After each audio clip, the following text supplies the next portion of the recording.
welcome to PUBG Mobile's Dino Ground. I'm the Dino Explorer who'll be leading you on this adventure. Here, you and your teammates will go on a survival adventure together. Naturally, exhilarating challenges await in this unknown battleground. Let's remain vigilant and open-minded as we embark on our prehistoric exploration. The first stop is the Primal Zone. These protected areas are located all over Erangel and Livik, and are the primary habitats of velociraptors and pterosaurs. But fear not, they won't hurt you. Approach cautiously to tame them, and they'll become your most loyal battle companion. You can also ride them to participate in various challenges and become a Dino Ranger. Unleash your imagination to discover more interesting gameplay. Shh, keep it down. You don't want to scare the baby dinosaurs. Besides large adult dinosaurs, there are also some adorable ones in the Dino Hatchery on the map. Be friendly, and who knows, your loving care might bring unexpected surprises. Next, we have the most perilous and exhilarating Dino Settlement. This is where the T-Rex with extraordinary destructive power is detained, making it a popular area for players to compete for. Be sure to protect yourself. While eliminating enemies, destroy the gate to rescue the T-Rex and make it an exclusive mount for you and your teammates. Use the T-Rex special skills to cooperate with your teammates to force your way out and enter the final play zone. Alright, I believe you now have a good grasp of all the prehistoric survival guide tips. So what are you waiting for? Come and show off your skills in the new PUBG Mobile version.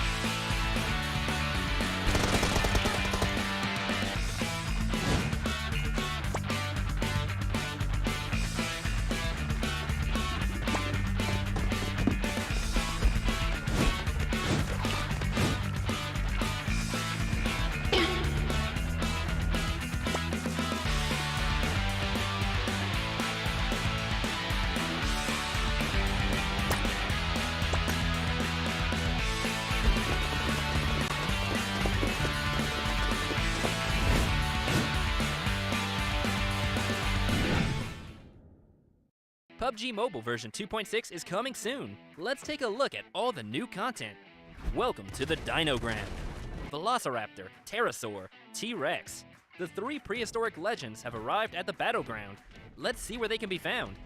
Primal zones are scattered throughout the map. We can find velociraptors and pterosaurs there, tame them, and become their friend and companion. Velociraptors and pterosaurs are loyal companions, but they can only carry one player on an adventure. Besides that, they have different strengths. Velociraptors are adept at jumping. They can easily jump onto a higher platform or roof, allowing for quick traversal and exploration. Pterosaurs are great at flying. They can dash a certain distance to quickly reposition. They can also grab teammates or enemies on the ground to help the team or disrupt enemies. There are loads of other interesting things in Primal Zones as well, such as the Pterosaur Hoops minigame, Dino Hatcheries, and more. Let's explore together. The Dino Settlement has quality supplies and a formidable T-Rex that needs rescuing. Once rescued, you can fight alongside it. The T-Rex can carry 4 players and traverse through river terrain. It also has 2 powerful skills, Roar and Dash. The T-Rex's roars can cause damage and screen shake, while its dash gives it a speed boost. For every match, a T-Rex will randomly spawn in a Dino Settlement. Fancy becoming the coolest team on the battleground? Then you've got to find it. In the latest version of World of Wonder, you can experience new gameplay devices, including the teleportation device, dinosaur spawn device, UAZ spawn device, and more. At the same time, we've also added new objects, such as the trampoline, launcher, conveyor belt, and boost belt, among others. You can get your creative juices flowing. At the same time, we'll also be introducing a new parkour gameplay type. You'll begin at a starting line, and go through various levels as you skillfully cross moving platforms and avoid large swinging hammers. The one who reaches the finish line first will be the winner. In World of Wonder, we've added a feature tab and simplified the process of using templates in order for you to create and discover new possibilities more easily than ever. You can now find a match for multiple creations at the same time to get playing as quickly as possible. In the new version, Classic Mode will be undergoing loads of updates. We've added a full auto mod attachment that gives some firearms a full auto firing mode. It's compatible with the M16A4 and the MK47. Not only that, but we've also tweaked some firearm specs and adjusted the locations of vehicle spawns and more. Furthermore, the new Cycle 4 Season 12 is coming soon. Please look forward to the new season rewards. There are some updates to the Metro Royale gameplay. Gather your friends and give it a try now. That's a wrap for the main content in this new version. For more information about Classic Mode updates, please follow our official PUBG mobile community. Winner, winner, chicken dinner. See you next time.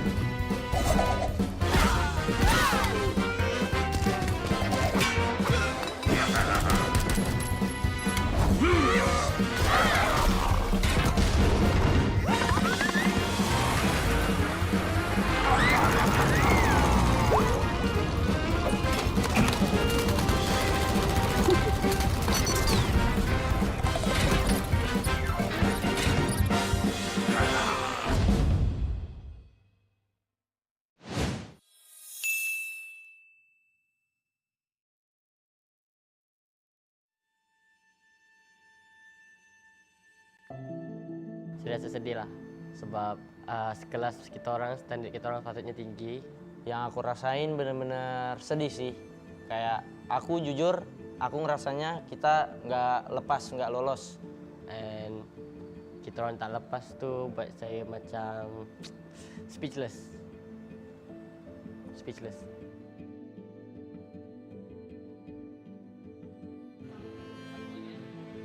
Maksud belum ada beberapa perubahan dalam carta bagi kedudukan siapakah yang akan qualify ke next week ataupun minggu depan. Soalnya nggak ada render mobil sama render orang. Sejujurnya lumayan ngerasa susah sih, karena bener-bener ngerasain orang baru gitu kan. Kayak ya aku sama Yohei kan dibilang cukup udah lama, tapi sama yang lain kayak Svavel, Satar, itu kayak baru ya. Kita harus cari gameplay baru, layout baru, terus kita harus cari connection, chemistry gitu-gitu ya. Itu cukup makan waktu sih menurut aku. And kita orang start dari bawah balik, start from scratch. And banyaklah benda baru yang kita buat. Contoh kita orang bonding, macam kalau sebelum ni kita orang buat effort dia dalam 1, sekarang effort dia dalam 2, macam tu je lah. Plus minus macam tu. DBE untuk mereka perlu mencari lagi 10 markah untuk memecut DBD.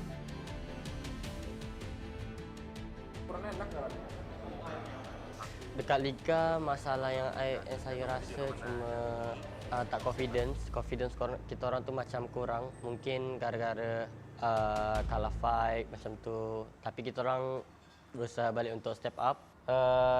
Hilang rasa kepercayaan satu sama lain di saat kita udah kalah fight, di saat kita lagi down gitu. Belum kurang ada yang bisa nyemangatin balik gitu. Bisa, Gen. Pas lu di mana? Pas lu kena tadi. Bisa. Apa yang nggak bisa, Cok? Soalnya kan yang paling belakang aku bareng kalian, Cok. Yang tadi terjadi di Myanmar sebelumnya, mereka harus fight. Juga arah PBE. Timing. Dua pemain dari Bigetron, kita harapkan mereka bisa menang. Tinggal Ryzen yang tersisa di bagian tangga, bermain dengan menggunakan sebuah UAV dan gagal. Bigetron dipulangkan ke arah lobby, semakin mendebarkan situasi saat ini. Slip kah? Digunakan 3 peluru terakhir, tembakan di satu bermain di dalam. Tapi PBE menang lagi. PBE menang lagi. PBE sudah mendapatkan 11 eliminasi. Ini mereka bisa balabakan time loh malah. Santai dulu, bos. Santai dulu nggak sih PBE? Santai dulu. PBE Dipulangkan. Hashtag 3 tapi cowok. 14 elim. Tangkap, Ring. Tapi udah dilek mama tanya mga Indo. Apa kanannya? Sebab kita seberangan kan dengan PBE. Aku lihat reaction mereka, aku lihat mereka sampai last circle, dan kita dapat informasi kalau PBE itu number 3 dan 14 kill kan. Dan di situ aku ngerasa kayak udah enough, kita udah nggak bisa lolos. Ternyata kita beda 1 poin, kita masih bisa lolos ya. Belum. Kita pecat produsernya, Cok. Oh, enggak bener. Wah, lolos. Yeah! Wow, beda 2 bonus poin. What do I feel? I cry lah. I feel like I rasa bersyukur lah, macam diberi kesempatan lah. Menurut aku ini kesempatan kita sih buat buktiin ke orang-orang kalau kita masih layak, dan kita harus bersyukur kita masih bisa lepas, bisa lolos gitu. and we learn from the league lah. So in the final, we hope we can do all out the best performance, the performance that we are waiting for so long. Kalau dari aku sendiri, motivasinya yang pasti ya itu sih yang pertama. Kita masih diberi kesempatan buat membuktikan gitu. Dan aku rasa juga poin nggak jauh, semua masih bisa dikejar, nggak ada yang nggak mungkin. Nothing is impossible sih.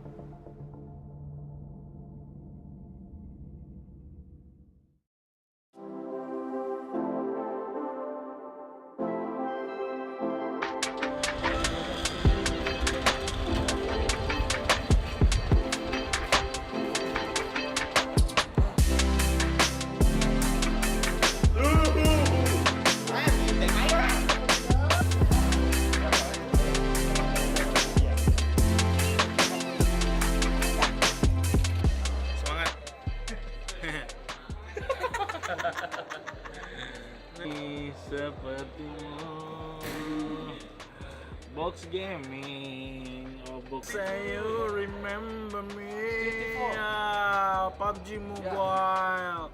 Perasaan aku ya senang aja sih bisa balik lagi kompetitif, apalagi di ajang SEA kan, sebab belum tentu semua orang bisa mencapai di titik ini gitu. Jadi bersyukur aja. Cuman yang awalnya emang nggak expect mereka mau pindah, karena bilangnya mereka yang satu bilangnya mau rehat, yang satu bilangnya masih mau main. Tiba-tiba mereka pindah, ya aku juga sempat diajak kan. Ya udah, maksudnya dari situ aku respect aja sih keputusan mereka. Apapun yang mereka lakuin kan itu demi kenyamanan mereka sendiri. Tengah lah, bego. Kan ada kemungkinan workspace kedua itu berarti kalau misal dia ngelihat di sini cuma ada update Senayan, bisa jadi orang ini keupdatean. Ini coba bisa coy. Tapi mainnya masih cepat. Soalnya yang aku kalau misalnya ini dua sih, kalau misalnya Persija EVOS. Salah satu nama yang memang sangat-sangat besar dekat Indonesia. Player dia pun besar. Zuxi, Luxi. Ini antara orang lama, OG untuk PUBG Mobile. 2 season agak santai untuk diorang. Tapi PMSL kali ini, kalau kita tengok daripada statistics, daripada segi kill point, elimination point, survival rate, Zuxi dan Luxi membawa Persija EVOS mendunia. Kali ini kita boleh nampak orang lama masih berbisa.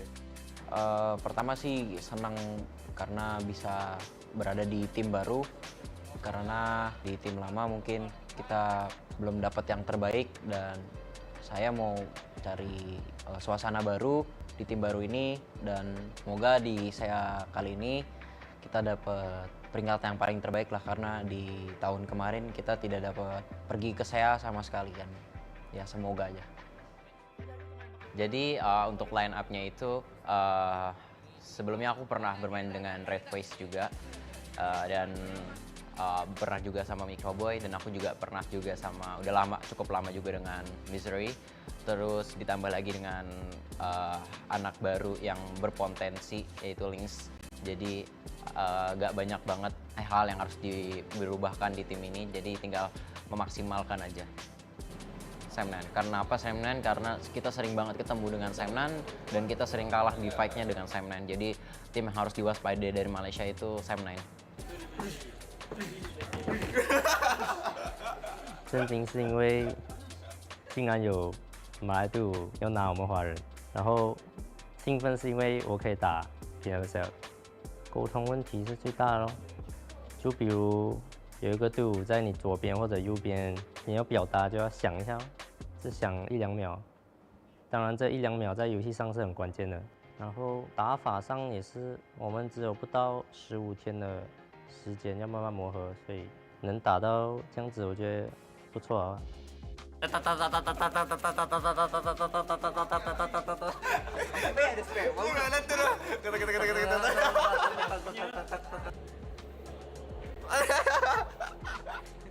So perasaan saya, hopefully diorang dapat memberikan yang terbaik dan target top 2.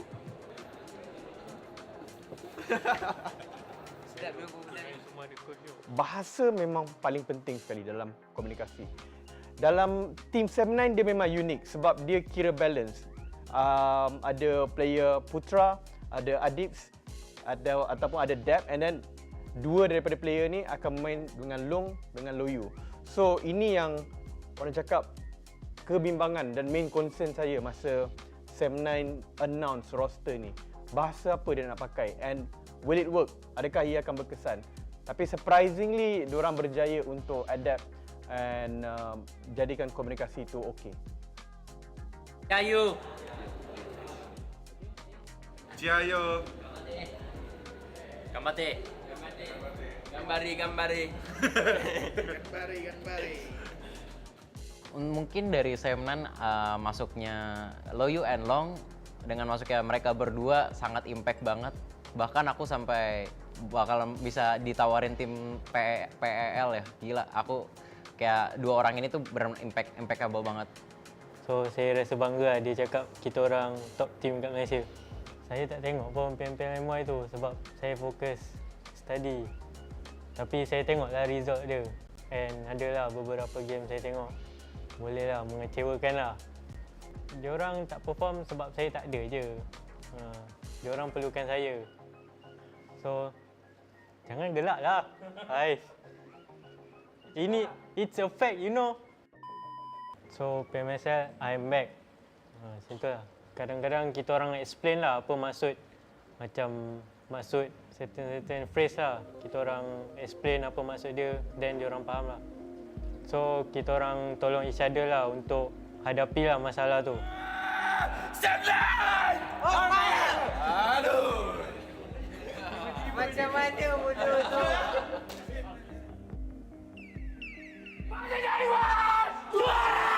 Selamat datang di Grand Final PMSL SEA 2023 dan tentunya ditemani sama kita berdua untuk hari ini bersama gue Junior dan juga inilah kesempatan mereka untuk membuktikan kualitas mereka. It is now or never. Loyu masih lagi akan hidup. Tiger X akan datang dekat ini sekat DBS. Dia makan lepas dalam kawasan semua. Dia cuba naikkan nyawa. Dia cuba berjaya naikkan nyawa. Dia lawan dengan dua orang. Dia dapat satu. Dia mencari yang kedua sekarang ini. Nyawanya lebih tinggi. Sem9 Loyu berjaya dan Long juga akan dipegang. Revival akan berjaya untuk dilakukan. Nyawa perlu dinaikkan secepat mungkin kerana player daripada face clan betul-betul depan muka. Di posisi ini dilakukan gantung. Mormon dapatkan Long dan Mormon akan mendapatkan Kenal kawasan kau tadi bila kau main kat warehouse tu. Satu kau main warehouse, kau main seorang. So sepatutnya kau ni priority kau lagi. Tapi ingat aku dua orang. Aku nak susah berapa kali kita nak guna ingat. Kalau kau tak boleh nak, kalau kau rasa kau tak boleh nak aware around dia, sekarang ni kau ikut orang je. Kau jangan duduk seorang. Sebab apa kau ada masalah, aku ingat teammate ada dengan aku. Aku ingat teammate ada aku, aku ingat teammate ada dengan aku. Because it's already the grand finals and the mistake that we made, it's a repetitive mistake. So you have to, it's the grand final, what else it is there to say? You don't get to play this kind of level that frequent. Coba cek depan ya. Kalian berhenti, gua cek depan, Cuk. Lihat belakang dan depan. Sama lain sangat tinggi. Sekarang ni RRQ maka ada kebangkitan dan juga lebih banyak majority mengakibatkan PG Esports. Satu lagi depan gua. Begitu saja dan harus melawan Potato dan bener aja Exa. Ini udah top performance-nya Exa sih. Ini udah 100%-nya Red Face sih. Ini benar-benar suara berbeda digunting mereka sekaligus dari pemain-pemain yang ada di low ground dan selesai. Bom yang masuk.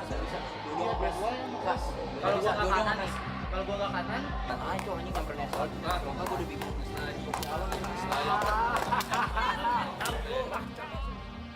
Motivasi aku ketika kemarin tidak qualified to PMGC final itu yang apalagi PMGC final dan offline turnamen terus di Jakarta dan aku nggak ada di situ, jadi kayak aduh ini suatu momen yang sangat disayangkan banget. Jadi itu yang titik kembalinya aku buat main lagi sih, pengen main lagi. Sudah lama tidak mendapatkan piala dan saatnya ini waktu buat dapetin piala sih. Kan udah sekitar 2-3 tahun belum ada piala. Jadi bangun tidur belum nggak lihat piala di rumah ya kayak rasa ada yang kurang kan. Jadi hari ini kita harus dapet piala sih.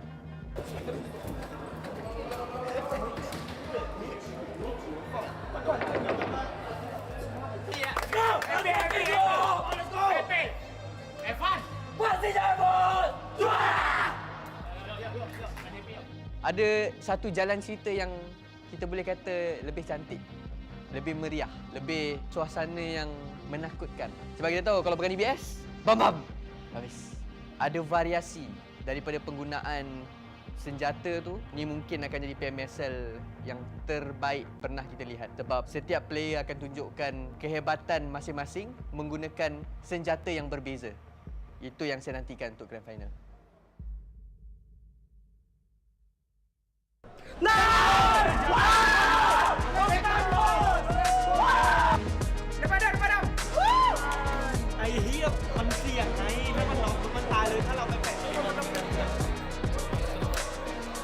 ก็เริ่มตั้งแต่ PMPL แชมเปี้ยนครับแล้วก็ทุกรายการที่แข่งขันต่อไป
After weeks and weeks of grinding, brawling, and get down to their knees and being knocked up and back up their feet again, we're finally on the final stage here in the PUBG Mobile Wildcard South Asia. I'm Chicho, I'll be your caster here today alongside with Serkla. How is it going? How has week 2 been? And we're down to grand finals. Wow, week 2 has been almost a surprise until GE, again, not a surprise at the end, that they become the champions of the week. So they managed to score themselves maximum points as they head on to today's grand finals.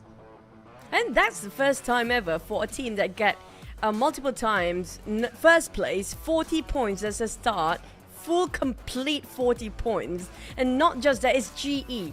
And we do know GE when it compared to last season, their league stage not so great, right? They were not that up there, but they catch up to the last minute. This is their forte we're talking about for GE. Yeah, GE, I mean, they're showing consistency. We gotta think about it since the grand finals. But you know what? You guys can show yourself new skins as well as the new Power Crew series currently available inside the game. So raw with the new dinosaurs. We did have the dinosaur team mode, so nice to get dinosaur team skins.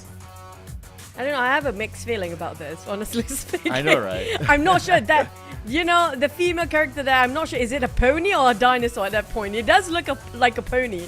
But we do have Ducati alongside with dinosaur. I know it doesn't mix in that certain aspect, but imagine a dinosaur costume. You have your cosmetic on with the Ducati Panigale V4S. It look incredibly awkward, but still pretty cool, I guess. Yeah, I mean, I can imagine Choo Choo on the Ducati, you know, I mean... Choo Choo's a biker, by the way, so yeah, you look great on this. If only we have the physical stuff on it, that would be great. But you know, sometimes you have to resort to in-game items more, because we do have the all-new RPA series available for you guys right now. It's gonna be worth than what you invested in, because there's so many sets. If you don't, you know what, you don't settle for only one set, you can get for more. Look at how many items you can get just in this Royal Pass. I know, right? My favorite is the machete skin. I think that's really, really awesome. But if you get to pick one color, which one will you pick? Oh, really? I mean, I'm probably going to go for the white one. You know, white is pure and innocent and everything else except for dinosaur part. Again, we do have the new team mode Dino Ground. I think we have a bit of a Dino Craze ground here. But at the same time, I mentioned it with Contra before. If only we have Dino Park and Vikendi, if only we have Vikendi back, this will be perfect, right? Yeah, it's time. It's time to put Vikendi back. Hopefully we'll get that soon. And yeah, we'll get to see not only the Dino Park, but we get to see the maze again. I miss the maze inside Vikendi. But this is something that we will not be missing, which is the point system, because we're so familiar with it by now. And today is the grand finals. So the top 16 was selected from the 20 teams from the league. And now they are here and we'll be playing the top 16 throughout the next 3 days. And the prize pool, of course, the moolah of $40,000 US. You times by 4 that's like what, over 150,000 ringgit Malaysia for these guys. I mean, like, we can be a pro player, but we're not skillful enough, not talented, sad to say, for us casters, right? But also coming out for a format, who will get into the PUBG Mobile Super League in the fall season. So there's only one slot for these guys. Will be GE again, will be another team this time, but definitely they will join in with other regions coming up from Indonesia, Malaysia, Thailand, even Singapore, to join in during the PMSL fall. And we do know PMSL fall like the spring last season was quite ended up in a summary was a shotgun league instead of a super league, right? Yeah, it was the PUBG Mobile Shotgun League. I remember that. But so far, we have seen some shotguns inside the PMPL SEA Wildcard, but yeah, not as much as the PMSL. But anyway, so later, if you guys just join us for this season, you will notice that there will be an initial starting point which was collected throughout the 2 weeks of league. So that they will go by the sequence of, like, number 1 will get 20 points, it goes down to 1. Later on, you get to see how many points do they start off with. But here are our participating finalists. Congratulations to all the 16 teams at GE West Pemamba home. Here we go again on HWG, G Lab, Oja Esports, Sin Esports, Enigma, Falcon, YG, FOD, Harami Bro, TGOA, KE, APG, PBE, and Magna, who bagged barely squeezing in with 1 point difference in the very last minute. That was so close of losing it. Yeah, it was a big scare there for Mark now, but they still managed to pull it through to be the second Singaporean team to play in the PMPL Grand Finals. And here are the overall rankings. So GE, perfect start for them, 40 points. You cannot ask for any more than that. But we got very close competition. We got Austria Esports as well as YG, both of them with the same 36 points, KE 32 points. Not too far, one round could change it all. I agree, because I love this point system. The reason why it just feels like a bit of suspense till the last minute. But what's a bit more surprising for you guys, instead of 5 maps we played early on the past few weeks, we'll be playing 6 maps instead. So Wrangle Masters, this is gonna be a very hell of a freaking good day for this, guys. 3 Wrangles back to back, why not? If you're not master of Wrangle, you should be worried by now. Yeah, you gotta, well, if they're not master at Wrangle, I don't know what else to say, right? It's the most commonly played map in any tournament. And speaking about the Masters, well, we're going to talk about the Masters of Sanhok first, since we'll be starting off with Sanhok. FODGE, West Point Mamba and Austria Esports on the board. And FOD with the highest rank points. They know how to survive this map, but GE knows how to get elimination points out of this map. 42 elimination points. I think by far the highest elimination across all around, it's going to be GE coming up from them. Surprisingly, even though they haven't showed so much aggression if you compare with FOD, even West Point Mamba, even Austria Esports, quite aggressive. GE just know how to play as tactical as possible. It shows. Look at their damage output, 10,000 over compared to all the other teams. Only have 4 digits.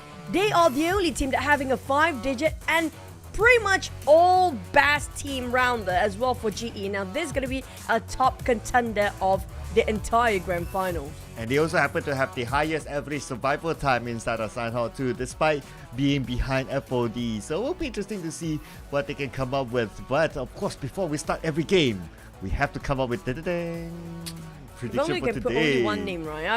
I'm not surprised if we put up all GE again, because we did that before. The only map they didn't score any chicken last time was Sanhok. I don't know what happened in week 2. Maybe they did score one. But you know, Sen, KE and West Point, I do agree with Sen's side though. They have the most eliminations, 23 by a team. Yeah, I think these are pretty much like the heavyweights in our day 1 prediction. And since they are still the record holder, like what you mentioned. West Point Mamba also, if you remember last season during the league, they were superb during the league. It was just the grand finals wasn't really their luck, but maybe they'll be able to come back this time around, so I'm putting West Point Mamba there. How about yours? You have a lot of heavyweights as well. I mean, I'm talking about the present. The past is history. It used to be like this and like that. And you know what? The now is GE. There's no denying in that, right? GE just have such a revamp performance compared to last season. Yes, last season they were great, but not this great.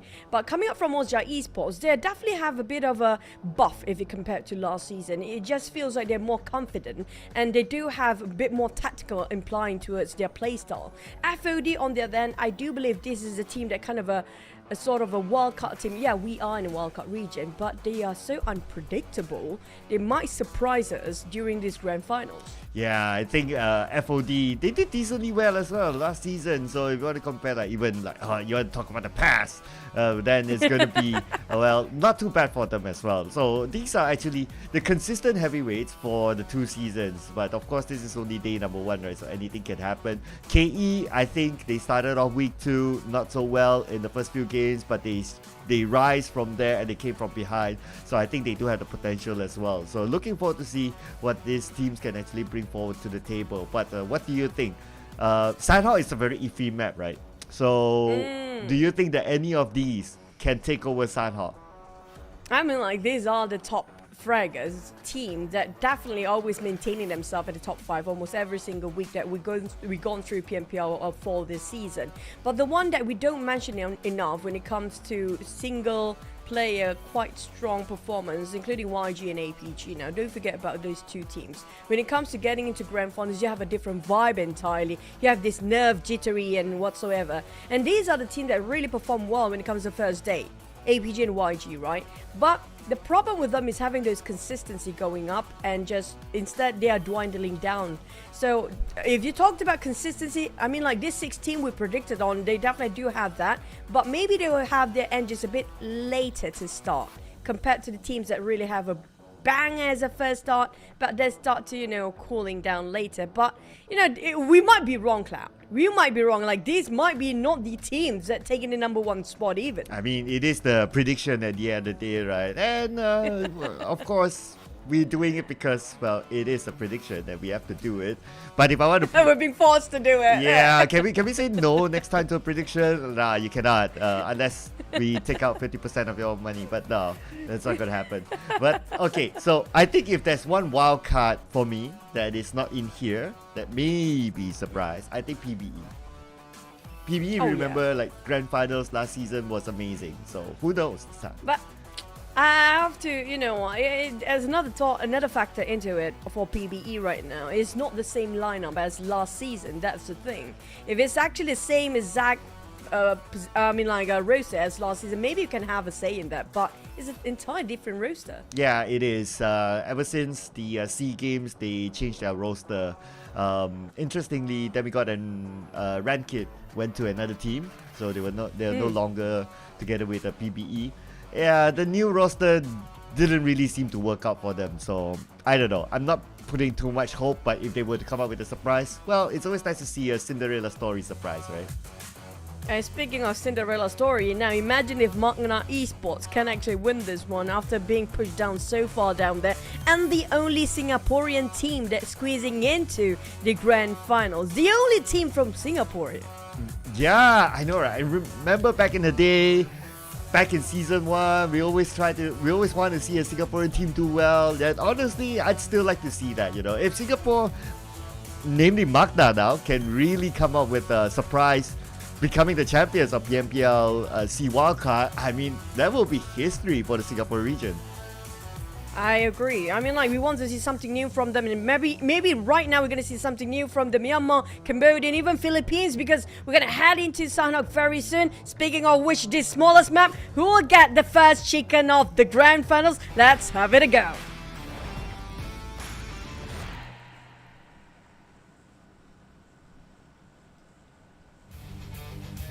As Choo Choo say, let's have it a go in our day 1, match 1 of the finals.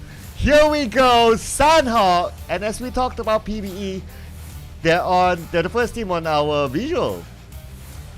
I do want to see if PBE can really have the chemistry into their final form here. Speaking of PBE, they're having a bit of trouble adjusting in the first week with this kind of a roster. Yes, we do know that H2R and also Cool has been playing with the lineup as a sub last season, but they do need time and adaptations when it comes to working as a team, as a unit. Now, when it comes to the grand finals, can they handle the pressure? Can they push more than what they prepared to? Can they expect more? But we do have first contact coming up from the side of SEA Esports against TGOA on top of a very small island in Cam Alpha. Oh yeah, it's on top of the Cam Alpha hill, interestingly. And not only one, but we got a couple now. So it looks like a couple of knockdowns and another elimination. Okay, I think it's Marn that actually got eliminated there. So I don't know who else is still alive now. I see another elimination already. 3 eliminations. 3 starting points for SEA Esports already by now. TGOA left with only May, who have to just scuttle out and just get out from here immediately and finding himself the best way possible to survive as long as he can. The problem is, having such a terrible start coming up from TGOA will set a tone for the entire day, the entire team, but we're not done yet.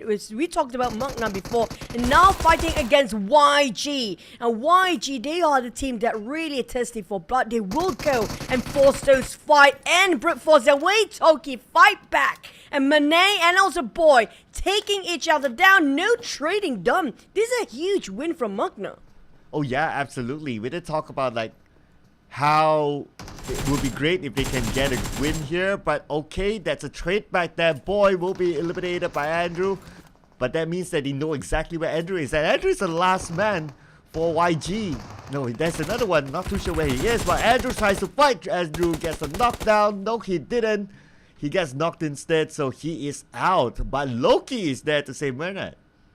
Lucky enough for Loki, at least he got himself some space before this guy's having a go again. And same goes for Magna. Leaving with only Labo right now with only like what, 20% of HP left, not even there. And he had barely got himself any utilities to heal himself up. At least he picked up a couple of members up. They have the numbers for now, but not enough HP. I will be worried for the side of YG at the moment. Toki as well for Magna. Oh! That's gonna be the shotgun making the work well done. Wow, very well done indeed by Toki. Came out at the right timing. Myrna as well as Romeo Boy is up on their 2 feet again. So Toki has to do this fast. They don't have any healing utilities. I mean, they are at a disadvantage now, okay? Even though they can pick up each other, but they can't heal. One bullet onto them will knock them back. They need to leave. They need to find themselves some good space and some places to find themselves those saluting, because there's nothing else here. There's nothing else for them to pick up, and that's not going to be enough to supply for 2 teams. Inside of Magna, they got themselves a reset, yes, but at a cost for both teams right now. Might both of them actually lose this one out. If they happen to be a third party, they have to wrap things up now. As Loki with the UMP trying to find a couple of more shots down. Definitely one knockdown here. Will pick the interest for YG to have another last go. Oh! Beautifully done. Toss on from the other side. And now Romeo as well as Loki. 2v2 again. But both members of Magna still very low. But Myrna will be finished off by Toki, so that's another point in the bag for Magna. It's not done. Loki trying to do some damage control over this side. And don't forget about this guy. He actually holding the record for the most eliminations by one single individual, which was Tan back then in Murama in week 1. Loki is still holding that record as we talked about him right now. Might actually finish the entire team of Magna. But what a swift, big swing coming from Loki, making sure they winning this fight early on, but at a very high cost for YG. Yeah, we thought that at some point Magna looked like they were winning the fight until the reset by reset happened. And then after that, it was just... I guess one big factor for YG to win that fight is because they found first aids and they managed to heal themselves out. So as what we saw early on, like Loki could tank a few bullets, but for Magna they couldn't tank not even a single bullet. Oh, we're not done yet. We talked about PBE before. It's going to be against Enigma. Spooky knocked down. But lucky enough, it's a distance. There's quite a distance between them. If they want to finish things off, they have to move forward, which, you know, giving ample of space and time for Enigma to just disengage. But you mentioned early on, it's so important to have those health utilities, those bandages, even small bandages, just so needed by these guys in a critical situation. But Enigma will have to fight against West Point Mumba next after being shot down by PBE from afar. This is a very hot spot they're having. Oh yeah, absolutely out in the open with nothing much to cover other than the terrain. So gotta be careful. If a nade lands, then it's gonna be hard. But it looks like they still managed to get away, so that's okay. But we can see a lot of teams already in their checkpoint. But for Say Cloud, oh, what's happening there? We got Game Land against Falcon. G-Lab going around the corner, wrap things around, trying to find Falcon and D2Y across, but he got caught instead from the backline. Dragon is more than aware. Chano trying to push forward, while D2Y trying to make damage control. Spotted out the footsteps. He heard the footsteps of Dragon, but Dragon have to pick up on Kai. But the thing is, there's 2 of them pushing towards the side of Dragon. He being cornered, he being surrounded. Scardy going for the flank side instead, and Dragon have to only have one rock to take covers. But the jump shot from Chun Lone, making sure G-Lab have no space for a breather. Wow, what a good move there by Chun Lone. Really did the Jackie Chan move from the top of the rock, jump down, secures that elimination point. Other than that, they're good. Scardy managed to get away so they can still hold on for positioning points. And the good news at least is that the circle is on the main peninsula. So it's not that tricky to rotate, and they happen to be in that peninsula as well. But it's a matter of avoiding all other fights. That's kind of true, and at least this is a very small map, so it's within reach for all the teams down there. I mean, like, I don't know, Jackie Chan can jump and shoot at the same time. That's a new intel for me. Thank you for that. GE, on the other hand, they do have reign over Paradise Resort, and we do have that kind of a circle, and they will not willing to leave. Once you get hold of Paradise Resort, it's such a strong fortress. You have to defend as much as you can. In this case, especially, PBE coming up from the northeast side. On the side of PBE, they will have to fight against West Point Mumbo. Happen to be lingering around that corner, but the one that actually coming in very late, well, TGOA, I'm not surprised. He's a solo survivor since the start. Yeah, the Asian guys. Your favorite team name, right? The guy of Asians. The guys of Asia. What a very interesting team name. I think out of the many team names I've seen, or maybe we have seen, they have the best. But at the same time, you can put it up the greatest of all time. That kind of makes sense at the same time. You know, they can be the GOAT. Well, why not? Tigua, the greatest of all time. Okay, yeah, that works as well. Okay, I'll give it to them. That works. Yeah. That works. You can put different names up there with TGOA. So many things you can put up, but not so much for Loki. YG, they fought against so many teams early on, and now barely survived, but trying to find for more, which is going to be APG, who just happened to be passing by. But will they pull over and try to take up a challenge against YG? That's a bigger question, because it's not just APG around that corner. We do have West Point Mamba waiting for the right timing to pick out. Oh, if only they knew it's only 2, but I guess they don't have the intel to make that decision. But for APG, West Point Mamba, 1 knock, but a trade back onto Michi. So looks like the two teams decide to fight with each other. Skadi, same compound as Sin. He'll be biting his nails now. Sin is still the team with the most eliminations in a single round, and it's not the team that you want to meet with, especially with you being the sole survivor. And that's kind of true, but the case of West Point Mamba makes West Point Mamba are scattering on the map, and they're trying to find for picks for kills here. Mix trying to go for exit. Exit is not aware of this right now. It's a golden opportunity for West Point Mamba to just eliminate, doesn't make the entire team of APG. Wow, Skadi fighting back, got an elimination for himself, and now the rest of Sin, they are alerted of Skadi's presence. Ooh, okay. But at least the good news is that he has at S12K, so, I mean, shotgun, close quarters combat, it's a good mix. He can try to fight it. Does he actually do want to fight it? I mean, like, Skadi, you're alone, but the rest of Sen, on the other hand, they have no clue he's left alone right now.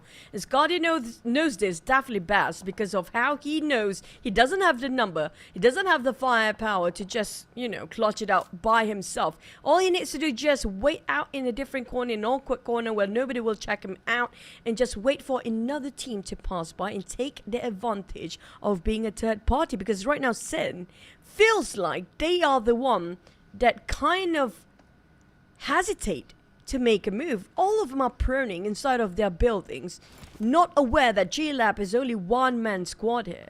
Yeah, I guess what they fear is the shotgun in the hands of Skadi. If it was like a UMP, Micro Uzi, M4, then maybe they can like, okay, let's go for it. But the moment you hear shotgun, SLK, or you hear a DBS, then you'll be like, okay, nope, I don't want any of that.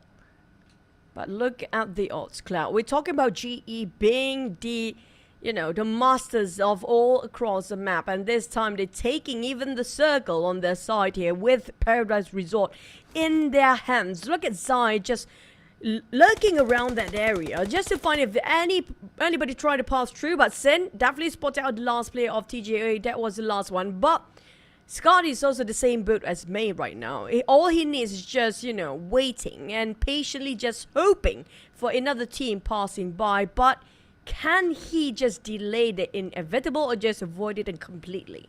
Well, speaking about avoiding, looks like HWG, here we go again. Wants to avoid confrontation with another team. Only Mewtwo alone at this corner. I think he's being a scouter. He's getting information. So now Alpha is moving into his area. Should be safe for now, but if the circle shrinks and we can see the amount of teams around them, and if they go straight, then I guess that's where we'll see more fights happening in this area. HWG, Yahiko. I love these guys back in SKR. I love SKR back then. Go skrrr all the way, right? But this time, you know, they split it into two different teams right now. But it just shows that they definitely won a bit of a fresh air with the different teams. And definitely already bump up their performance with this new team coming up from Alpha, spotted out West Point Mamba. Now, West Point Mamba, this is the team that's so unpredictable. They are everywhere. You see two of them across you right now. But where is the third one? Yeah, as long as you don't get that information, he could be an off angle. So it's very hard to like make that decision to go and rush in. But Moy... someone's being naughty somewhere? Well, we're trying to find him, can see him. Chanlone, take it out on Moy now. You mentioned about Moy being naughty or something. Karma hits him back with that rundown just now. I'm not sure if being finished off entirely or not. But right now we're just waiting for the kill fit for something to happen on the side of Enigma. They take themselves a very solid compound with a lot of walls to take covers with. YG on the other hand, we don't want you to stay in the blue zone because this is going to be the stage number 4 here. And stage 4 will be really hurting these guys alive. Wow, and YG, each one of them got 1 elimination each, and it was from Magna. Now they're spending time in the blue. 2 first aids in the hands of Loki. He has a vehicle. 1 first aid on Romeo Boy. Still decently okay, but not too long in the blue. Well, hopefully they do have enough health utilities to last long enough, because it feels like they want to buy time, just play with the blue zone, which is not their friend right now.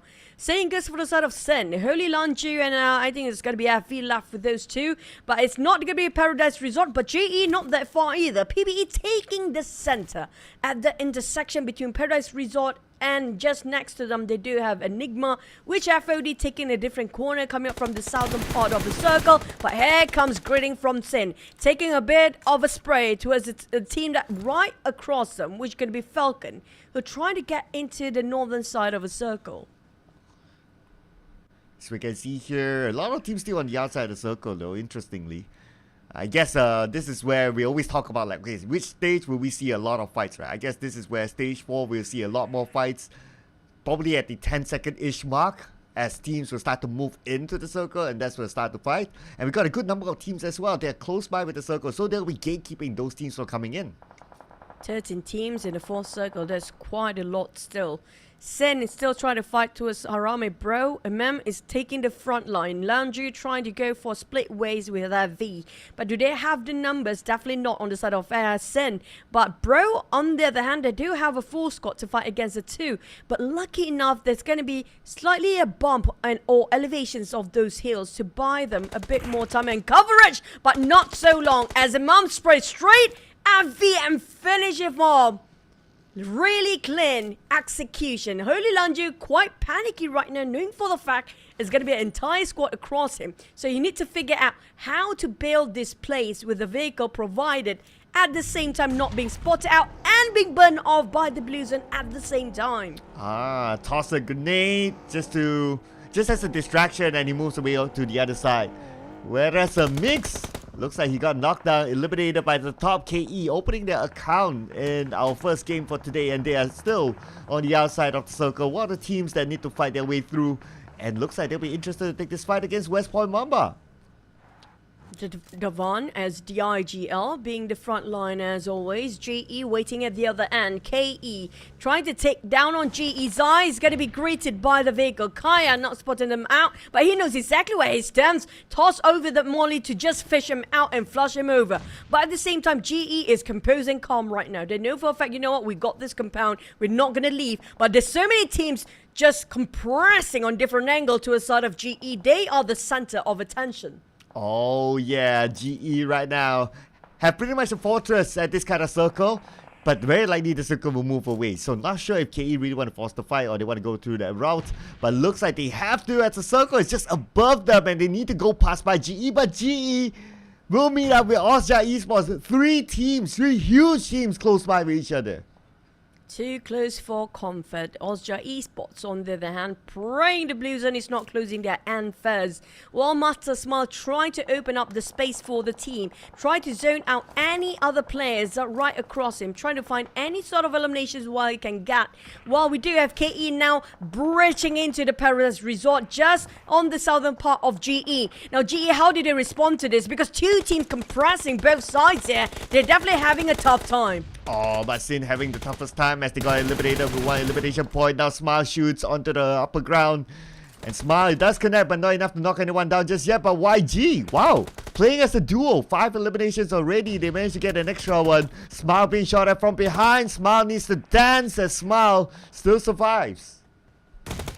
Master Ichi have to hold this angle by himself. Skynin now slowly and fastly going in. What Mewtwo taking on Enigma. Enigma have to face the HWG team, but Mewtwo on his knees. QB trying to make a comeback with the team. Even a couple of them knocked down. A bit of trading done. Spooky taking on Mewtwo. Yotka pushing forward. Will it be a bit too late with the Blues and clipping down his HP down to only 10% here. Yahiko toss over the hand grenade, hoping to land on anybody just now, but Enigma, they are winning this, but at a cost. But Yotka with a DBS managed to finish off one player, but it's not done as GL Lab will be next eliminated. But here we go again. It's dominating, but for how much longer? Well, Enigma eliminated with 2 elimination points now. The circle, the zone will put pressure onto these teams. GE needs to move. Ozja Esports waiting for them within the circle. But Ozja Esports, they don't have the numbers as they will lose players to the zone as well. And it's now GE, they managed to get through. And Ozja Esports finally eliminated, only managed to get themselves 3 elimination points. But that means that KE, it's time to move. It's all down to the next circle. It's just moving slightly away from GE and KE. And KE have to cut across the path with GE right now, with Federalis remaining as the last player, West Point Mamba, guarding over the other end.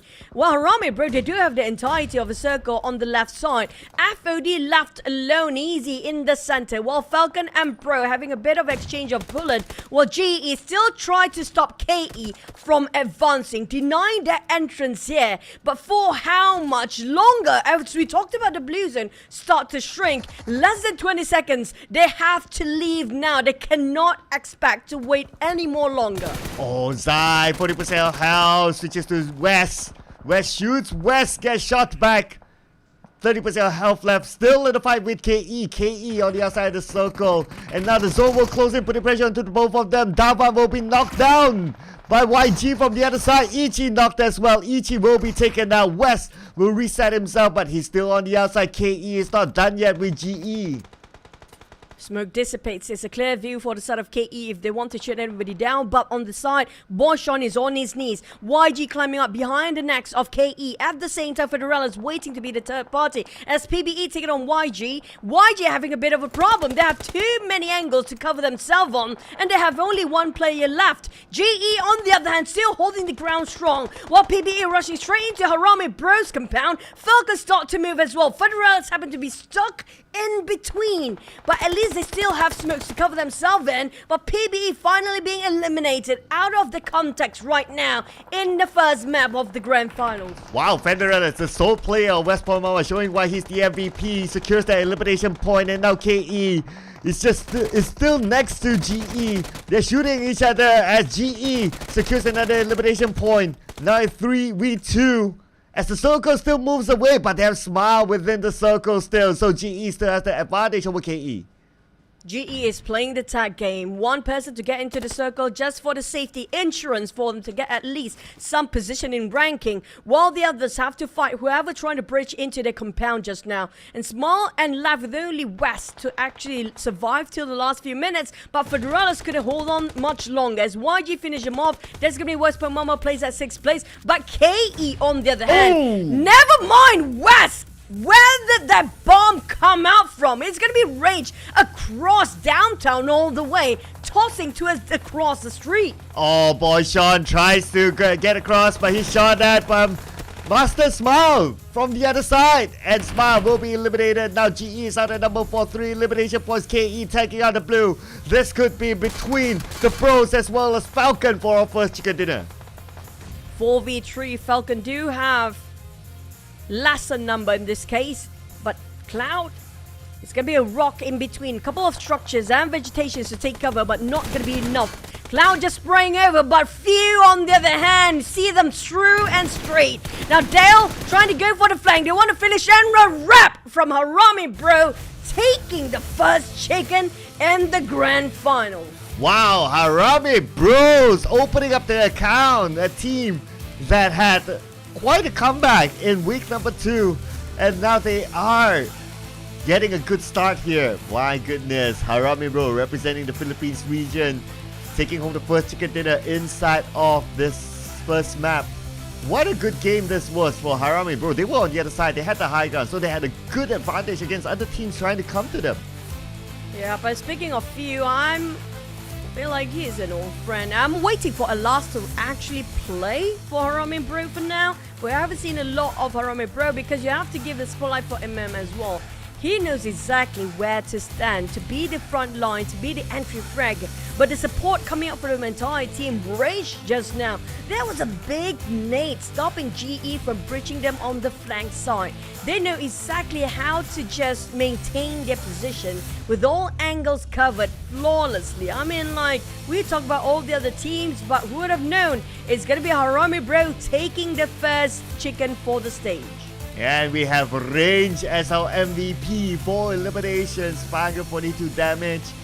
Basically, what he shoots, what he gets, and very minimal damage taken of 107. So Harami Bro, to a certain extent, they weren't that challenged, or because we were shown majority of the visual on the Paradise Resort side, the fight between KE as well as GE a lot. So Harami Bro, by the time he notices, it's like, oh, okay, they already got the high ground, they were in the prime position, and the circle favors them. It's like pretty much at the chicken dinner for them to take home at that point. Yeah, I agree. I mean, like, the last circle really favors them, even though it was on GE's end for the circle since the start on top of Paradise Resort. But they know exactly where to stand, where they know for a fact there's no other teams contesting them when they enter out from the northwest side. But Falcon, YG and KE, the team that we didn't mention enough, especially YG, to maintain this kind of positioning till the end with only duo to work with. Fighting against Magna as a start, having heavy casualty to be in the top 5 to the end, that's very respectable kind of performance if you ask me. Oh yeah, definitely. You have to give it to them as well. I want to see how many elimination points did they actually get just to tabulate the scores again. Because at the end of the day, yes, chicken dinner is great to celebrate, but at the end of the day, it's also about the points collected. Now, look at the points. We got 4 teams with a double digit. Yep, and speaking of Harami Bro, yeah, you might get the chicken, but do you get enough elimination? Bam! Here you go, 9 elimination, close enough to get those double digit. Same goes to the side of YG. Now, we did mention about APG and YG might be one of the most aggressive team in these grand finals, but APG not so hot down there. Yeah, it is still game number 1, so there's still a lot more games to go, but then again, well, you always want to start off well, right? Nobody wants to start off at a deficit. So APG 0 points, same goes for the guys of Asia as well. But Magna starting off with 2 points, and these are overall points as of now. And if you're surprised, why do we start off with 48 points in game number 1? Well, it's because of the bonus points gathered from the league. Yep, and you talked about the gap is not that big as the start of a day, because we do know, yes, 2 consecutive weeks coming up from GE, they got 40 points as a start, but just within 1 round and 1 map, it's enough for YG to turn the tide over. They were on the 3rd place since the start of the day with 36 points, but you know what, just within 1 map, they're making sure they are number 1 right now. Oh, yes. Just 1 point difference though. Just 1 point difference. Okay, but anyway, we are coming to the map where GE is the specialist in this map. Iranga will be playing 3 Irangas back to back. And look at their amount of rank points. They are the highest. And they have the most eliminations, same with YG as well. But it just shows that there's a reason why they are on top because of those stats. I mean, it's kind of unfair for them, for us to say GE is a specialist for this map, because I feel like they are specialists in all the maps, even even Birama in the next map, right? There's no denying on top of that, but I do hope the teams down there like Ozja, Esports, West Point, Mamba, KE example, KE, they are going really hot this season. And not just that, we're coming in with HWG just now with such aggressive fight. And Harami, bro, I mean, like, we're not talking these guys enough. The Filipino teams really push all out for day number 1, trying to set such an aggressive tone across all the other teams that are playing in the grand finals. Yeah, in fact, now that I remember it, they had a comeback moment in week 2, as in like they started on week 2 not so good, but towards the end of week 2, they're like, oh, they went all the way up. So they became one of the contenders at some point for week 2's championship. So I think, yeah, with their starting of chicken dinner, and it is one of the iffiest map of all, Sandhawk, they still got the chicken dinner. I mean, it's a great start for them. And like what you said, legendary players like you definitely deserve the credit. Yeah, but at the same time, I'm so glad that we don't have a very long Sandhawk game ever in the wildcard region. I'm loving this, you know, proactive rotation by the teams. But you know what? For our predictions, we're going to stick with our loyalty for the entire day. At least we're going to be loyal for the entire day, right, Cloud? Yes, we'll be loyal. I know we talk about like Harame Pro. I know we talk about like PBE and a couple of other teams. But, you know, we got to stay loyal. Loyalty is the key here. Just like some of the... So just like GE, you know, they remain loyal to each other from last season to this season. So far, they're doing good. Yeah, I mean, like, if you compare all their teams, right, the others have a bit of an overhaul of roster. But on the side of GE, they've been sticking with the same players almost for many years now. I think like almost like, what, 2-3 years by now? But it just shows that it's all about a different perspective that you're having every single season. Now, they were not this hot back in the days when they're first starting out, right, Cloud? With GE, yeah, they're okay back then, but now with the same lineup still, it just shows that they're willing to improve and improvise across all these years.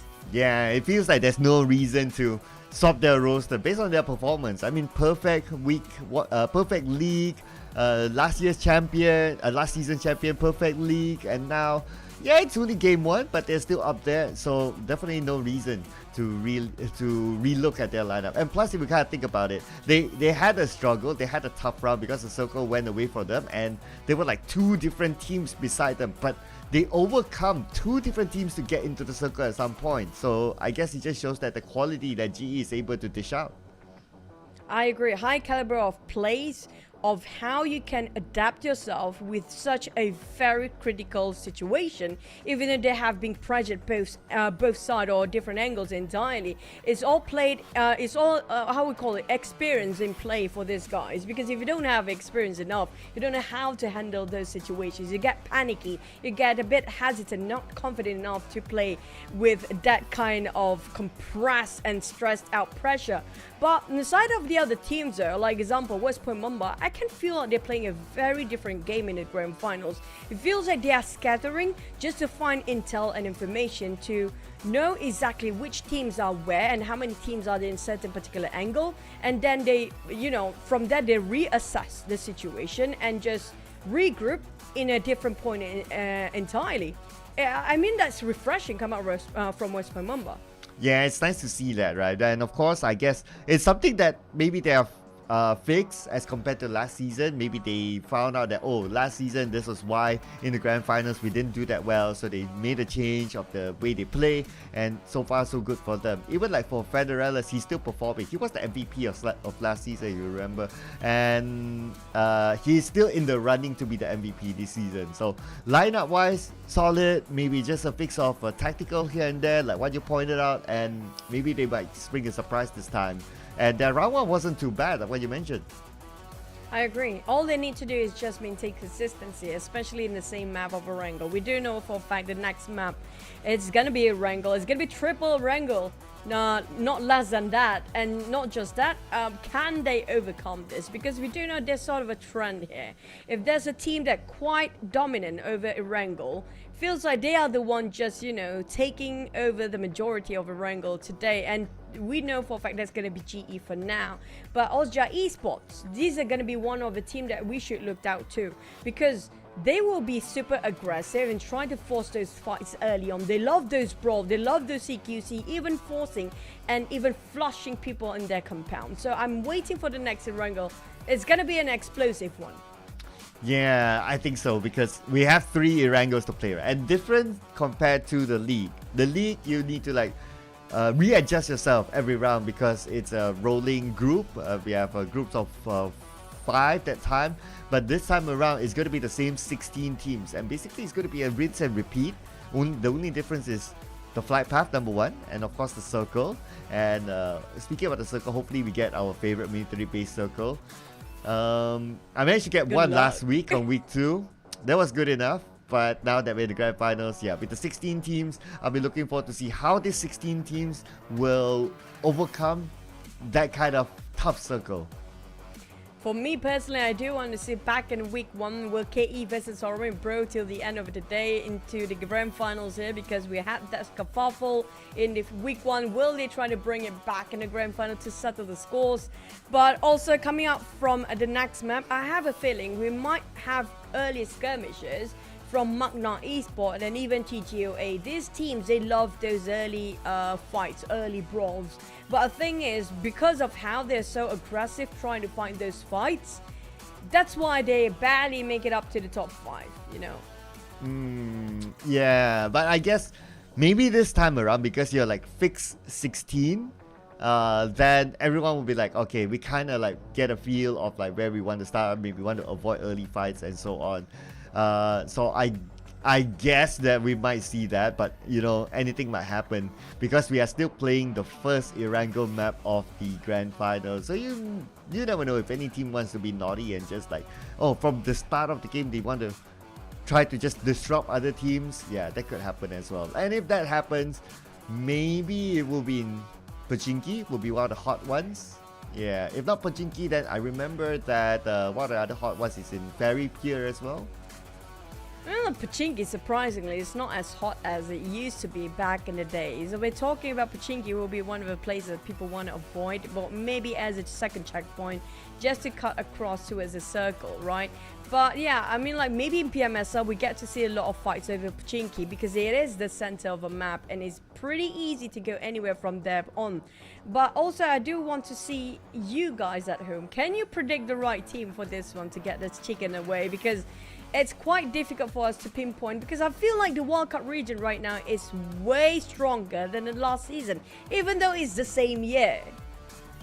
Yeah, it just took like what, half a year, and then we see some of the teams really rising up. Like, hey, Harame Bro. I mean, Harame Bro, before we start the season, you might think like, oh, okay, the GEs, the West Point Mambas, and all that, and all of a sudden Harame Bro takes the first chicken dinner. So I think we're up for a surprise this time around. But speaking about surprises, I'm still looking forward to the surprise from Magna. Magna, please get chicken dinner.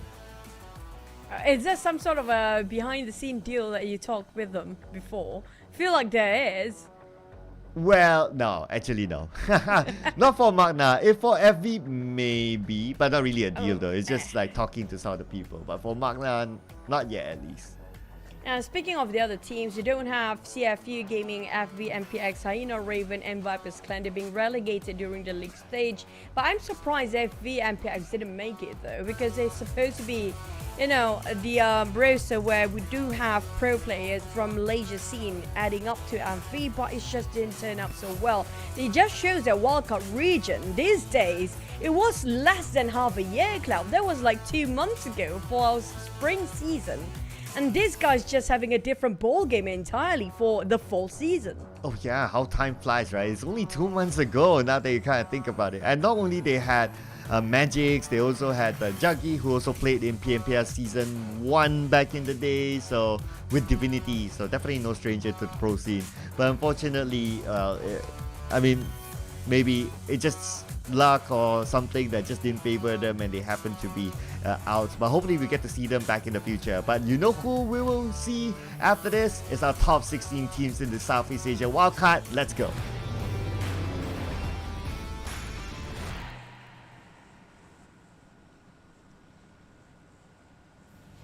Jumping back into Wrangle, it's gonna be your favorite map of all time in PUBG Mobile. But speaking of luck, do pro player really need luck by the end of the day? That's a bigger question. Is it really just luck or just pure skills, you know? Oh, I guess it's a mix of both as well. I mean, if you get the circle on top of you, to a certain extent, you can't really complain. It's kind of true. I mean, like, if you are, you know, experienced enough, you can know what's the best checkpoint for you to go according to the circle that are being prompted out, which you have no control over the circle in the first place. It's all about playing alongside with the flight path, adjust to the circle, and decide. It's going to be IGL and the second IGL to decide which way to go, because all these teams, there's only 16 teams. We don't have rotation of groups anymore, so they don't have to switch their initial drop spot. But will they be contested on top of their initial drop spot? That's a different question entirely. That's why we'll be keeping our eye on some of the hot drop spots, right? I see Ferry Pier, 2 teams at least, these 2 teams. APG and the Guys of Asia are heading towards that side. In the center, it looks like it's going to be KE taking home for Chinky. And the rest of that, I think it should be a okay split. But keep your eye on the Ferry Pier. But keep your eye on the circle as well, because it's a 50-50 split between the north side of shooting range and also the main peninsula. But speaking of this kind of circle, I don't know, is it just me or the PMPL Wildcard this season do favor so much on Roshog area and shooting range area? I don't know why, but it feels like so much Erangel map, it's going to be based on that.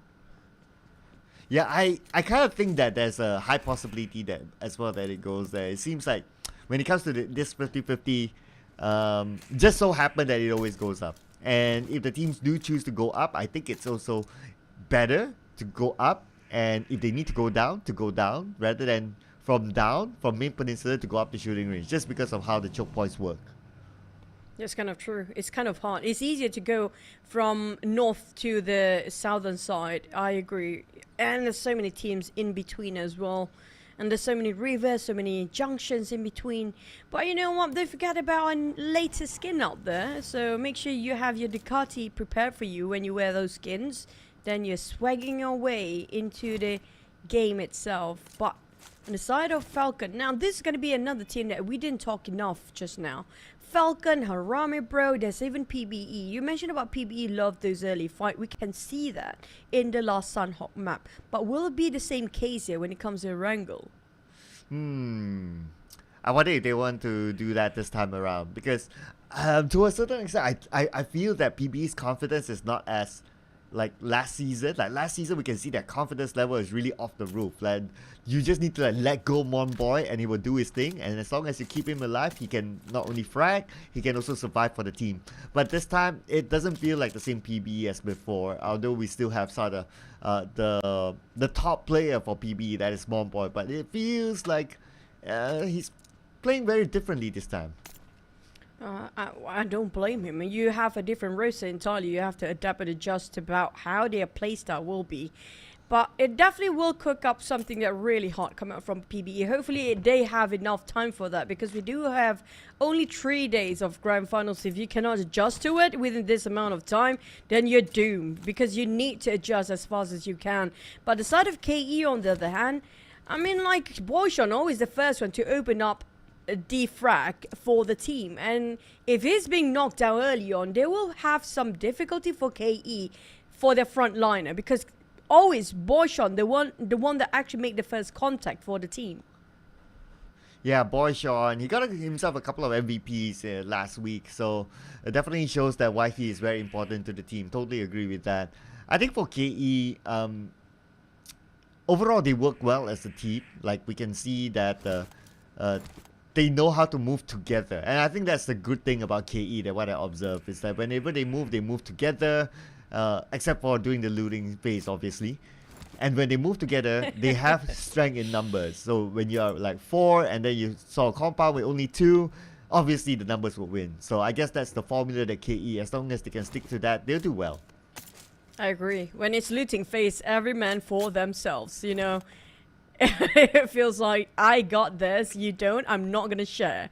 That's the case for most of the players because they need to survive on their own first in the looting phase. But Haram and Bro, they have done their looting phase quite swiftly compared to all their teams since they already got themselves in the second checkpoint and find themselves a couple of vehicles to work with. Not just that, start to taking those high grounds around the Gakka Mountains up here.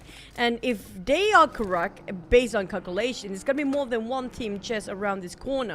And if they want to pass across going towards the northern side, there'll be a lot of teams happy to be passing by if they want to go this route. Wow, interestingly, I thought they will be challenged at this at the top of the mountain, but it seems that the other team, I believe it was Enigma or YG, either one of those, they turned back. So interestingly, they are not interested to take that Gakka mountain still. I guess I can understand because it's still the first circle and there's a possibility that still it will move away. So you don't really need to force the fight to take that Gakka mountain still. But if Harame Bro can hold on to that mountain, it's always a good place to get information for teams rotating around. It's kind of true. But sometimes it's too vacant for Gakka Mountains. There will be a lot of teams having this sort of a mindset. If we have to pass Gakka Mountains, we will want our best to avoid it. Because they know there will be a couple of teams up there waiting for the right time to farm those eliminations. So might as well just avoid it entirely, taking a longer rotations, navigate themselves in a more safer way, maybe even taking the boat if they need to. But it's been a while since somebody on the boat, right? Yeah, I think... it used to be PBE. Yes, used to be them. If I remember vaguely, like even in week 2, there wasn't around that the teams actually took a boat, especially in Sanhok, whereby you always have the option to take the boat. So yeah, I guess maybe the meta is shifting to the fact that boats are not that popular anymore, just because of the fact that if you are riding on a boat, you are exposed, and if there's a team waiting for you, it's basically 3 points to the other team. And also maybe because of the circle is just centralizing over the map and nowhere near the coastline. That's also one of the many reasons. Unless if we have so many SMB circles, they might actually do have a shot at some teams taking a boat to navigate themselves to the southern part. But you know, because we rarely have SMB circles. That's just not worth it for them to actually taking the boat these days.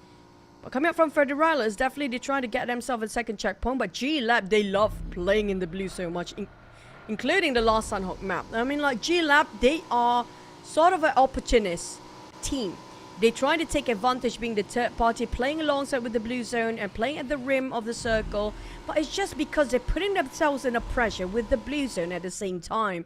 They're being sandwich between the blue zone and another team right across them. That's going to be their downfall. Oh, speaking about downfall, Davan needed down. Boyshawn is a few blocks away though. But I guess Boyshawn is playing that safer route just to wait for teams to come towards Davan and see what he's going to do there. QB will be the first one to get close to Davan. Well, the rest of KE. Okay, are they going to come and save him? Davan is now used as a bait. Well, QB will finish him off straight away. They don't have the time. They know for a fact there's somebody chasing the tails for them inside of KE. But Boyshawn trying to, like you mentioned, being the bait just now. Boyshawn is shooting from behind, taking a surprise attack to the side of Enigma, and they will respond. Spotted out one of the KE players. Spooky shoot them down and tied in a swift manner. Don't even miss a bullet on top of that, but the circle happened to be shifting at the same time. Ouch for KE. I mean, Pachigi is supposed to be their home, but they got invaded by Enigma. Although Enigma lose one, but then again, it's supposed to be KE's home. Now KE, they might be in trouble with Spooky. Lances nade. The nade will not connect. Kaya managed to pick up the top, but Enigma wants to come in to finish up the job. Here come Caps alongside with Kuba, and Caps greeted by those nades, but he will jump shot, but still gonna be a bit of a trading down here. The top waiting right on top of them. Well, Spooky having a 1v1, but never mind. The top finally down, and Spooky left with the DBS, but here comes another KE player. Boyshawn now trying to make a wonderful catch for the team. He made it, but I still can't pick up Kaya. They're left with only 2 players. Who would have thought Enigma will have to face their bane here, KE, since the start of the game and be eliminated? At least they're not going empty-handed because they still scored themselves 2 points. Wow, Boyshawn, just prove your point right. You mentioned how important it is for KE, and he managed to clutch it out to save one. But wait a sec. Oh, he didn't manage to save it, but it's okay. As long as he won that fight. So 3 points in the bag with still opportunity to collect placement points. There's going to be another point added to the side of Enigma, even though they're being finished off just now. But maybe one of the many reasons why Sean Boyd didn't pick up his teammate Okaya just now, because of West Point Mamba start to shoot against him. He realized it's not going to be worth fighting for, have to sacrifice his own teammate for that sake. But FOD and GE Lab. Now GE Lab, we mentioned how they love to navigate themselves alongside with the blue zone. And right now this is the problem when you're playing alongside with the blue zone. You have to face the fact you have to cross 2 teams at the same time. How to go through that? How to get into score from that point? Yeah, that is going to be a hard one. Unless they choose to not go to there. Because it's still stage 2, you still have decent amount of space to play with. Maybe using the high ground on the south side of the school area to go back in. But of course you need to be sure that no one's waiting at the high ground, because that's quite a popular place. And on the other side, it doesn't seem to be as populated as the school area. As we still have Magna here, only one team in front of them. And plenty of space for them to work with. They can still rotate down the south side in if they choose not to take the fight. On the side of Magna, they're playing more careful than the last map. They're not being very aggressive compared to the last one. And they're just trying to tread on thin ice here. We talk about Magna just to make sure that they can get into the center circle and survive as a top 5 for now, not being too aggressive, but the circle will shift again. We talked about Ross, that would be usually the case here. I'm not surprised we ended up on top of Ruins even, but it ended up right on the northern side of this circle. That's going to be a lot of trouble for this team. There's going to be so little space of land to work along this side. And not just that, Harami Bro a bit devastated and disappointed. They don't have any visitors on top of that Gakka Mountains, because most of the team coming up from the eastern side of the circle instead. Wow, and notice Romeo, boy, he's still in North Jogopu. He's all the way up there when his other teammates are closer to the circle, so not sure what his plan is. But now, speaking about Magna, they split out. Okay, so we got 2 here, we got another 2 at the south side. As long as they're not caught out, that's going to be okay. But we do see that there are a couple of teams around them too.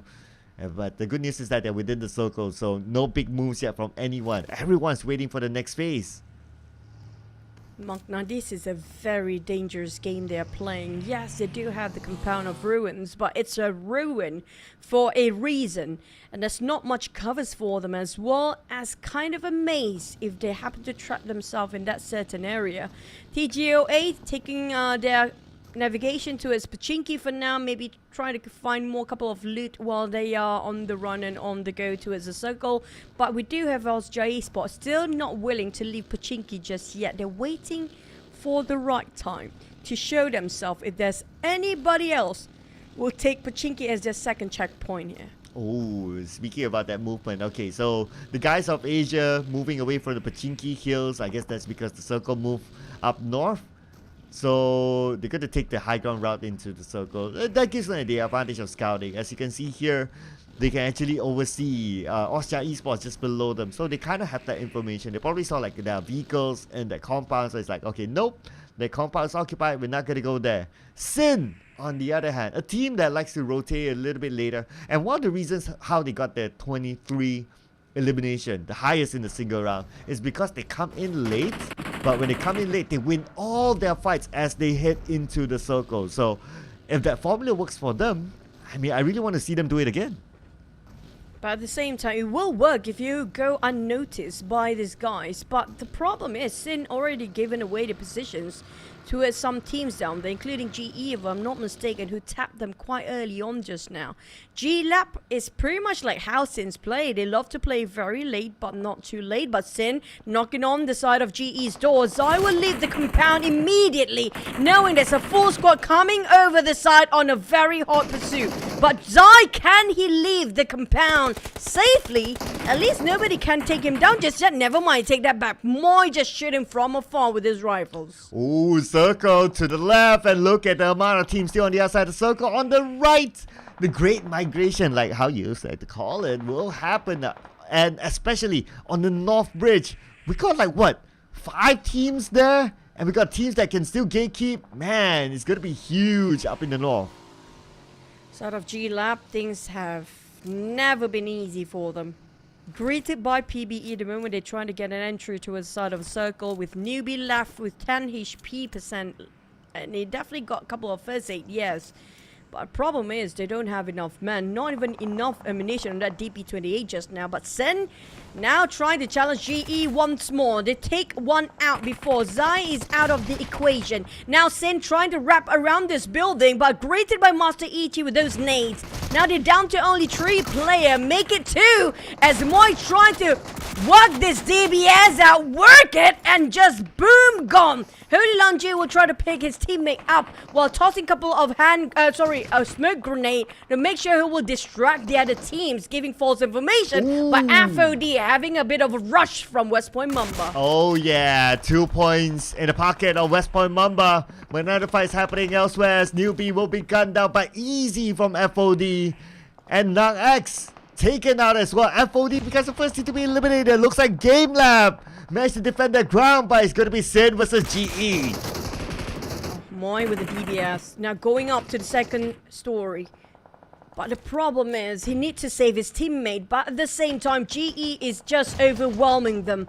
Moy jumping from one building to the other, hoping that he will have an exit out by the end of the day, but Small keeping the pressure on. Moy, there's nowhere to go, just fight back! And Moy let the one on Zai and back on his knees here, but Master Ichi next. Small have to save his teammate first. They're running low on men, and Sen, they try to just finish things off, while Smile's not making things easy for them. Oh, but Moy might not make it easy for him as well, as the nade will come in. And looks like GE is eliminated, but actually Falcon had a hand in it as well. GE out, number 14, 1 elimination point. This is opportunity for KE, for the bros, for West Point Mamba to catch up.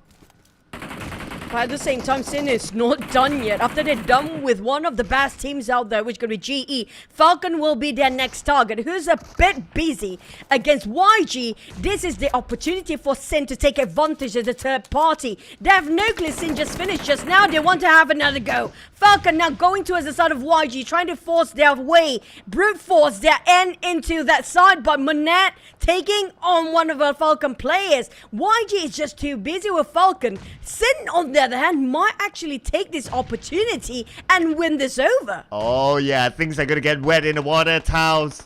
And now Falcon seems to be losing the fight. Romeo boy, guess what? The Chanlon. Sin is just waiting for the right opportunity. They're waiting for the gunshots to stop before they come in. They don't have full visual just yet, as Falcon is still fighting for their life. Romeo boy needs to pick up Loki, but he's going to win the fight. And there you go. Looks like Falcon is out and is taken out by Younger Galacticos. But YG, they're not safe yet. I'm waiting for Sin to start to make a rush towards their side. They do know for a fact the fight is over between YG and another team just now. But on the side of the others, we do have TGOA and Osja Esports happen to be moving in the same direction down there, with MH quite separated from the rest of the roster, which they are still alongside with the blue zone. But PBE taking the center. This is just an open space for them, a bit too dangerous for them to stay long, but at least those terrain will take themselves a bit of a cover. They saw those teams in the crate, which going to be West Point Mamba, giving them a bit of a pressure with those nades, and even those smokes will cover them for a bit more longer. But PBE, they want to go in for the rush. Oh, but Raimon's moving on to the other side. Maybe he's interested to scout out a different location for them to stop, but Monboy knocked down by Federales. That's a decent distance between the both of them, so Monboy should be able to be picked up by his teammates. Should be alright. We still have H2R on the outside of the circle, but on the other side, looks like the guys of Asia, they're kind of busy.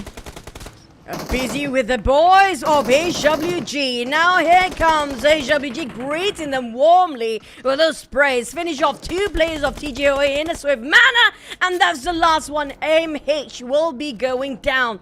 TGOA, their dictation fills them, and they desperately need for points. They're definitely not portraying the points that they actually gain. HWG, on the other hand, taking it with an open arm. It's like a Thanksgiving for them. It was a very swift. They make it look easy just now for the side of HWG. Yeah, it seems like, okay, drive by, defend, and that's it. Points in the back for them.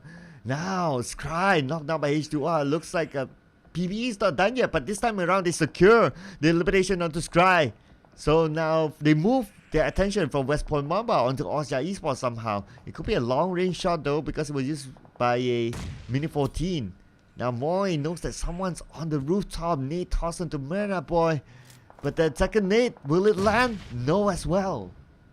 There's so many structures for Manette to just take covers from. It's quite a difficult task for him, for Moy to just pin down on Manette just now. He's on a different building entirely, but Osja Esports is an open field. There's nowhere to run nor hide. PBE going a wrap around. Just trying to find a flank side while HWG making a rush towards APG. Marcus knocked down, bit of a trading down with Yakai at the same time. APG exit is on his knees as well, left with Shroud and Sonic to just defend their compound as long as they need. But the problem is HWG prepared to take the fight head on. Oh, APG, they're prepared to defend as well, but they lose one player. Nade after nade, tossed on by Here We Go.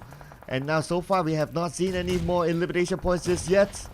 But the HWG, they're waiting for the right opportunity. Alpha will toss in his own utility. Mewtwo tosses a nade onto the inside of this compound, knocking down Sonic. But the counter coming in for Shroud. Shroud gets a knockdown by Shroud with the counter fire upon as well. But APG out at number 9. No points at all again this round. 2 rounds in a row without a single point. But for the side of HWG, they are going really strong in the grand final. 7 elimination points in the back for now. And they're not showing any sign of slowing down at all. Magna on the other hand has been quiet right on top of Ruins. Now leaving those Ruins might actually clash into Harame Pro, which HWG is moving the same sort of direction. They definitely got themselves those airdrop, but G-Lab is guarding over that side as well. And we do have another team on the southern part, which is going to be having a bit of a problem to just go through this because West Point Mamba is gatekeeping them, but they are in the crate. Yeah, PvE not done yet with West Point Mamba. From the previous circle, they were looking at this crater, and now they really want to take it. Okay, Mon Boy, is he going in for the rush? We can see his teammates still overlooking West Point Mamba. I guess they don't have much of a choice. This should be their next objective now. They're getting closer and closer. West Point Mamba, no vision because of the smoke. For the side of PBE, a very dangerous game in an open space here. But, you know, they say for the Filipino, Balak Bagan, and here we go. They're trying to force those fights, but at the same time, are running low when it comes to their resources. No more Troubles have left, except for Ryman. He does have quite a number still for those hand grenades, but nothing seems to clip on side of West Point Mamba. Federellis just pick out his head just a tiny bit, and Ryman, look at that spray, but it was a bit subpar. He could have knocked Federellis just now, but there was a quick response from West Point Mamba still. But HWG just meeting G-Lab halfway. We're talking about them running and gunning all day long. On the side of PBE, this has been going for too long now. Oh, Game Lab eliminated with 2 elimination points, but this has been going on for too long. Now it's probably going to end as Raimon will be at the forefront. Raimon comes in for another angle. Michi's in trouble. Raimon gun down Michi. Still holding it on. Momboy knocked down as well. Could West Point Mamba defend this? Only down to H2R. H2R, will he go in for it? H2R, he does have a vehicle, so he might not. At the same time, he wants to go. He needs to help. They are shouting for the help.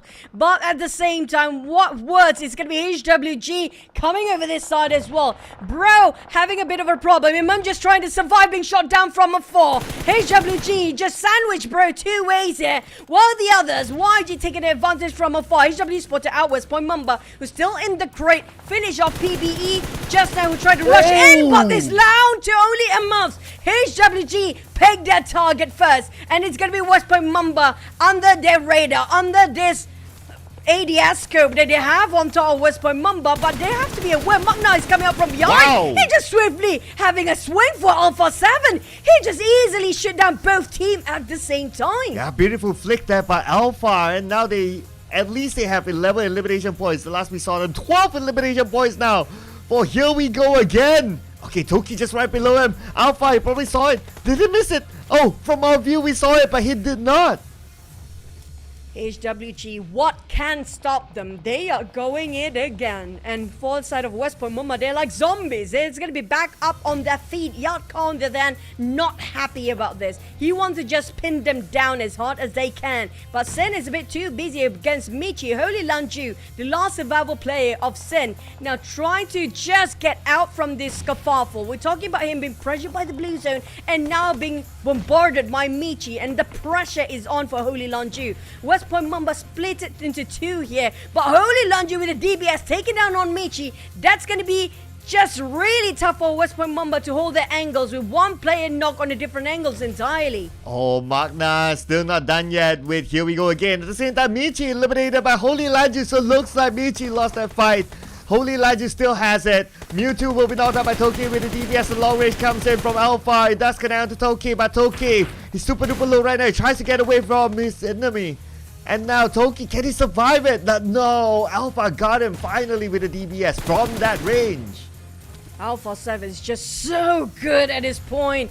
After one swing to the other, he's just non-stop pushing these guys, keeping the pressure on, and such a proactive player. While Yaka 77 also responding to their situation, while Alpha guarding over Holy Lanju, who's barely making it in. West Point Mumba Amas left with alone one more player around him somewhere. Federalis trying to go for the flank, but just too many eyes on Federalis. Holy Lanju knocked down and finished off by Federalis. It's going to be one consolation point for West Point Mumba still, but Yahiko have the eyes to the side of West Point Mamba at the same time. Now, how can they wrap around for West Point Mamba when it's 2v3 against HWG? And plus, there's another team behind them as well. So, every team is so close to each other now. But you can't think about it. Magda now in the top 4. Can it bring up a surprise here? As Alpha has the high ground, he scopes out. He misses Federalis. Federalis managed to evade the scope of Alpha. But Federalis is super duper low right now. Yahiko knocked down by Loki from the other side. It's going to be a very far knock by the side of YG. They are still in the game while West Point Mamba struggling to keep the boat afloat.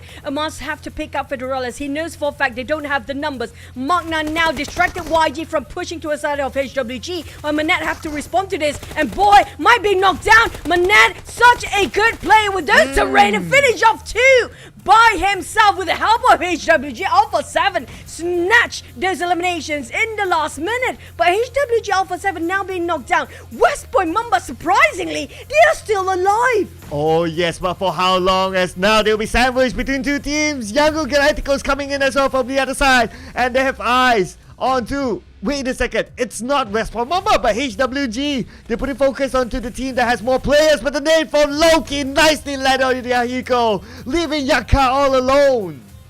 YG do have the numbers advantage right now. They finish off the monsters of HWG who's been running and gunning, got himself double-digit elimination before they went down, but left with only one player. YG do have the advantage with 3 players still up, while the other for West Point Mumbai and HWG only left with 1 remaining solo player to carry out the glory for the team. But Romeo Boy spot out on Mars. He knows exactly where they were standing before, and the smoke's giving away the position. Here comes the nade to finish off West Point Mumbai. Must manage to evade that last nade just now, but that's it. Manet taking it away, and YG, who would have thought they were quiet, but they finish off with a bang. Yeah, they finish off by being the king of the hill against 2 teams at pretty much the same time. And at first they started by focusing on the team that has the most players, and that was HWG. They took out 2 for HWG, only leaving Yaka alone, and then they swing their attention onto the lower ground where West Point Mamba was at. So West Point Mamba became the second team to go out. They got a second place finish, but Young Galacticos must give it to them because of their proactive move to go towards this team instead of waiting for them to come towards Young Galacticos. I mean, we have to give a lot of credit for YG's IGL here, because that's quite a difficult judgment call for the side of the IGL, who to pick first between West Point Mamba and also the side of HWG. If they pick the wrong team just now and resort to taking the fight against West Point Mamba first, they could not have secured this chicken dinner. 900 over damage by Loki. He got only 2 out of it. Yeah, he did a lot of work there. I guess at the end of the day, it's his other teammates who secured the elimination points, and that's absolutely okay. At the end of the day, it's a team effort. But as an MVP, what will be prioritized is the damage. So it's still a great work there by Loki. Not only this round, if you remember in Sanhao, he performed as well. So Loki, at least for the 2 rounds that we see the start of the finals, he's doing well as an individual. I agree. I mean, like, he got himself the 10 eliminations for the record. He's still holding the MVP in the grand finals. This is a high caliber play showcased by the side of YG, and they were playing it smart. They know for a fact there's so many teams across those hills, and just keeping the distance in the compound early on, and just, you know, taking a third party approach towards these teams who's so busy fighting each other. But HWG, this is a different form of HWG we're talking about. Look at how aggressive they were, how proactive they've been. Even in the highlight, I promise you, there'll be so many highlights just for HWG. Yeah, I think that they are the team with the most eliminations in this round. So we'll check that out later on. But HWG with their high amount of frags, with a decent finish, 3rd place finish, I think their points, well, definitely good in this round. HWG, if you kind of think about it as well, they are one of the comeback teams as well in the league to make themselves to the grand finals. Not really coming back like from below, but from page 2 they jumped themselves onto page 1, and it's a high page 1 finish for them. So HWG showing a lot of potential, just like the pros. And not just that, coming up from HWG, they had the opportunity to finish out West Myanmar just now. But you have to give credit for West Myanmar, how their wittiness outplayed all the other teams. They were in the crate, charged in by PBE early on, and then so many teams tried to take them down, but they survived so long in there, just so well versed with those crate they're placing themselves in. But HWG, even if they didn't score those chickens, they still get away at #1 spot with 15 eliminations. Yeah, and because of that, they overtake Younger Galacticos by 2 points. So that's where it matters, right? The points. So as long as you can get the points, that's okay. Imagine they got the chicken dinner, it'll be 25 points at least, plus more elimination points, of course. But HWG, this time around, it's a very different team as compared to at least the early league stage. Now look at how they shoot up on 2nd place here for HWG within just 1 Erangel map. And GE being pushed down to 4th. That was their worst performance ever we witnessed for GE. I'm not sure how they want to come back from that. Hopefully they have their mind all regroup and reassess, having a bit of a reset to have another go in Erangel. But YG, none of us put up YG as a prediction, but they're taking #1 spot with what? 15 points of a gap between HWG, but I'm not surprised if HWG can shoot up to #1 if they keep this going. Yeah, I mean, you want a surprise? You're getting a surprise right now. So far, so good for HWG. And on the other side, Magna, no longer the #16 team. They overtake the guys of Asia. 17 points for Magna. The guys of Asia, unfortunately, as of now, still no points in the 2 rounds that we have played. Same goes for APG as well. So keep your eye on these teams. Normally, it's like, you know, as gamers, you start off really chill and you say that, okay, that's a warm-up round for us. But who knows, in the next round, they just go insane. But before we head on to our next round, Choo Choo, we'll be taking a short break and we'll see you guys after this.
We are back from that very short break, and you guys are tuning into the PUBG Mobile Professional League Wildcard South Asia for the fall season. I'm Chichi, and this Cloud will be your host, casters, and everything else for the entire day.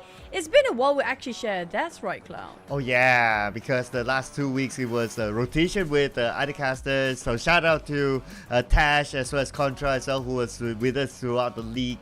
And well, we'll be spending the next 3 days together. So how exciting it is. But it's also exciting to see the 2 chicken dinners. The first 2 chicken dinners today is not from our prediction. Yeah, I mean, like, this is the grand finals, and this is what we want. These teams are not dominating over the league itself, now shooting up their performance when it comes to the first day of the grand finals. But can they keep up this way? Because it's always about, you know, it's always different teams that we don't predict that they will actually get the chicken for the first day. But when it comes to performance-wise and consistency, now that's the bigger question for these guys. Yeah, but no question for all of you guys out there to get this new set. There's a new Power Crew series available right now inside the game. So we have the dinosaur game mode. So you guys gotta pair it up with the dino skins as well. They look very different from our recent skins at least. Yeah, look at that Rhinoceros. Is like swagging with those big chains and like a rapper, you know. It feels like, you know, I'm just swagging here, man. But you can have more swags coming up into the game itself. Ducati Panigale V4S and the collaboration items with it is already out until only the 15th of June, which was yesterday, I think. And you guys missed this? I'm sorry for you guys then. Yeah, don't want to miss it. Don't want to miss it. That's why we've been telling you since the leak, you know, you got to get this skin. If you miss it, well, don't come crying, you know, because that's a beautiful skin. Same goes for this as well. Get your latest RP while you play it. You might as well get the RP because you can earn rewards while you play the RP. You guys know how an RP works, and this time it features amazing skins, especially the machete, and really liking it. Yum yum. The Neon Slayer cover. I do want to see if anybody can actually use that. But yeah, it's kind of true what Sir Cloud mentioned just now. Once you're playing the game, might as well get yourself an RP, because alongside you playing the game, you can complete some of the missions and get free items. I mean, like, that's pretty straightforward, isn't it?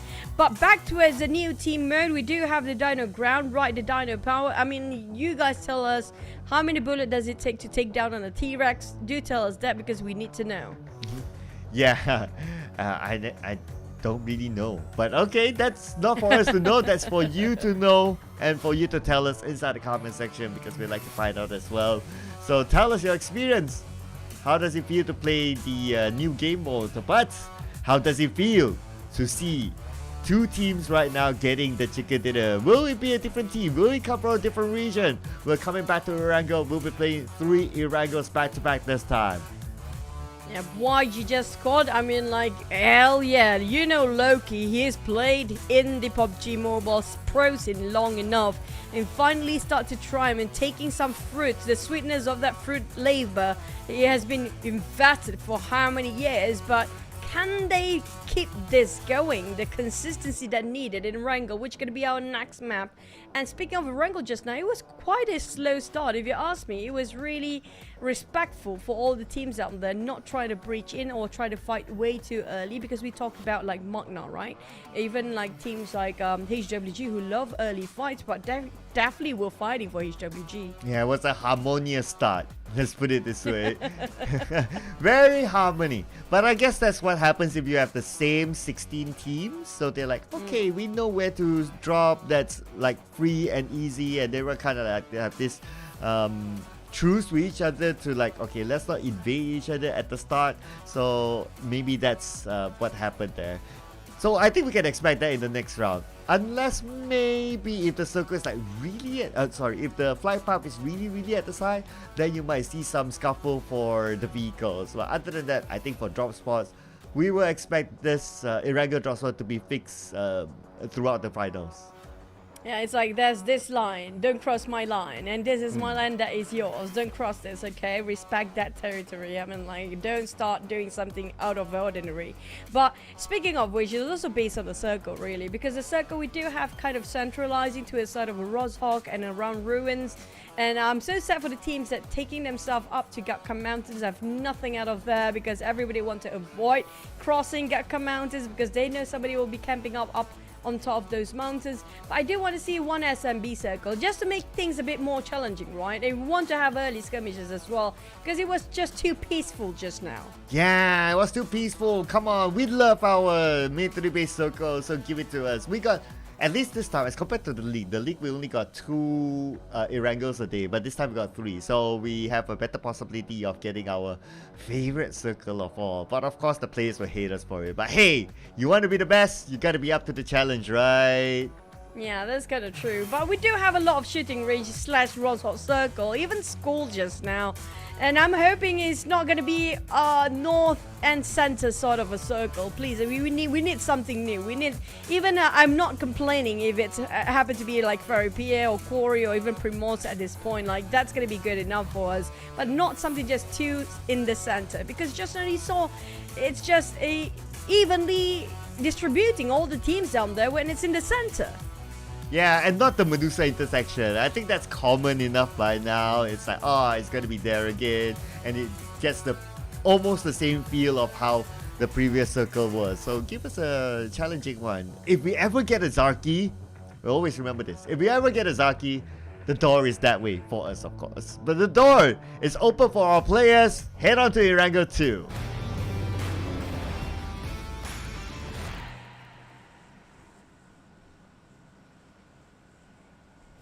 It's a new map of Erangel and a new start for the teams that are having some problems to get themselves any point in the last 2 maps just now. But we do have a north up to Jogopul's flight path. Feels like very similar from the last one. And I'm not surprised we have very similar circle based on the pattern we do have Erangel. Now, if this third Erangel do have the same sort of circle again, you know what, I have nothing else to say. But still, while we're waiting for the circle, a couple of teams dropping early on top of SMB. Yeah, we got Asia Esports inside of military base itself. I guess Rospan Mamba will be going towards Novo. Game Lab, hovering across. So I wonder if they're going towards Farm or Milta, but it should be around there. Or maybe they'll just grab a vehicle and then they'll head on to the areas of Milta or Farm, unless they choose to change their drop point. Then they'll be interesting, because the flight path is quite skewed towards the right, so sometimes there's that level of possibility that the teams will change up a little bit here and there, like having a secondary drop spot, and that's actually absolutely okay. And true enough, Game Lab drop into military base island, probably grabbing a vehicle and I guess moving to Milta. Waiting for the cherry to pop. It's gonna be well surprised. Gonna be shooting range once more, but this time more towards the left side. Well, you do have your Zaki. I mean, like, will we have a Zaki circle? You definitely have a team dropping on top of Zaki, but will we end up there? Yeah, the Zaki circle must be like stage 4, 5, 6 onwards, then it's counted. I know there's Zaki in it. Yeah, I'm putting some hope there, but I'm putting hope as well for PBE. Okay, are they going to pull off a surprise onto exit? But no, they're not going to go for exit. I guess because they heard like, okay, exit got a shotgun, so it's like, okay, no, not in that distance. But at the same time, they do have enough weaponry to fight exit just now. Maybe they just don't want to linger too long. Maybe it's just a bait, but they're making a big U-turn. They want to go for it. Feels like they will take up the challenge. Yeah, shotgun or not, they're going for the shack with a machete on H2R and Bison on cool. Well, this is surprising indeed. Now, they might actually score themselves a first point of the day. Oh, backup is here. Okay, they got to finish up Sonic as well. Sonic coming in, but Sonic, knocked out by PBE. APG again. I mean, this is round number 3. If they're still at 0 point, I mean, it's really not the APG that we know of. I just hope at least the other two can make something out of this. If not, it will be really troublesome for these guys to play the catch-up game, because the point gap is just too big for them to play that sort of a game in this state. It's just really detrimental for them to have lost 2 players too early on. And I'm surprised just now Exit didn't try to build that shack, knowing for a fact that PBE already made a U-turn and just trying to go and pick up all the other members and make another U-turn to go back to the shack. He actually do have time just now. I guess it's also because he doesn't have a vehicle. So his friend, I think Sonic had a vehicle just now. yeah, and Sonic arrived after PBE arrived. So to be fair, right? Like Sonic arrived after maybe. PBE arrived. So yeah, I think Sonic would have been the one to like, okay, if he knew that everything would have been or PBE's timing would have been the same as him, he would have like, okay, I'll just leave it. But he happened to arrive when PBE arrived. So it's just about, it's just like, how should I put it? It's like that domino effect. Yeah. It's all about the timing, and the coincidence is just uncanny at this point. But G-Lab taking over Milta area.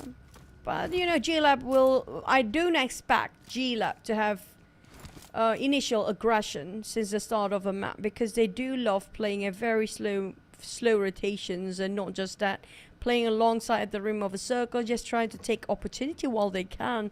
But FOD have been very quiet for the past few weeks here. I'm waiting for FOD to make a sort of a comeback, just like how they did in last season, because last season they were super aggressive. But feels like they're being tamed down in the fall season here. Yeah, even their points are below a lot of the other teams. Like they're on page number 2 now, only 28 points. It's a very different 5 of danger. Not as dangerous as before, totally agree with that. I wonder why. I guess it's just more of like, whenever fights happen onto them, they don't really win those fights. And it's just as straightforward as that. It's more of like fight coordination or their ability to really take on or hold on fights. I feel like it's more about team communication issue that I have to face against right now inside of FOD, really. Because if you guys look at the trailer about the MY region, like a bit of documentary behind the scene, right? It's always so important for the players to have communication, because that's going to be their initial biggest problem, where you don't relay fast enough information to work alongside with your teammate. And usually that's the case. You saw that happen multiple times when there's one entry fragger just pushed way further than the rest of the team, and he was expecting to have a follow-up, but nobody was there to support fire behind him. And that's the case here for most of the teams down there that have some communication issue. But on the side of YG, they won their last chicken dinner just now and trying to go for more. Long range from Myrna boy. Can he get one? No, not yet.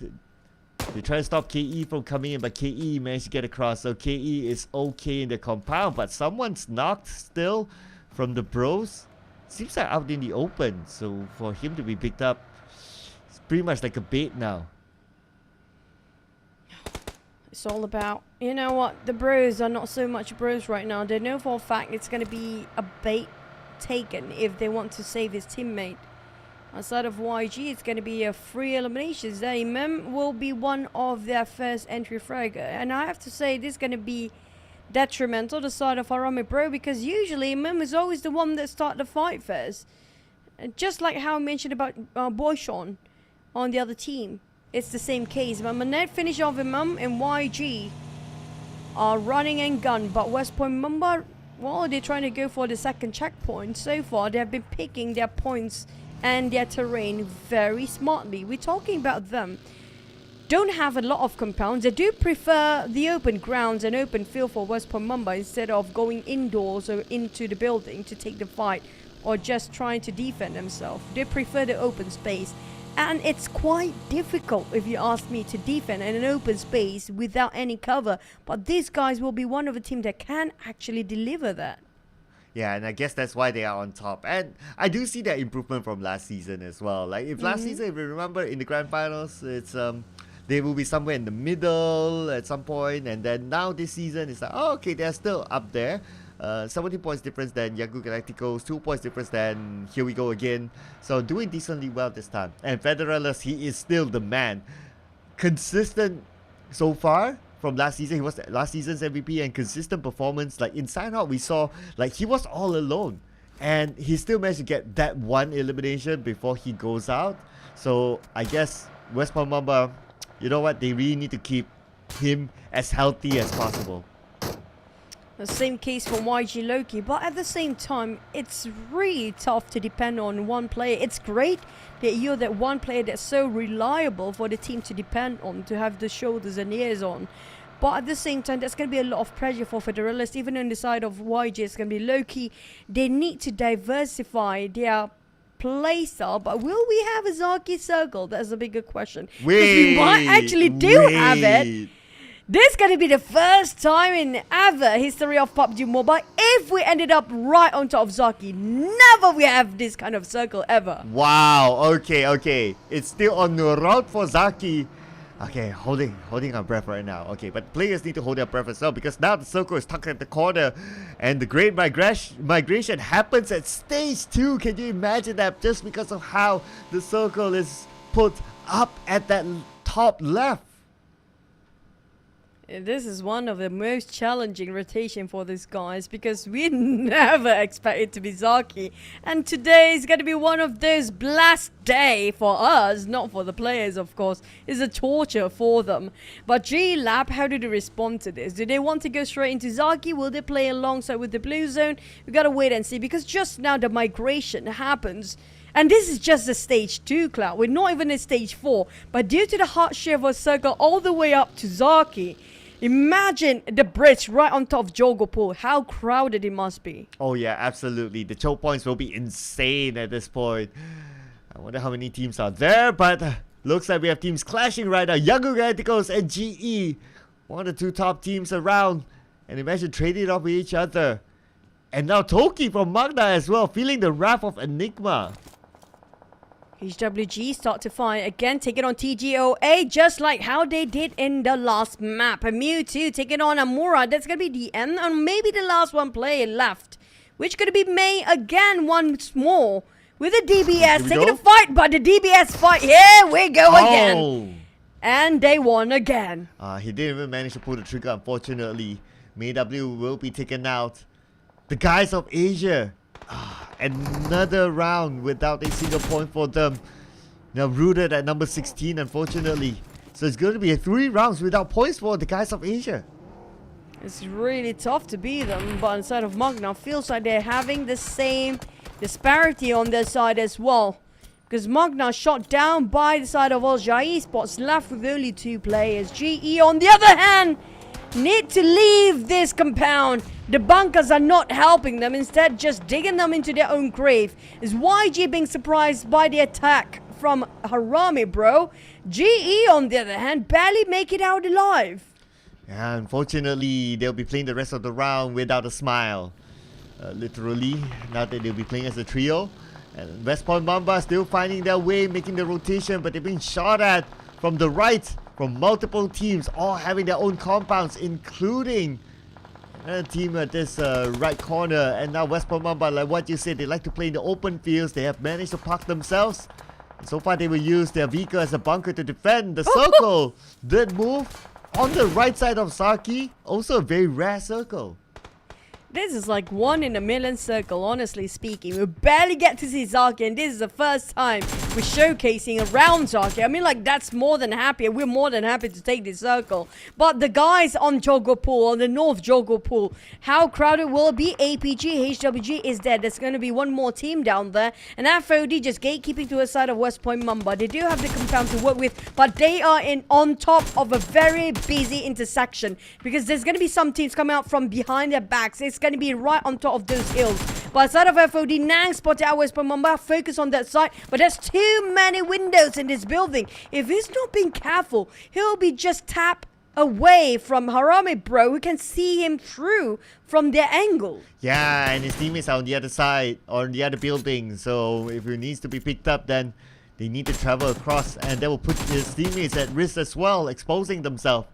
Now for Magna and YG, Romeo boy on the other building. Magna, they don't seem to know that he's there. Or maybe they do. They definitely have a clue. Especially when you have those engines turn up just now. They can hear those sounds. The auto queue of HWG rotating definitely Just distract Monk now. This is going to be a dangerous game. And that's going to be the shotgun. Just taken on Labo swiftly. He didn't check the corners just now. And Boy knows this and realized it a bit too late to help his friend. Now Magna left with only Boy. Same goes for the side of YG with 2 players. Romeo Boy will not willing to give up this warehouse just yet. But this warehouse is just really tough to defend by yourself. When the other team's looking at them. So I guess they're just waiting for like, okay, when the fight's over, third party will come in.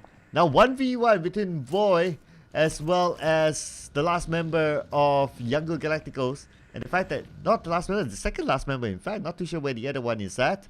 But we're sure GE is at Austria Esports as well as Sin right below them. So GE and Sin coming in again at each other. Zai taken on with 1 nade towards Holy Lanju. Sen, how do we respond to this? West Carry just run down on Holy Lanju. Claire tried to take himself a different position, reposition himself towards the flank side, but being discovered anyway. AV with a rock in between, taking this as his covers for now. But Master Ichi is just too low. He needs himself to be recovered, but West taking a bit of a tap from Kayla from the side flank. By AV, they want to shut down on GE. Which one to pick first? Switch over to DBS. Going straight head onto a Zai. At the same time, Zai is bleeding out. Cannot be saved by Master Ichi. Now Master Ichi will have to build this one with a vehicle, hop onto it, and just scatter away. AV will not let him go just yet. The spray! Finish off. Sin taking GE out of the equation. I'm not too sure if GE managed to get an elimination in this round. But then again, it's GE out fairly early as well. Now the circle comes still on the right side of Zaki. Not really a big hardship, but it's going to be 90% land. More space for the team to play with. And we can see the rotations coming in the long range from Boy. Will it be able to land a knockdown? Putting pressure onto Kaya on the other side. Kaya, 40% health, managed to dance his way to safety. At least it's almost 200 meters apart, so they can actually go out of here for KE. But Falcon taking another player across the map. On the side of KE, they still have a full squad here, but they will be slowly guarded over by the side of West Point Mumbai, if I'm not mistaken, behind them, or it's going to be a different team entirely. But KE realize, you know what, we're too far apart from each other. They need to get themselves a rendezvous point, at the same time regroup and reassess the situation to see how things will unfold alongside with this very tough circle. But PBE on the other hand, they have the blue zone. At the same time, G-Lab is just across them. H2R knocked down by Kai, finished off, but PBE just running past Kai without any challenge given. Yeah, Kai all alone, and looks like they're not going to take advantage of that. Maybe they don't have the information. They're afraid if anyone's there. But now Kai, he wanted attention, he got it, but he got it from Enigma instead from the other side. Enigma will get that point. Mewtwo, the last member of Here We Go Again, taking a dip, but pretty much not much space for him to play with here. He still needs to get onto shore. Mewtwo playing this very safe and very smart indeed, knowing for the fact that there's nobody gonna swim over towards the northern side of Zaki, just taking that difficult swimming rotation. But KE on the other hand, how to get out from this crossfire. It's a battlefield on top of this hill right now. You might just walk straight into West Point Mamba and straight not even getting out of a car and just shot down by Federellas and Amos. He's been on the sniper tower for the longest time ever. Now KE don't know where to go. They have no clue where to go next. Everywhere there's going to be somebody there. Yes, finally they have a compound, so but unfortunately they will be playing the rest of the round without the top. Kaya, 40% of health, safely in his compound, so they can hold on to this to the next stage at least. There's a possibility that the circle will move away from them, so they gotta be careful, they gotta plan ahead. Boy Shot all along on the outside. Now the player that you don't want to lose for KE is gonna be Boy Sean. You gotta keep him alive there. Hopefully he's able to get back to his teammates. He has to be alive by himself since he's too far from his teammates. And there's going to be another team coming up very close to the side of KE, but on the other hand, APG working out as a duo, giving such a pressure towards Falcon that they just cowered themselves towards the corners of this building right now. But Marcus trying to decide whether to go in or not, playing around side of the walls, spotted out Chan Long. But at the same time, Marcus want to flush out D2Y first. He knows for a fact there's going to be more than one person. Shroud taking a different corner. Marcus now will want to open the door, but the moment he opens the door, it's going to be somebody shooting him down. Shroud try to give support fire, but they're being surrounded. They miscalculated, but at least he responded in a swift manner. Shroud tried to pick back up Marcus, but so many players of the side of Falcon now trying to shut him down with the Blues and closing in at the same time, and very low HP. Shroud have to just revive his teammates swiftly, but they don't give him any space. Oh, the other side. But wait, why? FOD, why? Why? Let him do his thing. FOD, oh no. But at least the good news for APG is that they managed to score 2 points, so their first 2 points in the finals. But FOD just had to come in from the other side. What a nosy team. But we do have West Point Mamba. Now, you mentioned about Boyshon, he has to be alive. But he couldn't survive that long. He's being knocked down by the side of West Point Mamba just now, if I'm not mistaken. But back to the side of Sen, they're taking the high ground. So the problem with this circle is just the circle happened to be on the low ground instead. So everybody else have to climb down their high horses and just squeeze into that circle, which has been crowded by so many teams. Still have 10 teams surviving within this very unfamiliar circle of Zaki. And not just that, they're losing men one by one, limb by limb, being picked off by the teams around them. Ooh, yes, this is where stage 5 we're talking about. So everyone's been picked off at this point, including FOD could be the next one to be picked up. And yes, it will be picked up by Chan Lo from Falcon.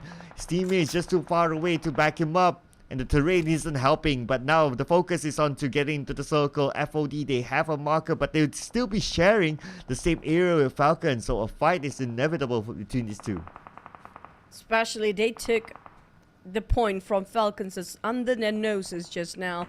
And Nang and the rest of FOD tried to reposition themselves as best as they could be. But they can't see anything across this small hill. The terrain is not even, it's a bit curvy. And the problem is they cannot see what's on the other side. And D2I definitely knows they are there, start to drop those nades. While West Point Mamba taking on KE at the same time. Left with only one player, Avi repositioning himself on the flank side. Might actually even spot out Cool across him down the hill. Now, he definitely saw somebody's there, but he cannot pinpoint exactly where his position is right now. Prepared with over 180 of that Scar L, hoping he will get something out of this. But the Blue Zone is not on their side. The clock's ticking at the same time. They have to climb down here. And not just that, finding themselves a great space and place to take cover from, which will be an open space the moment they climb down. How Cool is really playing it cool down at the low ground, but Moy knows he's there, so Moy just needs to wait. Moy's just like, okay, you come to me, because the zone will put pressure on the Cool. Cool will need to move anyway. So that's going to be the point that Sin wants. But on the other side, looks like Enigma is coming in to join as well. Oh boy, this is going to be very messy, but that was a splat from Kaler, but he was definitely being punished in the hands of Enigma the moment he just run down on somebody else just now. But Sen is not happy. They will respond to this, while Sen, Enigma, and also the side of the right side of the circle, Cass being knocked down as well, and V trying to just make do with what he can and what he have. But right now, Caps were having some difficulty to revive himself back up. But Sen, they will have to respond as well, because if they're not wrapping things up as fast as they can, less than 20 seconds will be the death for these teams to stay themselves in the blue, including FAD and Falcon, who've been sharing the same compound for the longest time. Ooh, long range pressure onto FOD. FOD loses 2 players. And here we go. FOD, they want to seek revenge. They managed to get 1 instead. Enigma coming in from the other side. FOD still on the other side of the circle. They need to move. At the same time, Michi will be gunned down. Now we're down to the top 6 teams just like that, and we're still stage 6. Thanks to the terrain, which is so hard for these guys to see on the other side of a mountain. But Sen managed to climb down and place himself next to West Point Mamba. A must Just the last remaining member standing for West Point Mamba as Mitch being knocked down from the back line. Avi and Sin trying to open up their angles and open up their views as well. Working as a triangle strategy. Kayla got himself in a sniper tower. Avi trying to go for the flank instead. Trying to spot anybody else from afar. But the thing is, there's going to be a street in between them. So they didn't spot out the one that closest to Sin, which on their left. That's going to be last player of West Point Mamba. If they just leave him by, he will backstab them in the very last minute. They need to shut down on Amas. Regardless of how many teams across them, they have to give attention to West Point Mamba first. Oh, West Point Mamba, how is he going to get away from this? Amas, low ground Sin, every one of them has the high ground against him. And now they know exactly where he is as well. Okay, they're coming to find him. So it's pretty much like a hunt. But they can buy time because they're not in a rush to take him out. Right now he's on the lower ground, so anytime Sin can be the one to eliminate him. If they're not spotting him and not giving enough, he was just slowly lurking on their side. They spot our FOD players, tapping it from afar. There's going to be like over 200 meters between them and our FOD. But Sin knows for a fact if they don't shut down on Amas, it's going to be really troublesome for them. And going switch over that DBS, but a bit too long for the range. Kayla will respond to this with a Thompson. Straying over to Amas. Amas barely. He managed to negate all the damage. But still not enough. 3 people of Sin to shut down on the last player of West Point Mamba. Yeah, no miracle story there for Amas from the low ground, so he'll still be eliminated. We're down to the top 5 teams, ladies and gentlemen. No teams with a full squad at this point. And if we look at the circle is 50-50. It could still go up or down. And the road is going to separate these 2 areas. Long range from FOD. We have Mewtwo from the outside. Mewtwo managed to get knocked out to Spooky. Spooky is down. His teammates can still pick him up, but Mewtwo. Oh no, pressure by the blue. He can still heal himself up, but can he secure the elimination point before he goes down? Should be able to. At the same time, he barely can just pop out from this tree just now. He knows for a fact he needs to just shut down on Enigma player. But Mewtwo, how to get out from here? Can he make it out alive? And Koopa waiting on the other end, waiting for him to pop out. But it's just too much with the blue zone on that side as well. Enigma Koopa at least got himself some consolation before he will, you know, face the inevitable by the next couple of seconds. Because he's going against the 3 teams that have more than 1 player on their side. Sin, on the other hand, having 12 eliminations in the back right now, running and gunning and just sniffing out the position. But Romeo Boy just next to Avi. Avi might spot him out the moment he just walk out this smoke. He didn't see him. He camouflaged himself. Romeo Boy. Oh, Avi shuts him down. Oh, luckily he has backup from the other side. So Romeo Boy got eliminated anyway. And now Sin is the only team on the south side of the circle. The other teams, they're on the north side. So we can expect that Koopa... Okay, let's see what Koopa is going to do. He is the last man standing for Enigma. He's going to go on to the other side of the road. Okay, no, he's going to hold on to his position for now. So both teams pretty much will have their own territory. And Smokes will give away his position, but at least he will have some covers. Temporary covers until the smoke dissipates. But he's trying to spot if there's anybody right on top of those hills. But Sin already moved themselves forward and crossed those streets. And thinking about how to cross the street while FOD waiting on the other end. FOD, they do have their visions to the side of Enigma Koopa right now. Not aware that Sin is just too close for comfort. They do have a bit of a great area for FOD, taking covers with these barricades of vehicles and a couple of vegetations in between, waiting for somebody to pop their head across that hill. But there's going to be a street dividing them and the side of Sin right now. But the one that will be the game changer is definitely going to be Enigma Koopa. He's waiting for the right timing to open fire, but Koopa still finding the best sweet spot he can be in the case of the war between Sin and FOD happen to be erupting. But Sin a bit hesitant to cross the street right now. Yeah, all these teams actually, they're just praying for the next circle to favor them. We still have stage 8 circle, and the circle, it's still 50-50. Oh no, but you know what? Koopa doesn't have enough space. Same goes for the rest of Enigma as well. So I think Koopa and Enigma will fight each other. But no, it's going to be Sin being shot at. Kayla, knocked down!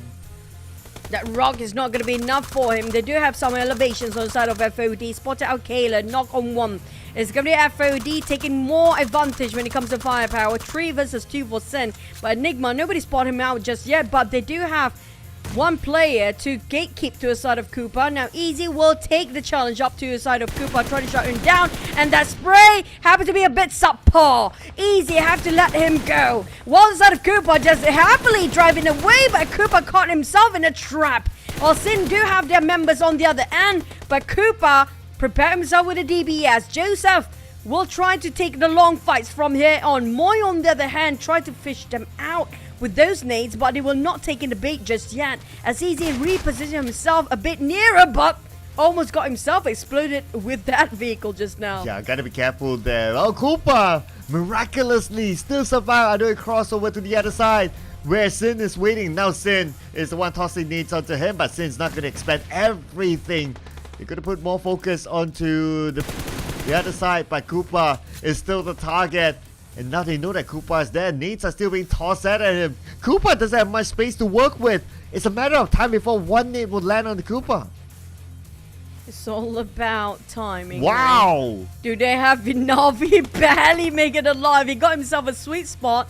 Just a tiny one. Didn't actually take him by the molly. But Sin, on the other hand, slowly trying to close the gap between them and FOD. FOD is not making it easy for them. But Sin, on the other hand, like it or not, they have to face the inevitable. They have to force the fight anyway, because this is going to be the last circle ever be for these 3 teams right now. But Cooper managed to hang on this long by himself. That's already more than enough respect from me. But hey, FOD, FV, take it on Joseph fifth. Finish off him straight away. There's going to be 2v3, 3v3. For the side of FOD and Sin, but Enigma finally being finished off in the last minute. Got himself in the 3rd place, but Easy spotted out where is FV and responded well as FV didn't whiff. But how? Sin won just now. Where are the other 2 players? Wow, I guess it's just off-angle shots from Sin that they managed to finish up the last few players of FOD. And they got the chicken dinner, so that means I got my first prediction correct for today. So Sin, main team, chicken dinner winners of our match number 3 inside of Erangel. But a good opening there by Sin. I mean, they knew, so FOD, they were kind of clumped up, but Sin, because they opened and they know that they're confident to open the moment they eliminated Cooper, that means that no one's on their right side. And when they opened, they got multiple angles onto FOD. FOD had nowhere to run. I'm surprised FOD, they had that golden opportunity when they knocked down on one of the players of V from afar, but decided not to do anything out of it and just waited on the other end. They know for a fact there's no more circles, but just now you have to give it to FV. 7 eliminations with 1000 over for his damage output. This guy, he just flanked so well for the team just now. He didn't miss. His sprays was just on point. It was incredible. Oh yeah, absolutely. We're still looking to see if anyone will break that individual record of 10 eliminations. So far 7 is close enough. But then again, Sin, this is the Sin that we know of. They were super aggressive in week number 2. And now coming into week number 3, it took them this game to show their thing again. The most throwables used in this round is by Sin. 38, 32, and 5. And it's not like they lasted with a full squad for a long time. It's like 30 minutes, 39 seconds. They had to play as a trio, but they still managed to get the chicken dinner. But HWG, almost every single game for today, they have been performing so well if you compare with their league stage during that time. But also coming up from Enigma, Cooper just now, being a solo squad, how he being just ambushed by team after team. He managed to, you know, his wittiness plays such a big part in it. He just negate all this damage and get himself in a very unusual spot that nobody can actually take him down. But PBE side, on the other hand, a lot of problems for them. They tried, we can see their effort, but it just didn't turn out so well. Yeah, PBE. This is still considered their best round in the 3 rounds that we have seen, but it's still not enough. I would expect a lot more from PBE especially they have a player that got a bronze medalist during the recent SEA Games, that is Mon Boy. So still looking for them to make that PBE sort of comeback from before. But anyway, 6 points is not too bad. But 17 eliminations for Sin, 27 total points. That's more than double the second place Enigma.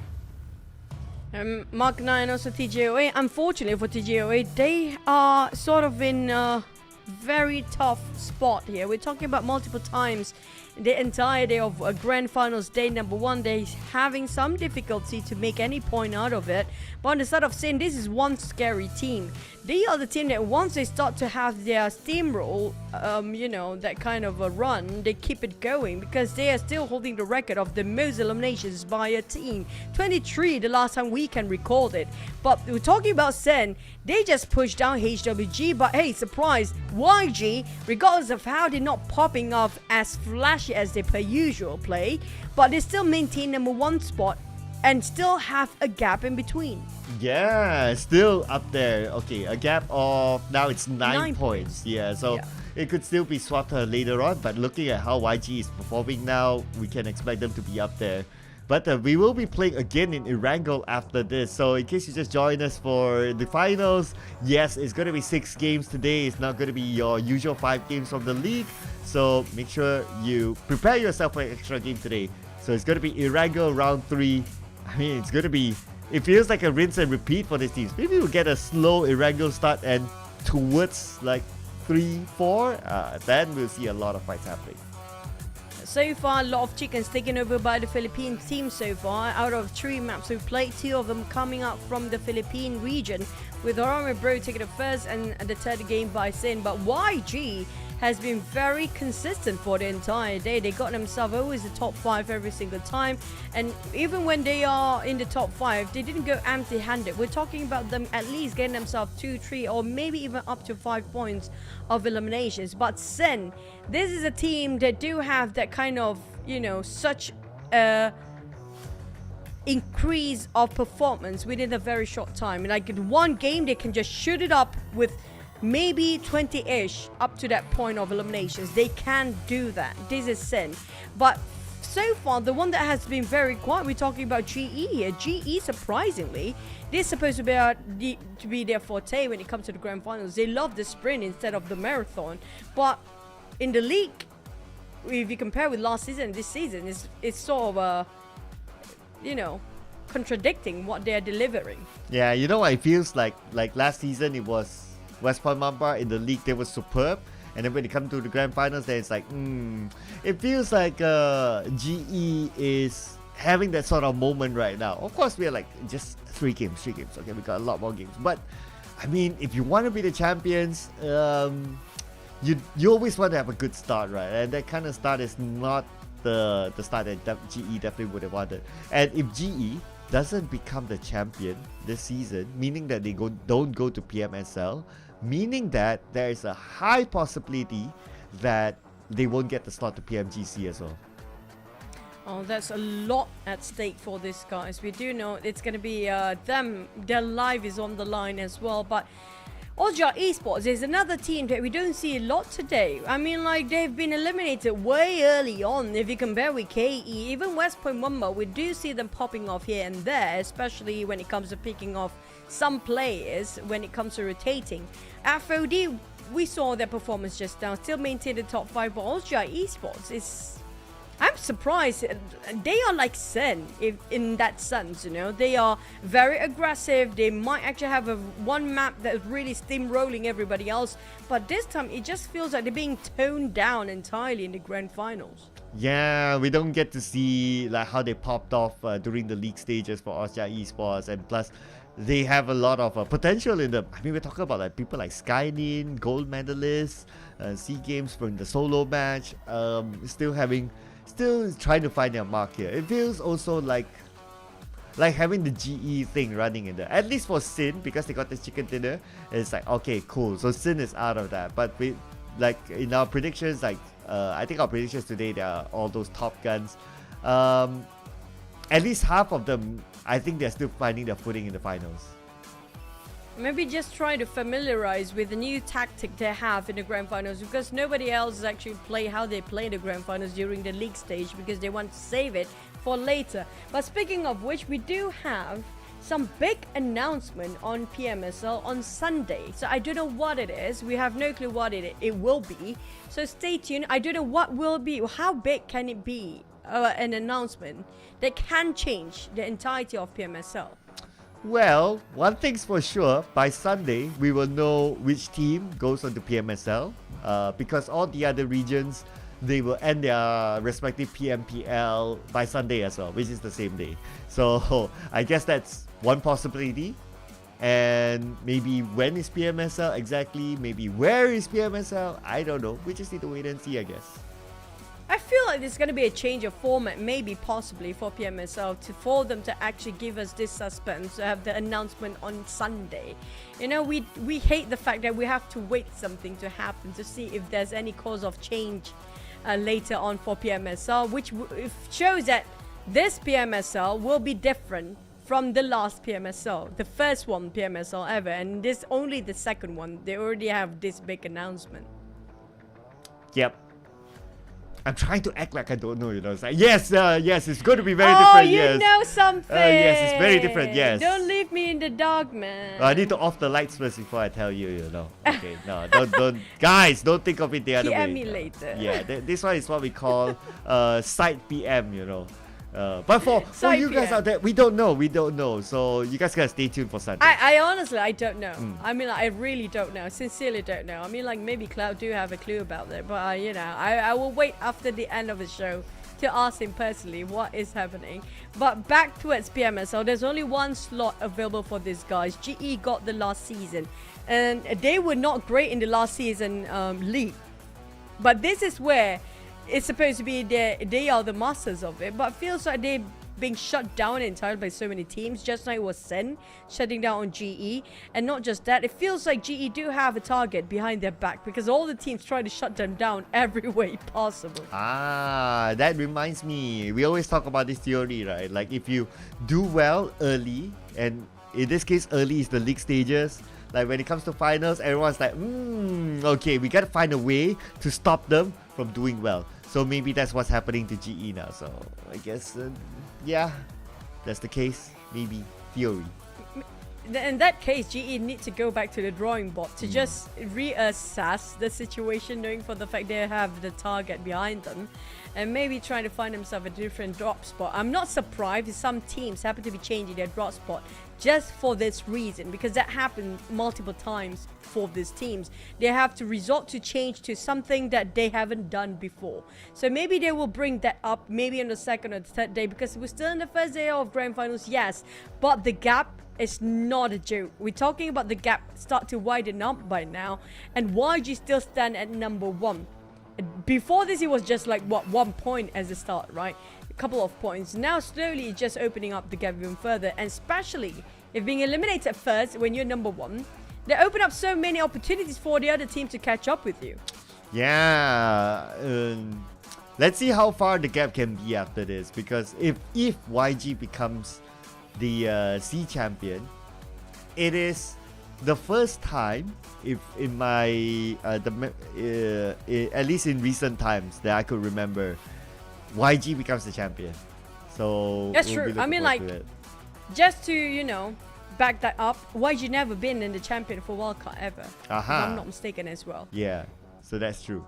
Yeah, so if they can beat, then it's going to be historic for them as well. I mean, I would love to see Magna going up. Yes, they are not at the bottom right now, but for them to catch up to YG, who not only performing, but because of the points they need to do a lot of work to be up there. But YG is a legacy team. We know them since the birth of PUBG Mobile Professional League as well. So they need some sort of, you know, achievement.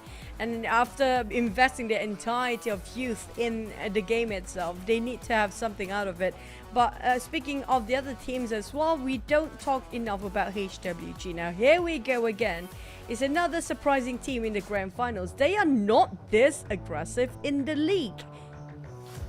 Yeah, they're very different. I think they really only show themselves in week 1 they didn't really show themselves. Week 2, starting of week 2, nobody really notices. And then somewhere around the middle of week 2, it's like they just went all the way. It's like, hey, where did this team come from? And they were the team actually. They were fighting for their survival to come into the finals today. And not only they obviously fought for their survival, but they also fought it in style. It's like they went all the way up, and they continue on their momentum to today, which is great looking at them, because we always like to see these kind of surprise stories. And if a team like that could get the championship, who knows? Maybe they'll have a change of an org after this. Somebody will pick them up. But let's see them prove themselves in Erangel.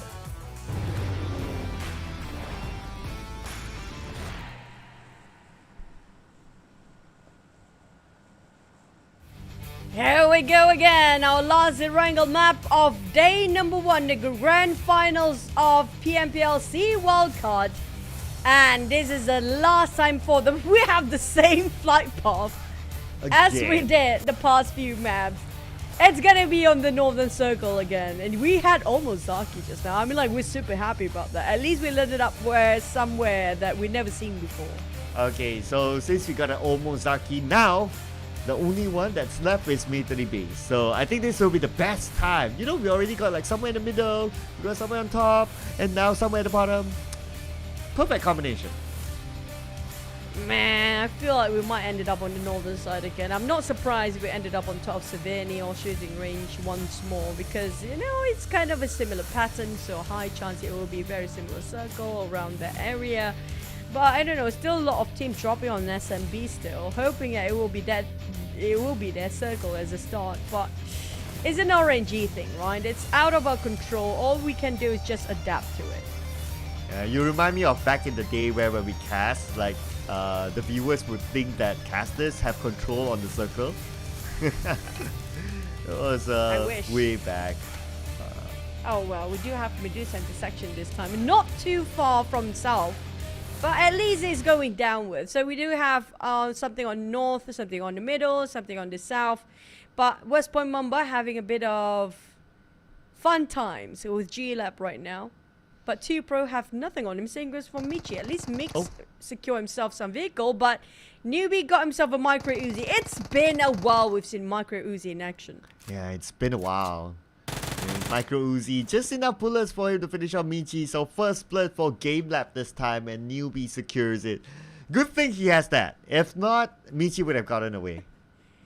Yeah. I mean, like, both teams were having difficulties with their loot just now. And a couple of compounds barely got enough to supply more than one person. But aside of G-Lab, well, at least they got themselves some consolation as a start. On the side of West Point Mumbai, unfortunate, yes. Managed to land himself one vehicle, and that's going to be just a motorbike. But KE on top of Pachinki. Now, nobody challenging KE on top of Pachinki. I'm super surprised nobody's trying to fight Pachinki over this. Well, maybe like what you say, right? Pachinki is no longer like the must-take compound anymore. It's like, yeah, we can do without Pachinki. It's fine. I guess that's how the meta really shifted for the teams, and Pachinki is no longer that focal point. Yeah, if I remember during week 2 as well, like nobody really contested for Pachinki. So Pachinki was kind of free for one team. If not, it's just free. That's all. It was heavily contested in week number 1. That's it. Against Harame Pro versus KE. But, you know, maybe Pachinki don't have enough DBS. So they want to go places where they do have abundance of DBS. That's the meta, right? That's the strategy these days. So this guy's just going to go for DBS and 1 Scar L or 1 DP28, or they're lucky enough they got a Mini 14. And M416, but yeah, I mean, like, Pachinki have such a luxurious amount of loot for these guys. It's more than enough to supply even over one team, like maybe even 2, but surprisingly nobody trying to drop himself there. Yeah, no DBS, no deal. It's like, we'll go left, oh, no DBS. You go right, no DBS. I mean, how often do you see, now that I think about it, how often do you see KE with a DBS? Ooh! Boat ride! Wow, okay, this is rare. And even though it's like a land circle, but it's still a boat ride Game Lab. But this is where it gets difficult. You got West Point Mumbai looking for revenge. They're definitely not happy about their members being finished off, but West Burmese after that audio cue they heard from those boat navigation by side of G-Lab, placing himself right on top of this bridge for now, waiting for them to pick out. For G-Lab, I'm not sure what were they thinking, but now they trapped themselves underneath this bridge, where they're trying to surround every angle possible for West Burmese. But remind me again, how many teams dropping right on top of SMB? I think it's around 2 or 3 teams nearby as well. Yeah, it's about that number. So I guess 3 is just a little bit too crowded. Hence we see Game Lab now suffering the consequences. As Mix will get it, Federas will finish off 2 pro, only 1 left. So at least that's revenge settled by West Burmese. Now it's about topping up from the revenge, and definitely they'll be looking for that 1 point because they are in the running for the number 1. G-Lab on the other hand is a bit awkward for them. I'm surprised they took this rotation with a boat instead. Well, they actually can flee out of the grasp of West Burmese before, but just placing themselves in the center of West Burmese again. And we do have another 2 players of G-Lab now waiting on the other end of the bridge. Mix have his eyes onto them, and Federal is trying to finish off Scardy, who's still swimming underneath that bridge and trying to find a way to shut down with an AKM. Tossing his first hand grenade down to a side of G-Lab player who's closing the distance. Verma's giving a support fire from the back. Mix need to reload, but before he can even do that, been knocked down instead. Ooh, okay, Federales will be the one to finish the last one off, so Mix will be picked up. Yeah, I do agree, like what you say, like it's unusual rotation. And not to say that it's bad, it's just unusual because, you know, sometimes you do something that people don't expect. It might be a good thing, but just what happened, they got caught up by West Burmese because they had to awaken the snakes. I mean, if they park themselves not under that bridge, they do have more space to swim over towards the shoreline, but it's just, for all the places, it has to be there. On the side of Sen, on the other hand, Romeo Boy trying to figure out a way to see them from the shoreline or the coast, while YG a bit distracted to a side of FV, who got himself the last MVP just now. Now happened to be swimming for his life. I'm not sure where are the rest of Sin. We can see nobody else is giving a support fire to his FV. I think they were trying to just separate themselves to gain information and just getting themselves the loot that they needed. Have to be caught in the process of, you know, loot jumping from one compound to the other. Yeah, I guess maybe they're not happy with their loot yet, so that's why they're still doing that. And that's okay. I mean, we're still stage 1, right? So YG is doing exactly that too. But they just so happen to get that 1 elimination point. So that's a bonus for YG. A good start for them. Now they have a 10-point lead against Sin. But Sin is the type that likes to come in a little bit later. So if we see action from Sin, then normally it's like stage 3 onwards, whereby they come in from the outside to the inside. Whoever's in front of them, they will take out to gather the elimination points. I think inside of Irago, they'll be able to do that. And also just to add on, that Sin, when they got the 23 record-breaking elimination per round, it was inside Irago too. YG, like you mentioned, there's an opportunity for them to just open up the gap even further. But speaking of consolation, right, it feels like the same awkward situation, just like how we saw G-Lab early on. I'm a bit surprised where are the rest of Sin really, but it's just FV, it's just so separated. But we do have TGOA versus Harami Bro. Range still a bit far, but we do have a very interesting circle against. Are we ending up on top of School once more? Ooh, School will be interesting. And one of my favorite compounds, if it happens to be a compound, but TGOA, the guys of Asia. When will they secure their first? Okay, they managed to get their first point finally in the finals. But they're not done yet. They were going in for the rush, but the DBS is there. And that is it. That is it for the pros. Only managed to get one, the guys of Asia only managed to get 1 point out of the 4 rounds that they played. It feels like sort of a repeating mistake coming from TGOA. Every single time they walk themselves into that compound, they're not having enough information who's actually in there. At this point, they're going to be somebody else in the compound inside of Austria Esports. They know for a fact there's going to be APG running here. They already shut down on one, but Shroud responded with that molly. Skyny taking on Exit on the ground. Left with only Sonic on the side of APG right now, with Marcus left with only maybe resetting himself with that first aid. But Marcus playing around the corner, but he whiffed it. A bit support, close enough, but no way. Marcus gaining it back, but not going to be enough for him to have two people to fight against him. Left with only Sonic standing right now to fight against Puff Puff. Austria Esports is running low when it comes to manpower as well. Ooh, Sonic. Oh, the nade onto Sonic. 10% of health left. He needs to reset, but I don't think he'll have time. Nade tossed into the building just to buy himself some time. Comes in for the off angle. Goes in for the reset. But now they're coming. Oh, wait. Look at the minimap. There's another team actually approaching Sonic. Managed to reset himself. Goes in for the pro shot. Beautifully done by Sonic. Beautiful pro shot. It's been a while since I've seen such a pro shot. Nicely done. What a turn of events here coming up from APG, but this is attracting KE. Kaya happened to be around the corner. Now he just gave away his position as well as Sonic can see he was there. But Kaya can see as well they're both gonna toss the same angle of hand grenade, but Kaya straight in the line of sight to give Sonic such a clear view. But coming up from behind, Boy Sean as always delivers. It's going to be APG running down and being eliminated, and we're left with only 12 teams. But KE, there was a nice crossfire, but close enough for APG. Still managed to secure themselves 5 eliminations. You can always depend on Boy Sean in such situation. It was just too bad that he had to lose one player. But anyway, it's still a win. A point's a point, they'll take it.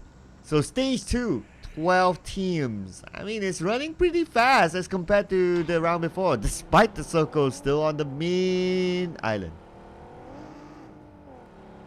Back to SFOD. I think it has been very quiet, but we might end up on top of school again. Never mind, it's a bit on the right side, but we do have PBE and GE taking the center this time.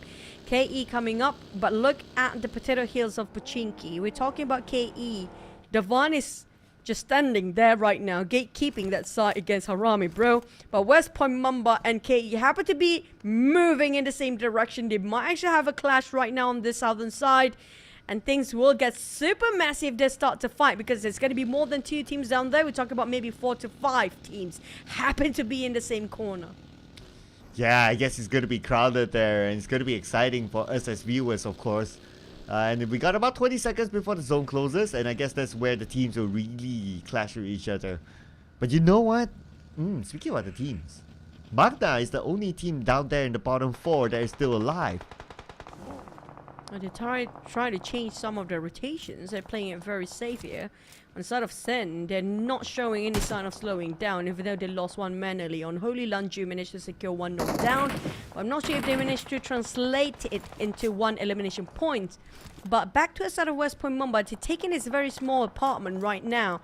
It might actually be visited by the side of KE or even Falcon on this side, but at least Falcon is a bit too busy against KE right now. That West Point Mumbai do have the time and space to just analyze what's surrounding them.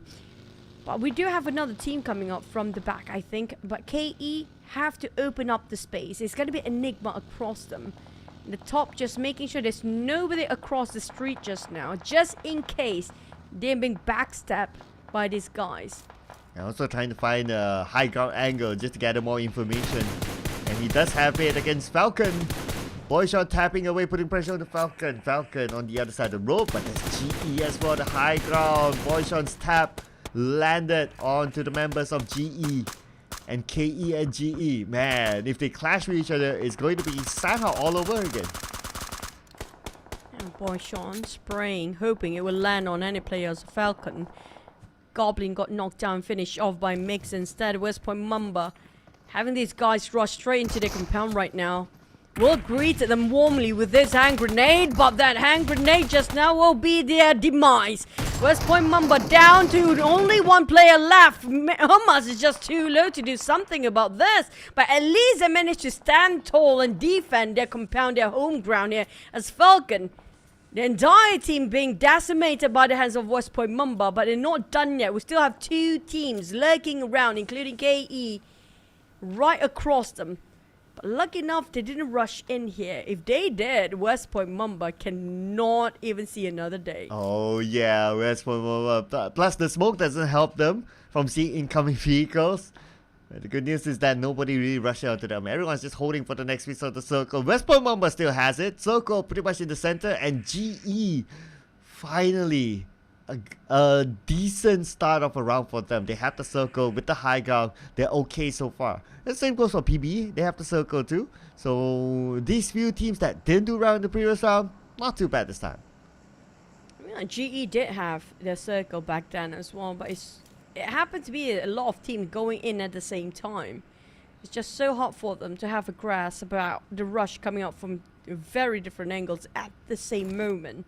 FOD taking their time to cross over into the circle, but Magna greater PBE, they're taking the crate this time. We do know this place is one of the strongest defending hole for them, and now they're taking and make use out of it, and PBE trying to snatch this place out of their hands, but Magna responded swiftly. Maul tried to take covers after that spray is coming up just right in his face. Tokin bleeding out will be saved by Boy, who tried to distract these guys from rushing in, but they're going in anyway.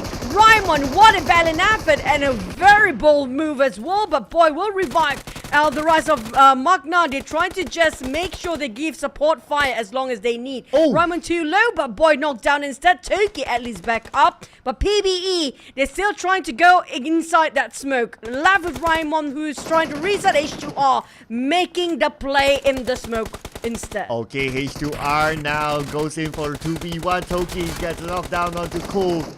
And now it's going to be Boy against the world. 1v2. Wait a second. Okay, Boy is down as well. Okay, on the other side. Is it going to be... Who's that going to be? Oh, it's going to be Labo. Okay, last man, Labo. He's on the other pit though, so he doesn't have the right information. But GE and FOD, here we go. GE already waiting for this rush, but not prepared for this kind of rush with her entire cavalry right in the face of West and Master Ichi. Both knocked down on their knees. Easy and Joseph still standing at the back line, but Nigma is bringing behind their back. But wait, how? GE saved by the grace of another team just now. They have to thank YG for that. FOD being finished off YG instead of GE. Wow, I know, right? Oh man, that is... Of course, YG will be happy to take the points, but GE survives because of them. Wow, that's a really lucky one. But can Labo be as lucky now that Raimon is onto him? Labo gets away from the pit. 20% health. Labo, one last tick of health left. But no first aids, depending on bandages. And even that was the last bandage just now. He got nothing else to work with. Labo, I don't know how he can get out from here. How he can get out from this with Raimon already cooking up the nade, throwing over this side, and YG compressing on the other end. Labo in a place where nobody wants to be at his receiving end. And Romeo Boy and Andrew, a bit careful. They spotted out PBE players just now with Sin breathing behind the necks of PBE. They want to finish off the one in the center, but if they walk into that crate, they'll be sharing the same fate as Magna at the same time, because PBE do have those elevations to give advantage onto. But Romeo Boy tossing over that nade towards his side. Labo still got himself some barricades. Switch over, never mind. Finish off by YG Andrew with that nade. Yeah, YG will say thank you for bringing him to us. And with a nade, they secure another elimination point. Already 4 elimination points for YG, playing as a trio. The circle did move away. The pros in the circle, together with the compound, GE in the circle as well. But I guess this time where we start to worry for some of the teams on the left side of the road. If the circle closes away from them, getting across, we all know that story. Back to it's a story of YG. We're not done yet. They still have 3 players. Now PBE, will they want to part ways and try to take a back seat for a bit and wait for the third party opportunity, or will they try to force themselves to take this fight? Sen Moy got themselves those elevations, giving so much intel towards the rest of the roster. They reposition themselves, taking the vehicle up, maybe to join alongside with Moy to go in a better positioning. But the moment they leave this place here, they will open themselves up to an Enigma. Happen to be at the back line. They driving all the way back. and trying to find himself a better positioning towards the circle as well, making a bit of a U-turn just to see if there's any other team tailing them from behind. Now back towards where they started, but now placing themselves next to Raimon of PBE, who happens to be leaving, but not really leaves, going straight into their crosshair. Oh, but Raimon managed to get away. Oh my goodness, that was a close one there for Raimon. Sin, 3 players, 1 car. We have seen it before. It never ends up well. Let's hope that they will be able to survive that. But now GE going up against YG. YG winning the fight. They take out West. Only 1 left to go. It's going to be Zai. He's on the other building. Zai, the last remaining member for GE right now, fighting for his life. Or YG get him surrounded every way possible, even jumping out with those shotguns to shut him down, but the wall is separating them, playing ring around the rosy between these 2 teams. GE Zai 2v1, trying to hope that 1 shot from those DBS will make wonderful work for him, but Andrew had it enough, tossed that molly, but in the end of the day, it's going to be Sin. HWG finishes off GE from the back. Yeah, and anyways, Zai was on the outside, meaning that the zone would land onto him at some point, but you don't want to give it to the zone. You want the points for yourself. So now YG already has 5 elimination points. But for Sin, losing players, KE will be happy to take those points. Harami, bro, is the one that they should watch out here. Same goes for HWG. Now, we talked about HWG, how aggressive they can get. They still have the full squad and the only team having a full squad right now. Oh, yeah. Man, that's a good point. I wonder where they are across the map. They should be on the clear right now because we see majority of the teams like, okay, on north, 3 teams there. In the middle, somewhat we know which team. So I guess that, here we go again, they're on the other side of the road. Okay, we should have a visual now. Okay, KE is here, Enigma is there.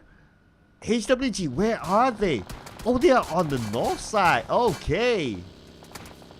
KE trying to open up the angle as much as they can, splitting themselves into 2-1 just now. The top will reunite with the rest of the roster while getting into the southern side of the circle. Happen to be having an airdrop in between, so that can give them some covers when they walk into that circle from the southern part where Enigma is gatekeeping them. HWG on the other hand having a very clear path into that circle, but those elevations across that street will have them a bit of a headache how to face these guys if they're already waiting them up on top of these hills. Yeah, the high ground definitely will be a good advantage for them, but I guess they don't really have the numbers still. Interestingly, Enigma is still in this, so Enigma now on the south side will be unchallenged, and they have a compound. I guess this is where Enigma will start to pray that hopefully the circle will favor them because the compound can be a fortress, and they still have full vehicles still, so they are arguably one of the good positions. But okay, keep your eye onto HWG as well as KE. Now HWG needs to get across, and KE already parked themselves, so they'll be gatekeeping HWG from coming. By HWG, I think they have more than enough smoke. They are not that aggressive before. They have been very quiet. Got 2 eliminations in the back. Definitely their resources is quite full in their back as well right now. Yatka greeted by that Molotov just on the side of KE, but we do have Enigma now coming up from KE is his back line. Now KE, their attention being divided into 2 ways here, whether to take on HWG or towards the side of Enigma. Now if they split their attention and focus towards all 2 different parts, it's going to be a bit of a problem for KE. One, because HWG do have a full squad. Another one, Enigma is also having a trio. So they have to have all men on deck for the side of KE. Now YG start closing the gap as well, but they do have PBE to deal with at first. But the one that actually on the southern part, this is going to be a bit too crowded. The KE want to play as quiet as possible, waiting for Enigma to make a first move. But Enigma having their eyes right tight on KE. They couldn't even pick out right now, and there's going to be a small hill of a bump there that dividing these guys from HWG vision. Yeah, the terrain is going to be rough between these 2, so to get good visual, nah, it's going to be hard. I guess that's what, I guess to a certain extent as well, HWG, they're popping the smoke just as an insurance policy so that KE doesn't spot them out for sure. But I guess the next focus will be YG as well as PBE on the north side. They are facing each other, they are holding utilities. Cooper knocks down the top, okay.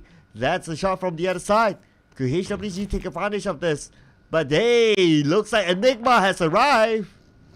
At the same time, giving the window for the side of HWG to be the cleanup team. But Enigma running down on the side of KEQB. Open up the smokes. And now down to the side of KE. They're being eliminated out of the equation. Now we're left with only 5 teams. But the rest of HWG want to take advantage of this. Now shifting down their vision. All focus on the northern side, like you mentioned before. It's going to be PBE versus YG that attracted too much unwanted attention, while Romeo Boy tried to part ways from the smoke, and PBE a bit devastated that it cannot shut down the side of YG, and H2 are bleeding out, left with only Raimon. Now HWG, Harami Bro is there. Now Mam already parked himself, being the one that being the frontliner for the team, and Romeo Boy, how will he respond? Few spraying randomly in those smoke, hoping to clip on somebody, but Imam spotted out QB, can hear the audio cue coming from those vehicles. Few on the other hand, having the high grounds, not inside the circle, but the blue zone will shrink any time now. Ooh, 20 more seconds to go before the zone closes. It's going to be very interesting to see what happens at the north, since we still have a good number of players on the outside of the circle. The bros still not letting go of PBE. They are looking at the small few especially. And Raimon happened to be there. Raimon's still not out on this yet. Raimon is the furthest away. Hence, he will be the first one to receive the wrath of the blue. As speaking about the blue is closing now. PBE last player, if he don't start to budge, he will just turning himself out from this last map of Erangel. You have to make some sort of a placement or reposition himself to get himself just close enough towards the edge of the circle, but Romeo Boy would not make it easy for PBE. Bro, on the other hand, have to deal with Enigma. HWG have a high chance of winning this chicken. And they might score another chicken for the day of the Grand Finals Day 1. Okay, zone close. Let's see who will be the next one to go down. Look, and it's going to be QB, but he's not out yet. YG still finding their next target. Rival just across. Okay, but before that, it's going to be MM. Almost ran over. MM ready with the DBS. You don't go in with the DBS in your opponent just like that right in front. MM will finally be shot down with an opponent on the other side, and it's going to be Caps capping it off. Enigma can still reset as a trio. At least he got himself some consolation coming out from the side of MM just now, but Caps and Enigma left with only one player. Caps just keep tossing those smoke grenade, hoping he can build a bridge of smoke to go over to a side of QB and pick him back up to his feet, but there's another team eyeing them out. Very close. It's going to be ranged from Harame Bro. On the side of HWG, they are not taking any action just yet. YG left with only 2 players. The only one that have a high chance of winning this will be the full squad HWG. But Rage still have to fight in him. Try to shut down an Enigma, but he have 2 angle to cover for himself. He need to climb up there, but the moment he try to climb up, Enigma will try to shoot him down. QB will be back up his feet. Same goes for Caps. At least they still have 2 players to work around the side of Enigma. But HWG now taking the fight against YG. And they will deny their entry towards the last few circles. We were talking about the last circle, yes. 9 more seconds to go. The Blues and will help them like hell this time. Ooh, Romeo Boy, last man for Yango Galacticos here on the outside. Enigma making their move towards HWG. Could they be the one to backstab HWG and indirectly save the last member of Yango Galacticos? QB with the nade, prepping it up. It's going in for a low toss, high toss onto Yatka. But it does not connect, it does not land. QB doesn't have much time because he went outside the zone. All Caps, not much space. 1 rock in between. Even the vehicle is actually in the blue zone. If you want to hop in, it will be half of his HP gone just to get into the vehicle, and that's what happened really. But back to the side of HWG, Alpha got himself just the perfect sweet spot that he needs to be, with the support fire from Mewtwo from behind as well. They got everything covered for HWG. They got majority of the circle as well, as Romeo Boy still on the high ground. But Mewtwo knows exactly where he's at. Same goes for Alpha 7. Yahiko have his eyes onto the side of Enigma. Alongside with Alpha as well. They try to wait for Enigma to climb up the hill. But Range on the other hand, not being given enough attention. He can just backstab these guys. But Yaka, too close to his Romeo Boy. But the hill in between them will separate temporarily. Open up the smoke. hoping for them to blind their opponents on the other side, but the Blue Zone is not helping either of these teams right now. Yeah, we're at stage 9 and it's over close entirely now. Teams making their move. Yakka will be knocked down by QB from afar. Enigma now exposing themselves. Mewtwo tosses a nade onto Enigma's side. Mewtwo tried to fend off 2 different angles as Mewtwo picks up his teammate. HWG have too many angles to cover for themselves. Caps cooking up the nade switch over to the rifle, but being run down with the skies. QB coming in with the rush, but the Blue Zone just slowly burning them all alive. Mewtwo trying to help on Yakka, but at the same time, there's somebody else on top of them. It's going to be the side of YG. Romeo Boy trying to wait for the advantage, but Mewtwo have to flee. He have to build his friends. Range will be charged in by the side of YG. Romeo Boy won that fight, that duel between these two guys brawling over for one spot. But now we're left with only still 4 teams, but maybe make it now even 2. Romeo Boy, can he clutch 1v3? Well, 1v3. Let's go, Romeo Boy. He's at the lower ground though. Mewtwo comes in with MG3 and the nade will finish him off as well in case the MG3 doesn't connect. And it's going to be here we go again with the chicken dinner. Another somewhat of a surprise that they got a chicken dinner, but great pleasant surprise knowing that a team like this that was on the rise during the league continuing on their consistency, and here we go again. I mean, like, I'm not surprised with this outcome based on their performance just now. Having a full squad, it wasn't the cleanest because some of them been finished off by the players. Surprisingly, these guys, Enigma and also YG, just rushed into HWG thinking, you know what, we need to take the fight anyway rather than just standing still there. But HWG, their positioning, their tactical just now paid off.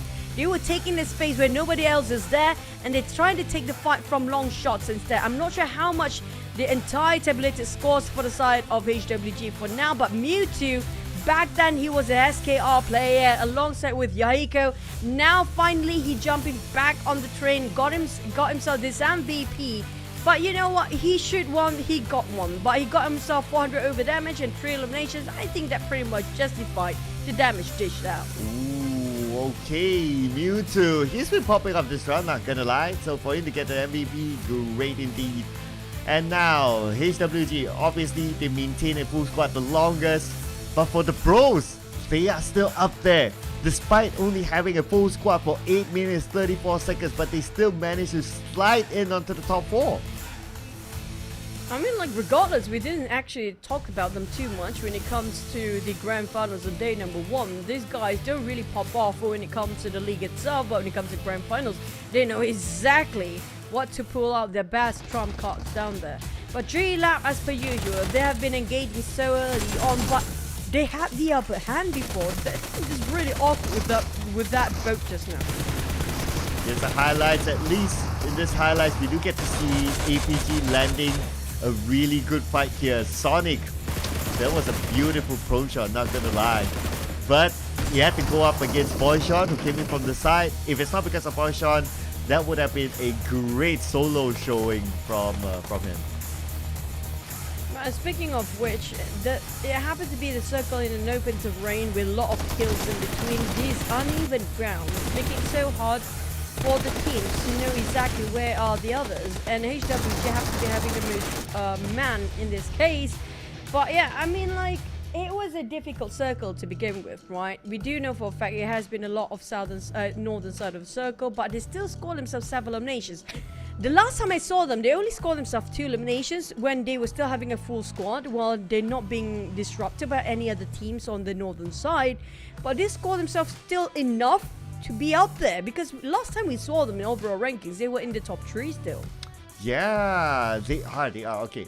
How far did they go? We'll get to know after this one. But because Yangon Galacticos, they also had a decent round with 13 points, still consistent. That means number 1 spot is definitely still theirs. So that's for sure. It's just the number 2 spot. Okay, we get a confirmation now.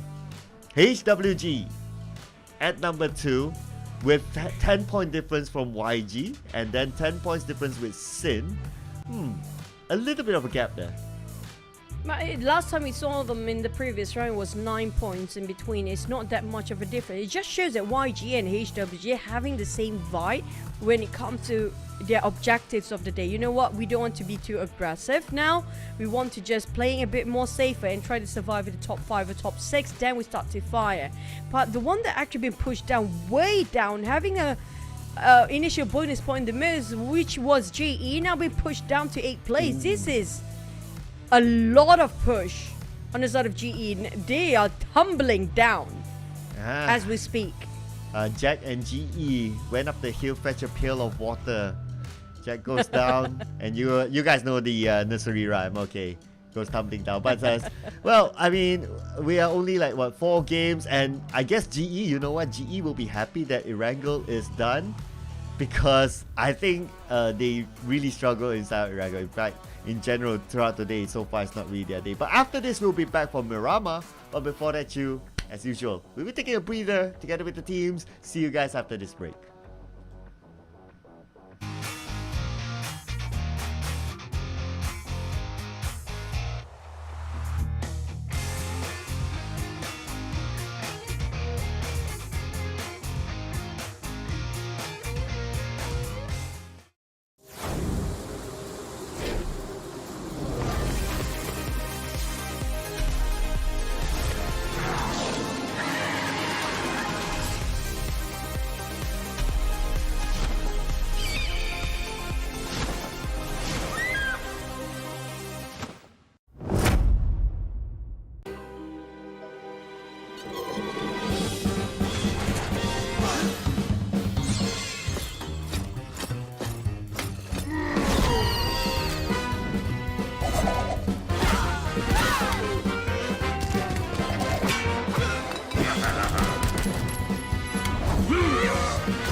What a start for our grand finals in the PMPL Wildcard South Asia Grand Finals Day 1 in the fall season now. I'm judging it's going to be Cloud, but who would have thought HWG, the one actually being the Cinderella story, happened to be quiet in the league, now suddenly taking the number 1, number 2 spot. YG and HWG not even letting GE to pop their head up there. Yeah, and if you think about it, right? No Cambodian team so far getting a chicken dinner, and so far in our day it's all different chicken dinners, so it's nice to see that everyone getting a piece of the chicken dinner for now at least. But after this, of course, we'll be going into Myanmar. It's probably going to be a different kind of setting. And if I remember last season, GE was, they really like to play high grounds. Like they're like the long range specialists. And if it's still then I guess Myanmar would be their map. I agree, and also same goes for KE here. Now GE and KE, I know there's going to be one alphabet of a difference, but before we go into that difference, be something different in the game, guys. Do wear yourself the roar of the dinosaurs costume and be the flashy, fancy dinosaurs, which are going to be pink color, but I do know the real dinosaurs don't actually have pink color on them, but you can be one of those unique ones, you know? Yeah, I really like the vests that the front dinosaur is wearing. He's a cannibal. He's wearing his own skin. Oh yeah, cannibal dinosaur. But you know what? This is shabby. This is shabby. I really would want to see it used inside the game by somebody. So in case any of you have got this skin, do create some content. Tag us. We'd like to see how it really looks like inside the game as well. Yeah, but so far, you know, if you're late into the party, today already 16th of June, it's up to 15th of June. You missed it, yeah, you know what, you snooze, you lose. But we do have the RP Royal Pass A series available for every one of you right now. This is the time for you to grab something fancy for yourself. We have the Tangerine Drake set. I don't know, a Tangerine Drake set. I mean, it's supposed to be scary, right, if you're a Drake. But this is too cute to be a Drake. Yeah, I guess, like, you know, we had the dinosaur one that's supposed to be scary, but it's not that scary. And I think that's the theme this time around, right? But this is where it's supposed to be kind of scary. If you see a T-Rex in front of you, right, what will you do? Pretend that I'm dead. Ah, good. You have to be smart, okay, in life. There's some things that you know that you cannot fight it anyway. Why bother fighting? Yeah, if you know you can't beat them, don't even bother joining them. You know, just pretend that you're dead. Good one, I like that. But you know what? Who's not going to be pretending to be dead is going to be GE. Look at the gap of their stats here. The only team inside of Myanmar to get more than 100 elimination points, and the gap of their rank points is just huge as compared to the rest. So if GE doesn't get a chicken dinner inside Myanmar, I don't know.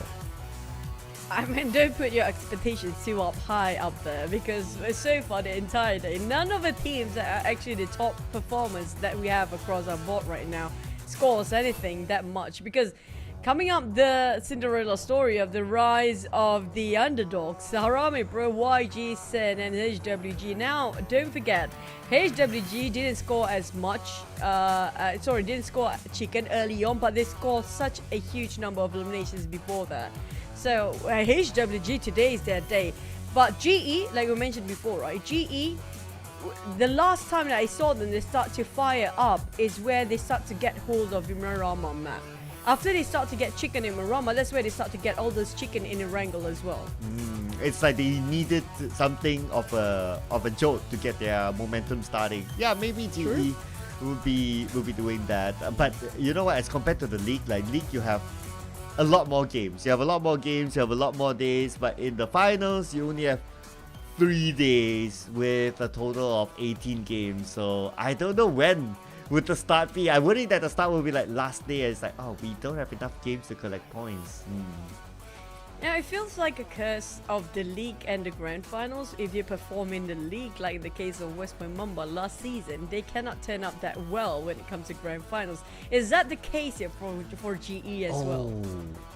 Oh, okay. I remember like you know, like when we cast this out the PMPLs and there's like the league and then there's the finals, right? There's always like this this curse, if you remember, the curse of the league champions. Ooh.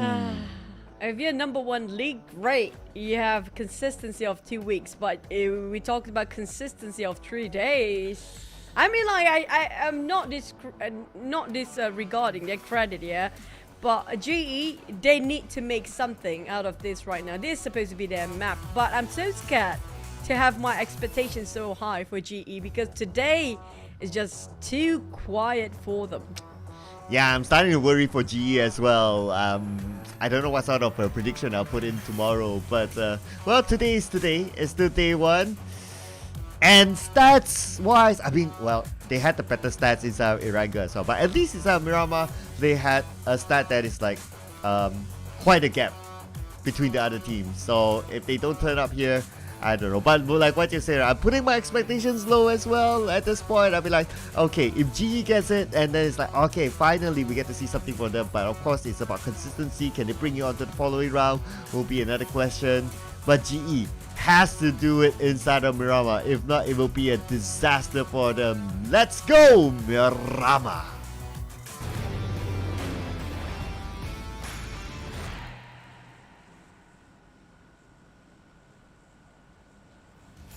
Now, let me give you a bit of a life lesson here. If you have no expectations of your life, then you will never be disappointed.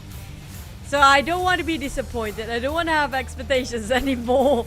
Because GE, just now we saw they've been pushed down to 8th place, Cloud. That's a lot. We're talking about they're starting off at number 1 with 40 points from the initial bonus point from the league.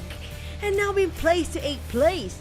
And they barely get any points for the entire day. Yeah, it was just a handful of points. I don't think it's even 10 points if I'm not mistaken today so far. So really looking unlike the GE that we know of, whether it's last season or whether it's during the league. It's a very, very different GE. And if it's not because of the system whereby we have the bonus points as a starting point in the grand finals, can you imagine where would GE be? They might be in the bottom 4. I hope it's not the case. Hopefully it won't turn out like that. But we do have a very southern side of a flight path as a start in Rama. We have enough of a angle of the day. A very similar flight path for the entire wrangle for the entire day as well. But we do have a very generous circle right on top of Junkyard, and also right on top of that flight path happen to be Enigma Circle as a start. Same goes for Sin, who happen to be very performing when it comes to the first day of grand finals.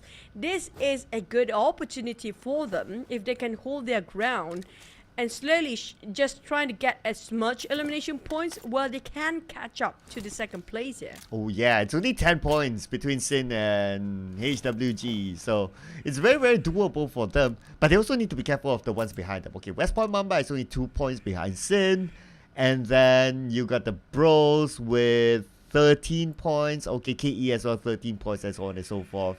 So as long as it's like less around the mark of like 10 to 15 points, like in one single round, it could still change a lot.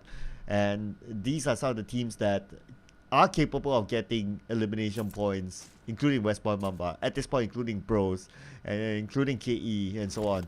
So I mean, I wouldn't be surprised as well if GE really pulls off some things, like they could go back up to top 3, but Sin could go to number 2, or maybe number 1 if it could be something big for them. Yeah, well, they are the team that can have sort of a one-round wonder. If you ask me, they can get themselves like 20-ish eliminations. They can do that. They have the potentially do that. But the one that I worry for is going to be Magda and TGO, especially TGOA though. Things didn't work out so right for them. Everything feels wrong. Wherever they go, wherever they try to rush in, feels like they're lacking of information. Do play a big part as well when they try to rotate themselves in certain compound. And hopefully that's not the case when it comes to Myanmar map. They do have more space compared to Wrangle because of the land itself, 90% of land. But Magna, they have been very proactive, yes, but it's just their survivability is where they're having some problems with. Yeah, it's like head-on fight, like what we saw in the previous Irango. It's like they were in that ditch, and then they were crashed in by another team, but they lost the fight straight on. It was also a little bit unfortunate that one of the players was on the other pit, so he couldn't give as much cover as he would have wanted. Yeah, but I guess it's Magda now. Based on the points difference and based on how the teams on top are performing, I would say we can say that they are playing for pride at this point. It's not too late for them to do something out of it, because we still have 2 more days to go, including tomorrow and the day after. And stay tuned, guys. Sunday we do have a big announcement for PMSL, which I have no clue about. Maybe some of you guys know about it already, but yeah, we'll just wait for the official announcement on Sunday as well, so stay tuned. But back to as the game we go, and this is where we talked about positioning is the most crucial for every single team out there. Whoever get themselves in the high ground, it will be winning this map. This is just the recipe for winning in Myanmar. But you do have a circle which not having that kind of very high point of view, but they do have high grounds, yes, but not too high up to the point that you can dominate over this map based on the terrain itself. Around Junkyard, there's not too many kind of Chumasera. If it happened to be Chumasera, because there's a lot of valleys and high grounds, there's steep cliff, right? Not so much in this case, but JE taking on one player of Falcon gives so much work for them already. Wait, what? No way. No way. No way. Gee, this is supposed to be their map, but finally they managed to get a knock. And now they can pick up their teammates. But hey, wait a second. Are they being shot at from afar? Oh, the rest of Falcon is coming in. Goblin at the forefront. Goblin. He can finish. 3 from GE. Oh no. GE only 1 left. Again. The start. No. The disparity. This is just devastating to watch. GE. It was 1v3 just now against Say Cloud, and they couldn't do it against Falcon, who happened to be taking the fight at a distance and finished them off in a very swift manner. Everything just unfolded for Falcon, but for GE, everything's just in the dark right now. What is happening to this team? You know what? At this point, I would want to have an interview with GE. Like, GE, please explain yourself. This is unusual. Feels like a rookie mistake, honestly speaking. And that's the GE that we saw. Number 1 and number 1 in week 1 and even week 2. And that was 1v3, by the way, Cloud. And it took them a bit longer than we expect them to be. It not only took them longer than expected, like 3 of them lost to Say Cloud, and then the rest of I think the last one, it was a trade, and then the rest of the rest of Falcon happened to come, and then it's all history from there. I mean, now GE with only 1 player, what is he gonna do? He can only hold on for positioning points, and that's about it for them to get the chicken dinner this round. Oh man, it sounds like they need to wait for the next one. At least we got our expectations low for them this time, but to have 3 players, to invest that much players to take on 1 player who outplayed them since the start, and Falcon now starting off as a 4 again. They didn't even finish off the job just now. And this is going to be really detrimental inside of GE. I'm not surprised they didn't push down again, because Falcon might take over them in the next few maps. But APG on the other end spotted out KE. But the terrain between them is uneven, making them a bit difficult to see what's happening on the other end. But Boyshon will be flanking out to the side of Marcus. And Marcus actually do spot him out and reposition himself back on that minivan. Try to drive up towards the high grounds first, just to make sure that they get a clearer view up here. Top of Los Leones, but we do have a couple of teams dropping in here as well. Kaya with a mini 14. A bit separated from the rest of the team, but somebody have to guard at the back line, right? Yeah, so at least they got like eyes all over. So because the circle is still big, right? Anyone can still come from anywhere. So, oh, but circle, I like this. Okay, so it's tucked at the side, just on top of Impala. Interesting. And where Sin is at, they have one of the highest grounds around this area. Magna as well, if I'm not mistaken. So these are some of the key areas in the circle now. Magna probably even better because all the teams seems to be heading to that direction, and Magna has the advantage of like shooting people down first. I just hope Sin do have enough resources for them to actually stay up there longest. If they can, then they might actually score the chicken dinner based on the positioning, because that's going to be one of the most important ground that they're having themselves to. And not just that, if the circle happen to be shifting up towards their side, that's going to be a home run for them. But a couple of teams being shot down from afar, as we saw the kill feed just now, a bit of explosion from those vehicles rotating towards the second checkpoint they wish to go. FOD on the other hand, well, it's not really tough spot for them to actually have a reset. But a lot of teams are trying to separate themselves from the other just to make sure that they don't engage in unnecessary fight, including Enigma here. But due to the circle shifted just now, everybody have to go nearby, so they won't be pressured by the blue zone like how they did early on. Enigma tried to go for the high grounds. West Point Mamba being a bit nosy, now taking the business as their business, as well as G-Lab and Harami Bro having a bit of a clash here. Ooh, the two Filipino teams clashing with each other as Orange will be taken out. Few passes by, but I guess for Few it's like, okay, it's a little bit too late for him to save his teammates. Might as well let it go and try to defend this compound instead. Oh, okay, so Game Lab seems to be interested in this compound, but Federellas will be the one to shoot Scotty down. So we got three Filipino teams next to each other. Kai tried to save his teammate. Scotty on his knees. At least they still got time. Everything seems to be unfolding for West Point Mamba instead, with a DBS on Newbie's hand. Michi trying to take him down and force him out from his hiding spot. Popping out a couple of smoke grenade to push up, but Amas having a bit of a difficulty with his monster truck. Jump down, help his mate while hoping nobody tried to rush them up from upwards. G-Lab on the other hand still a bit occupied towards Harami Bro right now. At least West Point Mamba can have a bit of a revive, but Dale taking on Scotty and 2 Pro at the same time with that explosion. Nice defense there coming from the pros as MM shoots on the other side. Newbie vehicle exploder knocks him down. MM comes in for the back, saves his teammate, and that's how Game Lab stories end. But you have to give credit for Dale. He just holding the ground for himself. Like, here comes the time. West Point Mamba trying to take the opportunity in the matter of their hands there. Making sure that Bro have no time to reset while Mix is relaying all the information from the back line. Michi now coming up from the flank side. Few already cooking up the nade. Here comes opening the door. Michi not going on straight because he knows for a fact they might be greeted by the side of the hand grenades. Mix with the DBS. Jumping down. Toss over that molly just to make sure everything is clear. Every corner is being checked. Michi will try to guard over towards the entrance as well, trying to find anybody around the corner, but couldn't spot anybody at this point. But Few still barely hanging on the inside of that corner right now. Oh, Few, MM is down. Few is all alone. 1v4 with every corner pretty much surrounded. I mean, there's nothing much he can do unless he can clutch this out. Okay, let's see if he can actually do it. But looks like starts off with 1, but the DBS comes in, and that's it. Makes know exactly where he stands just now, the way he plays it.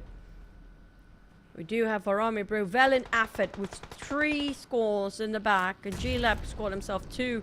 On the side of Falcon, on the other hand, reposition. But G is waiting at the other end. That's going to be the last player of GE. Zai. Chun Lone a bit busy and occupy himself to the side of Enigma. He's the front line for the team, trying to place himself. Get at least 1 knockdown, but he's being knocked instead by Cooper. And Cooper holding on the fort by himself. And the support fire coming up from Goblin. Managed to knock down on Cooper. Might actually just finish him off. QB is just too far to give a support fire. D2Y rejoining the rest of Falcon from afar. But will it be a bit too late now as D2Y barely make it an end, but they are fleeing and might just jump straight into Sin's face. Oh, here we go. Sin, can they defend this area? Goblin's vehicle smoked up though, so you gotta be careful there. Sin quite spread out. FV gotta get away, but FV knocked down. Can D2Y finish off the job? No, not yet. But there is a counter on the D2Y. D2Y knocked out. Davan for KE knocked out as well. Looks like KE and West Point Mamba busy with each other. For Falcons, say Cloud can revive on D2Y for now, while having a bit of barricade with that monster truck. Goblin smoke up, buggy. That's not where you want to land yourself in the next vehicle. But he got himself a compound, get himself a couple of loot, maybe a bit of a reset, and try to comprehend what is happening around them right now. And D2Y going on foot, but YG will rush straight into West Point Mamba, while PBE going on the high ground, but shot down by FOD. Raimon on his knees, while Cute Loki tried to rush into side of West Point Mamba. Got one knockdown right now. Magna taking a fight against TGOA, and they are fighting back at the same time. But instead of YG trying to force and flush them out with those nades, hoping to get on one. But it's so hard to land those shots. Loki make it happen. Wow, who sent out the invite to this house? Everyone is here as YG comes in. Romeo Boy goes in. West Point Mamba is eliminated. This house is basically a slaughterhouse for these teams. The circle moved towards the right. HWG is in the circle. They have the advantage now. But look on the south side too. Look at the amount of teams in the same area. TGOA fought against Magna, now against APG, and next maybe even also Esports, who happen to be their attention on side of PBE. PBE scattered about because of how the disruption of their formation being interrupted by FOD and YG at the same time on the southern side. Whilst GE Zai left quite far from the side of the circle, but Magna not done yet with TGOA. They've been fighting for a long time between these two teams. Oh, for the longest time. But this could be the moment for Magna though to win this fight. But I'm willing that there's another team coming in. It's going to be APG joining on the party as well. Everyone wants a piece of this compound. As right now APG is on the other side. Magna only 2 left. APG still with the full squad. The smoke is buying time for Magna to reset. Toki needs to heal up. As APG exits, cooking up the nade. He will toss on to the other room. But that nade will not land to anyone. Nobody's on the other room. But Toki will be gunned down by Shroud. Only left with Mao. Marcus trying to find any way possible to spot the player. Last one coming up from GE as well, who's coming up very late by APG. They're confused in the smoke, but at least they know which one is their rival, which one their teammate. They spotted out the last player of APG just now. Never mind.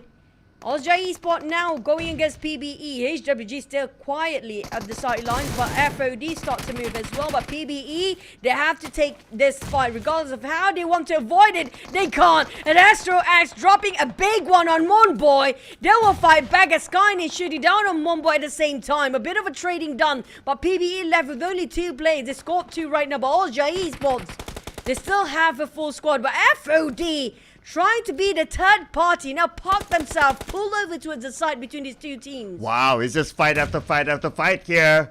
PBE in the building. Osja Esports on the outside. But there's another team shooting onto them from the other side. I believe it's Younger Galacticos. Younger Galacticos may want to crash in to get those elimination points right now. They're waiting for the right moment. Okay, they're making the circle. They're rotating in and crashing into the compound. Loki will lead the charge. YG trying to be the cleanup crew for this one. Loki knock on his knees, but where the shots coming out from Astro Axe have been clutching this for a long time. Team per team, one by one, willingly giving their bodies towards the side of YG. And Astro Axe just replies as well. Romeo Boy reviving and picking up with their teammate. FOD is here as well. This is another slaughterhouse. What we're talking about. Mass players going straight into this compound, sharing the same fate. PBE cool and they have to go towards 2 sides against FOD and YG at the same time. Nang just jumped out from that monster truck, realized that, you know what, we cannot flee, we have to take this fight anyway. Now pop up a couple of smoke grenades, hoping he can actually jump straight into YG's compound right now, right across them. But FOD Joseph will be the bane for these teams. If they're not being careful, they'll be shot down from afar. Oh, and this compound is still within the stage 5 circle, meaning that the fight will continue on. FOD right now, 3 elimination points. Just look at the circle. HWG has the circle. But right now, this fight needs to end before the next phase, whereby likely the circle might move away from this compound. Now with an 8 in hand, Nang will toss it out. Nope, he will not. He will keep it back. He'll wait for the right moment. He still has an 8 in hand though. I think he's trying to find the rest of the members of YG, but they're on the other side. But for the side of HWG, they got themselves a vintage point, taking reign over it. They're splitting themselves into 1-1-1-1 on 4 different mountains. Trying to wait for these teams to settle down their brawl. And just waiting for the right time to open fire. But FOD Nang tried to get himself the corners that he need to get those picked against YG. But PBE kind of sandwiched between two. Joseph is too close for comfort on side of PBE. FOD, PBE is fighting back. Joseph on the ground. This way he tried to do one-man clutch on the side of Cool. FOD back towards the side of YG trying to fight them head on. But Sin is there as well. Oh, Cool became the kingmaker right now. Now FOD only down to Nang X, the last man standing. Going up against the entire Younger Galactical squad who's on the other building. Now they're getting closer and closer. They want to finish up the job. They have a nade in hand. Oh, they're waiting for Nang X to come. John still trying to crawl his way to his teammate, but a long range with a UMP from Nang X. That will buy time for his teammate John to be picked up. Lucky enough, YG is a bit too busy with all the fire shots onto them. The HWG now shooting from afar as well. They got those high grounds. They can see exactly where they're running. FOD Nang barely make it into this compound, but it's just open field. Sin can see them from afar, and they're just taking the advantage of this distance. And being the third party as well, getting their hands clean with somebody else doing the dirty job. On the HWG side, we see them through. But FOD, there's nowhere to run nor hide. Oof, long range here. Okay, can he get a knockdown to HWG? But even if he can, probably will be revived anyway. 1 minute before the zone closes entirely and Sin is just waiting patiently on the other side. But John, still alive. The last man for FOD. 5 of danger. But I worry for them because on the other side, HWG seems to be interested. Marnet slowly treading on thin ice for YG. They don't have those high grounds. While Sin and HWG are watching them as close as they can, even though they have those high grounds and distance between them. But they got a clear view from those high vintage points. And Romeo Boy and YG, how to get away from their grasp, how to get out from here. It feels like they're walking straight into the trap if they're just staying here for a bit longer, because the circle will shrink in less than 10 seconds. They have to make an exit out of here. Do they have any vehicles that still can run? Feels like they have none for now. Yeah, not sure. Okay, there's a smoked up UAZ, but then again, smoked up we know is dangerous. As HWG, they're looking. So even if they come up with the UAZ, if they come up from the wrong side, HWG can blow it up and they'll be happy to take the point. Right now, team still locked in, but the circle, a little bit more advantage for HWG. And looking at Zai still surviving, not trying to attract unwanted attention. Do have Sin, Kalo can see Yahiko at this point as well. Alpha 7 trying to make sure there's nobody following him from behind, making sure everything is clear before them making them taking dominant over. The YG is just too close to a side of HWG, but Sin is across that street. They do have the high grounds and even the circle still. But Falcon stuck themselves in a valley. Enigma might actually backstep HWG Alpha if it's not being careful. While the rest of the team start to rotate themselves towards the YG side, if Alpha were being surprised and will be surprised by Enigma, that's going to be tough for the side of HWG. They need that watchman to stay alive a bit longer. Ooh, okay. There's someone behind them though. Someone behind Sin on their left side, which I'm not sure if they know of though. But okay, I think what will be the more interesting part will be, what will Younger Galacticos do? HWG, they're basically gatekeeping Younger Galacticos. Okay, they have a buggy. They're on the move right now. 2 buggies in fact. And now they're moving. Okay, Yaka's all alone. I think he'll take that shot. It'll happen anytime soon. Yaka holding the ground for himself, and by himself he got 2 of YG knocked down. He still can't survive.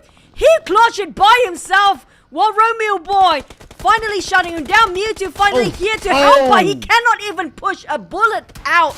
Big shot from behind and afar. It's gonna be Sin. HWG, they leave their comfort spot to be in this kerfuffle. Will it be worth it now? Down to Yahiko to make the play. YG still left with 2 players. They make so much work by Yaka alone, but Yaka finally being sacrificed for the sake of a team. But Yahiko, can he do this job well done? As Sin not willing to give away the high ground, Yahiko now in the shack. Same goes for YG, but Alpha spotted out Loki. Now trying to hope it will be a Kirby right on top. Loki didn't chip any damage off from that explosion. Oh, HWG, if only Sin wasn't there, they would have crashed it with the full squad. But because Sin is there, Sin is getting closer and closer. If you look at the minimap, HWG trying to find a different angle of the Yahoo Galacticos, but because of the smoke, they don't have a good visual. Yahiko knocked down. Now only Alpha left. Romeo Boy left for YG. Sin Moy even pushed down as well, trying to finish off the job here. Trying to decimate and just put YG out from the equation. As Sin is taking the advantage. They might actually score this chicken. I'm not surprised. 7 eliminations just from the high ground. Taking advantage while they can. Romeo Boy finally being finished off. YG bowing out at 6th place, leaving GE, who got surprise attack in the first few minutes into the game, still surviving and plays himself at ranking points on the 5th place.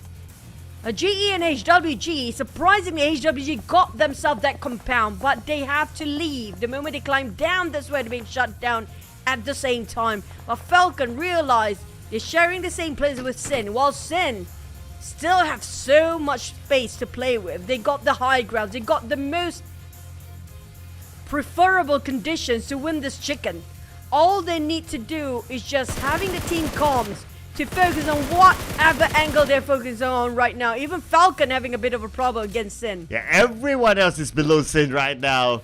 And Sin, they could finish off Falcon. Okay, Nate, no, not on the hands of FV, but maybe his teammate. So we need to wait for that. But Falcon, time bought by Sin. Blue will come and pressure Falcon anytime soon. Falcon, how are they going to get out of this? Now that Sin is overlooking them, the moment they try to move against Sin, will shoot them.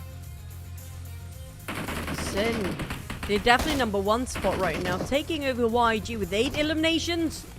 Last time we saw them is a 10-point gap, but Sin taking on every single team down there. And they are doing this without breaking any sweat, but the problem with them right now is their ammunition. The resources are running low. One of their guns are empty.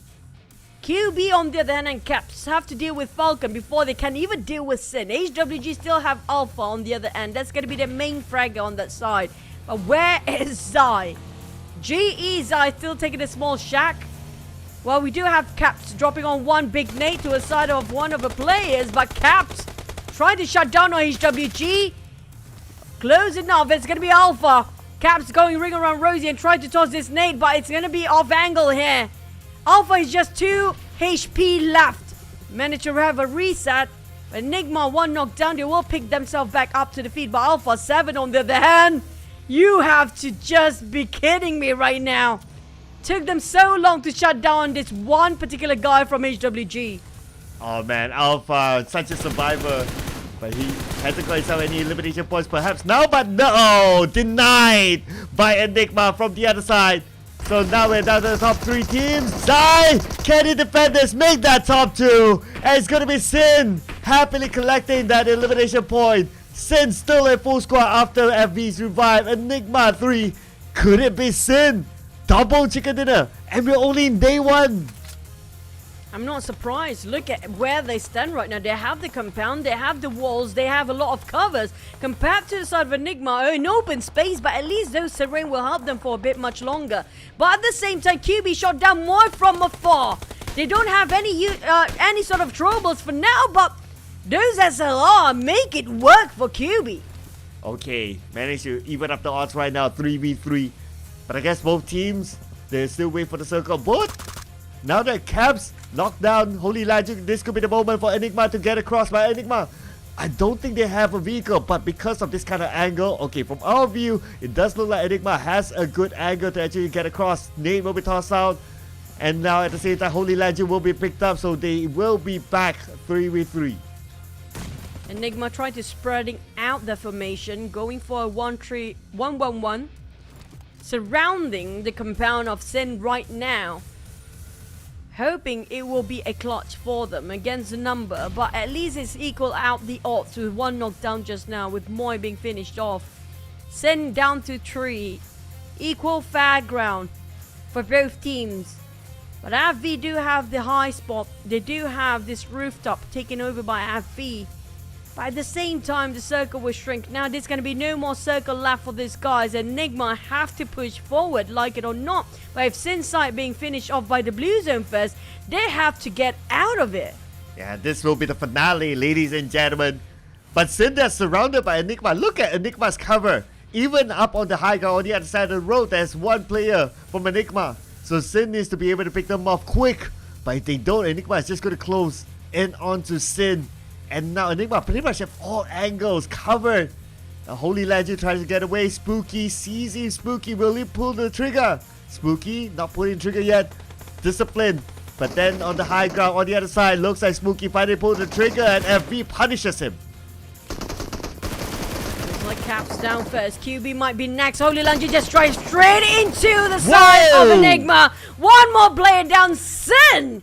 What a play with double-digit eliminations. They definitely in #1 spot right now, especially with this chicken dinner. For sure, #1 goes to Sin main team for now. But it was a nice ending. They were surrounded, but look at their proactiveness of coming out. The moment they got that one knockdown to Smokey, they know it's like, okay, just focus on the one direction, come up, and at the end of the day, it was Holy Laju with that jump shot beautifully executed. Sin, the first team, and we're only day #1, getting 2 chicken dinners back to back. In a 2 different map. My oh my, Sin, what a discipline. And not just that, it was a tough one to get out from those compounds just now to fight against Enigma, but it took the courage to get out anyway. But Moy with 1,000 over damage, 6 eliminations. He did so much work for the team by himself. Man, Moy, 1,000 over damage. He's been doing a lot of work there. And Sin, wow, I mean, great positioning, right? They started off on the high ground when everyone else was like at the compound and they were just like looking. If anyone makes a mistake, anyone shows themselves, exposes themselves, Sin will be there to shoot them. And that's how they get the advantage of the first few elimination points. And Sin, if you kind of look at it, one of the least throwables used in a round, but still got the chicken dinner. And they're playing super smart. I mean, like, they are in the compound. They got themselves quite a comfy spot, a sweet spot to take covers. They were on the high grounds before and nobody challenging them. But HWG, they had the high spot. They were in the position where they can farm kills. But the problem is, the fight were too far. The fights were just everywhere and they can't have a vision on top of it. So they have to go down by the end of the day.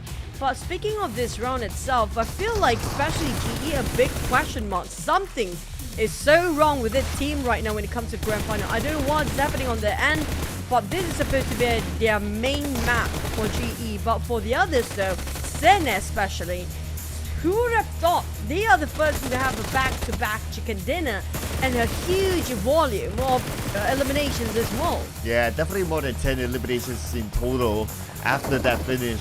We get a confirmation soon, but Holy Legend, look at this. Beautifully executed jump shot just to get that chicken dinner for Sin. 13 eliminations for them, bringing them up to 23 total points. Enigma 11, YG 11, HWG 10. But on the other end, I'm looking for... Wait, where is GE? Okay, GE got 5 at least, but still... Ouch. They're playing position points due to only Zai remaining as a last survival member for GE, but keep an eye out for HWG and YG as well as Sin right now because they have been consistently getting themselves in top 5 every single map. And it just shows them portrayed over this side as well. YG still taking #1 spot, surprisingly. Yeah, what? Man, both of us thought that, okay, Sin would be #1 after the double chicken dinner back-to-back, but okay, 8 points difference now we're talking about, right? Pushing HWG down to 87 and to 3rd place with 87 points, so everyone's pretty close enough at the top. But after HWG West Point Mamba, we start to see a 19-point gap already. I'm still confused for the second place, honestly speaking. Right? I mean, like, are you not confused? Because we definitely feels like they have more than that. But you know what? I'm gonna have to wait and see. But yeah, I mean, like, for HWG, Sin and YG, today has been their day. We have to agree on that because Harami Bro did actually make a good entrance, but it's just they have a bit of a hot and cold round, right? But for Sin though, they have two different map of chicken, not really back to back, but HWG in between. But it's still 2 chickens in the day. That's huge. And a lot of these teams are, except for you got yourself a jackpot, Cloud, for your prediction. But for me, none of the teams that I predicted are here. Maybe that's one of the many reasons why they don't get chicken for today, right? Yeah, the caster's curse, right? Aha! Gotcha. It's on me today. I'm sorry, guys. Yeah, it's gonna rub it off. You got one more round to rub it off, right? So the teams will need to do the business for you to not be labeled as the caster's curse. But anyway, Sin. Wow, I mean, what a day it's been for them. Day 1 so far, and we still have one more round to go, meaning that maybe, just maybe, Sin will be number 1 at the other day. I don't know. I feel like they're already number 1 just now. I still cannot get over it because we were calculating just now with 10 points of difference. But still, YG maintained consistency, getting themselves still double-digit points in the last map. Maybe that's the reason why. But speaking of YG, HWG, and also coming out from the side of Sin, these 3 teams right now are the top-tier teams. They're starting off the league where they're nowhere up there. I mean, like, except for YG. Yeah, YG starting off with third place at 36 points. But talking about Sin, starting off the day, they were in 6th place, and HWG were way down there, 9th place. But now they're in the top 3. What happened to teams that's supposed to be, you know, dominant over the league? And we're talking about GE, also Esports. KE is pretty still okay. I think KE is pretty okay. Yeah, except for that Myanmar round where they were the only team to not get a single point. But other than that, they were fine, right? I guess the biggest drop so far is GE. I think that's pretty obvious right now. They are still in page 1 though, but it's all about the point gap, right? Like between them and also that number 1, I think is quite significant right now. It definitely will take more than 1 round for them to get back onto number 1. And even so, they have to hope for the teams up there to not perform. But the fact is that the teams up there are consistently performing. And Sin, like what you said, it seems to be, well, they're on a nice escalation now, a nice rise. I agree. And not just that, speaking of which, is it a bit too long for the break for these guys? Like the one that's supposed to be up there, and including Osja Esports and West Mumbai, supposedly will be one of the top teams in the World Cup. But maybe this is a change of era now we have in these grand finals, because that's what happened in last season, right? But speaking of which, I'm surprised it turned out like this. But maybe they're just warming up in the first day. But we do have 6 maps per day. We have 12 more maps to go tomorrow and the day after. Also a huge announcement on Sunday for PMSR. I don't know what is going to happen during PMSR. We have to wait until Sunday. But for the teams that didn't gain that much point for today, they should be worried by now, because not going to be a league anymore. Yeah, it's not a league. We only got, like, after this round, we only got 2 more days, which is 12 more games. Man, it's hard. But you know what else I want to see besides, like, some of the teams that we talk about, right? Is that I do hope, because we have enough games, right? I do hope to see every team getting a chicken dinner. Every team. Even like TGOA, even like Magna, even like the bottom teams. Come on, every team. Can we get that kind of record? That'll be nice. I mean, there's only one more spot. If another team getting a back-to-back chicken or a double chicken in a day, then that's going to be the opportunity for every single team to get a chicken already down the drain, because we have 18 maps in total, right? Yeah. So Sin just got himself a back 2 chickens in a day. So that's like 13 spots left. Basically, there's for 2. Every single. There's 2 extra. Yeah, 2 extra. There's only 2 extras. So far, 1 being used by Sin. And there's going to be another one. And if we have another one after this, and if some team got themselves a triple chicken, then that's it. Yeah, that's it. Or another repeat, whichever, right? As long as we know in our head, it's like there's 2 extra. So, But well, we'll see in the next round if we do get a new chicken dinner.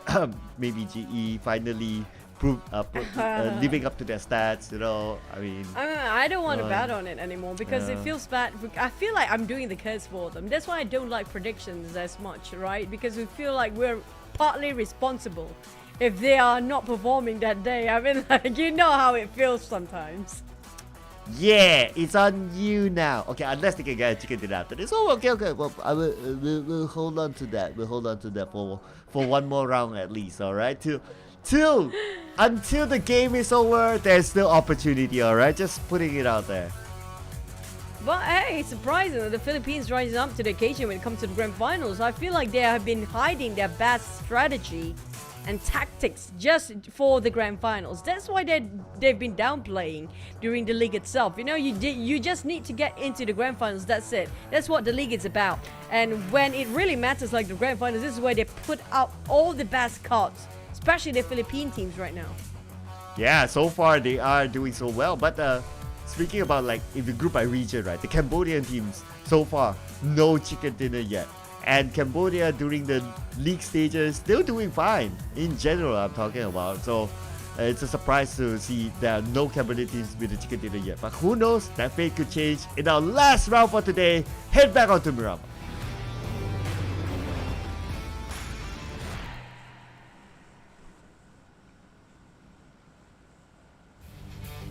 Last map of day 1 in the grand final commences as we walk straight into the dry lands of Myanmar one last time. But the flight path this time is very different from the last one. We're coming out from La Cabrera down to Puerto Paraíso and around Impala.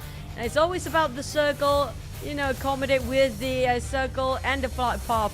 If it happens to be around Chimasera circle, that's going to be a long journey for these guys.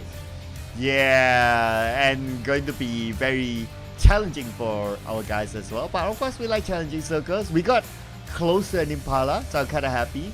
Inside of Miramar, it's like I do kind of like Impala circles. But if we can get like a Minas del Sur again, I remember last season, Minas del Sur. I remember it was that time was FB in the grand finals, and then they were in the Los Higos Minas del Sur island first.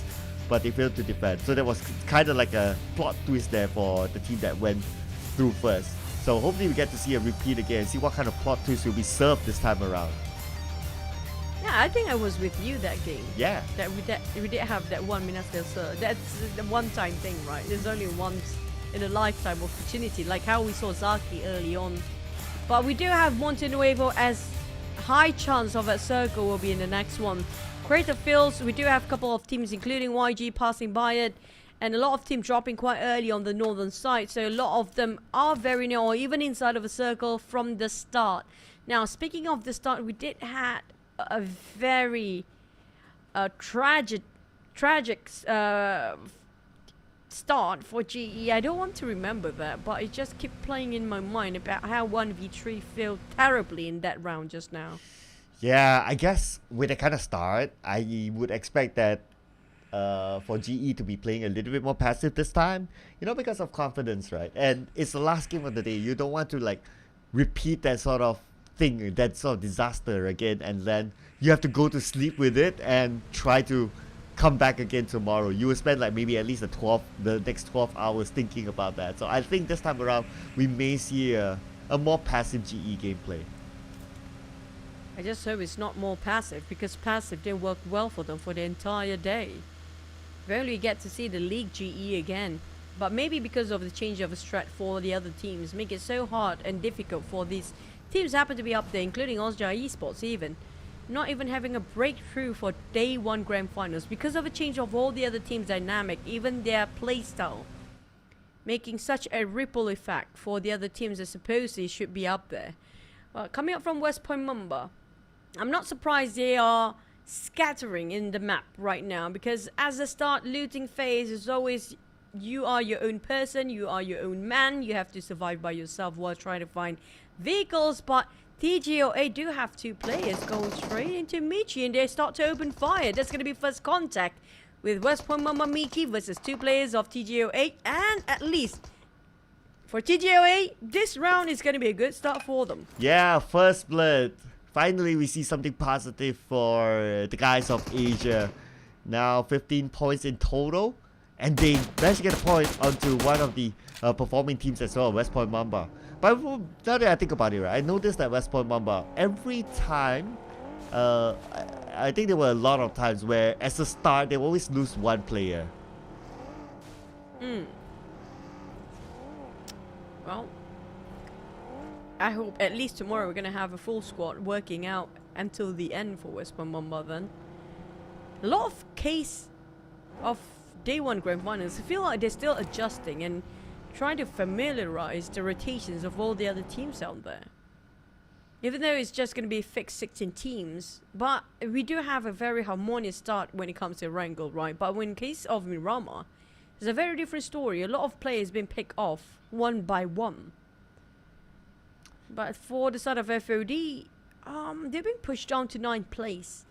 Things has not been great for them. I mean, like, yeah, if you want to see, like, they're still in the first page, but look at the gap in between. By the end of the day, if YG maintain this, they can break the 100 marks anytime now. Just 2 points different. That's it. 2 points away. And Sin, I'm not surprised by the end of the day, they still can get number 1. Even HWG at this point, because the gap between the 3rd and 4th is quite a big gap still. But first top 3, not so much. Yeah, so far looking good for the top 3. I want to say, like, number 4 can catch up, but West Point Mamba happened to lose one player, and then it's like, okay. But anyway, 3 players. We've seen other teams like Sin before, early on, 3 players, still able to do it, still able to get the chicken dinner. So I'm not going to discount West Point Mamba just yet. It's just a matter of the point gap now is 20 points, and if I were to like kind of average it, like in a round you can get like 20 points maybe. If you do really, really well, then considering that YG also adds points, that I don't think they will be able to catch number 1. But even for them to catch like the 100-point mark, nah.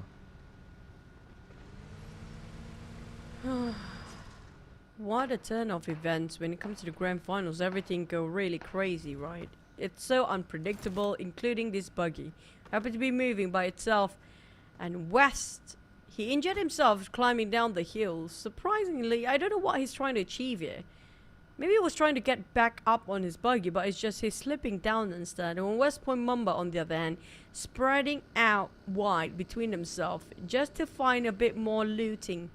Because we saw just now, there's not many throwables in the last map, right? There's not too much that they can survive that long. But they're definitely being attacked by somebody for West Point Mamba. Because one, we saw how Michi being eliminated just now. But the smoke up buggy have a lot of question mark on top of it. Because we've been shooting them from afar. How come the buggy is being smoked up? But G-Lab happened to be sharing the same fate as West Point Mamba. And 2 Pro, at least he got himself some support fire at the back line. Ooh, okay, so remember KE, their first Erangel, so their first Miramar didn't get a single point. Not sure their confidence level of really trying to win this fight just yet. I guess they'll be happy with where they are right now since we're still at stage 1. Game Lab not having the best of days as well. So I think it's kind of like, okay, you same, I same, kind of like a truce here. That's why we don't see really G-Lab, even like 2 Pro, over peaking out. He's like taking it slow and steady, just getting information and not pulling those shots. A bit quiet before the storm. HWG taking the blue zone instead. It made me question where will be the next circle. A lot of teams not willing to give away any sort of information towards the others. Playing a bit more safer. They know for a fact this is going to be the last map of the day, but the moment House break loose, it's going to be a mess. You saw it just now in the 2nd or 3rd stage, where everybody start to navigate themselves to adapt to the circle. That's where all hell break loose. And everything is just happen to be jumbled up together for their crossfire. The battlefield is going to be a mess. But FOD on the other hand, Joseph. You know, Joseph, I cannot stop saying his name like, you know, Joseph. Like the Filipino. You remember Jokoy, right? Yeah. One of his joke. Yeah, I think that's how it will be pronounced if in the Philippines. Joseph. Yeah. Josep, where you going now? Wow. Okay. That's kind of legit. Oh. Okay. I'm kind of excited for this because the circle is like pulled towards the left, and look at the colors, the harmony colors around. HWG. It's gonna be. I think we will see something like what happened before. Like there will be one compound that a lot of teams will be again very interested. The thing is, HWG taking such a long rotation, coming up from all the way on the southern side. I think they're trying to compound hopping at the same time, finding their looting, like throwables, any utilities they can actually find. But I'm not sure if they have enough time on the side of West Mamba for the rallies. In this case, fighting at Osja Esports, one of two best players of each respective team happen to be having a duel. And Mix, you know what, he's just gonna flee out. He's like, nope, never mind. I'm sorry, bro, but I cannot save you. There's just too many people, and they already lost 2 players as a start for West Mamba. And it's Osja Esports on the other end. You do know how the firepower coming up from Osja Esports. They are incredibly scary. Yeah, and still with a smoked up buggy, so not in the best of situations. At least he's in the circle, so that's the good news. But if the circle moves away, then I wonder how they will rotate. If they want to share a vehicle, we've seen that time again. Like, it's everyone on the same vehicle. It's always bad news. Speaking of sardine can, hopefully that's not the case. G-Lab taking a fight from a very long fight against Osja Esports, who just busied themselves with West Mamba early on. The Tuper got a bit of a reset, left with only 1 first aid. Falcon now taking a fight against Sin, Kayla on the ground, and finish off by Chanlone in an instant. But Falcon, here we go. Finally, we get to see a bit of a glimpse of what's happening. Sin will actually go for this engage and take the blue zone in. And welcoming with an open hand and open arms. But GE now starting to fight. Finally, we're looking at GE alive and well for once. Yeah, and they managed to get a knock onto Kaya and Boyshon. Both eliminated by GE, so they're 2 points. Whew. They would have liked these points. And now GE still with the high ground, keeping eye on the KE. KE knowing that there's someone above them, they're like, okay, we can't come out at all right now. The moment they show themselves, KE will be ready to shoot them down. So they just need to hold on. But the thing is that if KE chooses to charge in and crash into their compound, I think KE, of course, they will definitely have the numbers advantage.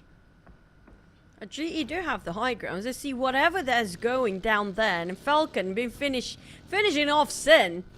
Now GE Master Ichi is a bit itchy. He wants to get himself on ground experience. Climbing down their high grounds. And West still taking those vintage points. Definitely a lot of information you can actually get from here. Because West, if he actually move forward for a tiny bit, you can see PBE down there. Even Master Smart can spot out KE. They are in the center of everybody else right now for GE. But the thing is, you can see the confidence in GE for today is not so great. The moment they pull back that far from the edge of the cliff, they don't want to overpick themselves too much. FOD, on the other hand, heard the audio cue coming up from HWG, but couldn't have a bit of a vision onto it. No visualization onto its HWG. But FOD, what is he doing? Easy. Hello? Counting the stones? Yeah, feels like he's counting the stones, yeah. Okay, you know what, like for real, right? I don't know, I'm just theorizing, right? He put down his phone, he went to the bathroom. That's why like the gyro is like, facing down. That's gonna be the worst time possible for him to go to the bathroom. He's being surrounded by so many teams right now. I know, right? It's like, bathroom? He's like contemplating like bathroom, teams, bathroom, teams, bathroom, teams. Wait, bathroom. Okay, yeah. Nature calls. Yeah. Nature calls is so powerful.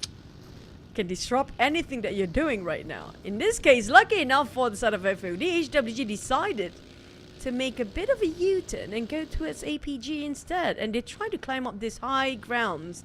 We know this is one of the most famous high grounds they want to take, right? But the thing is, to climb up there, if you're not the first one up there, you'll be shot down instead. Okay, here we go. Shots fired out by Mewtwo, fending off APG. APG has a good spread as well. They have someone at the high ground. Oh, Sonic has a nade. Okay, Mewtwo needs to relocate. The nade might be tossed onto his side. There you go. But it will not really take down anyone. So it's more like a warning nade. HWG focusing onto the circle because they're on the outside of it and gets away.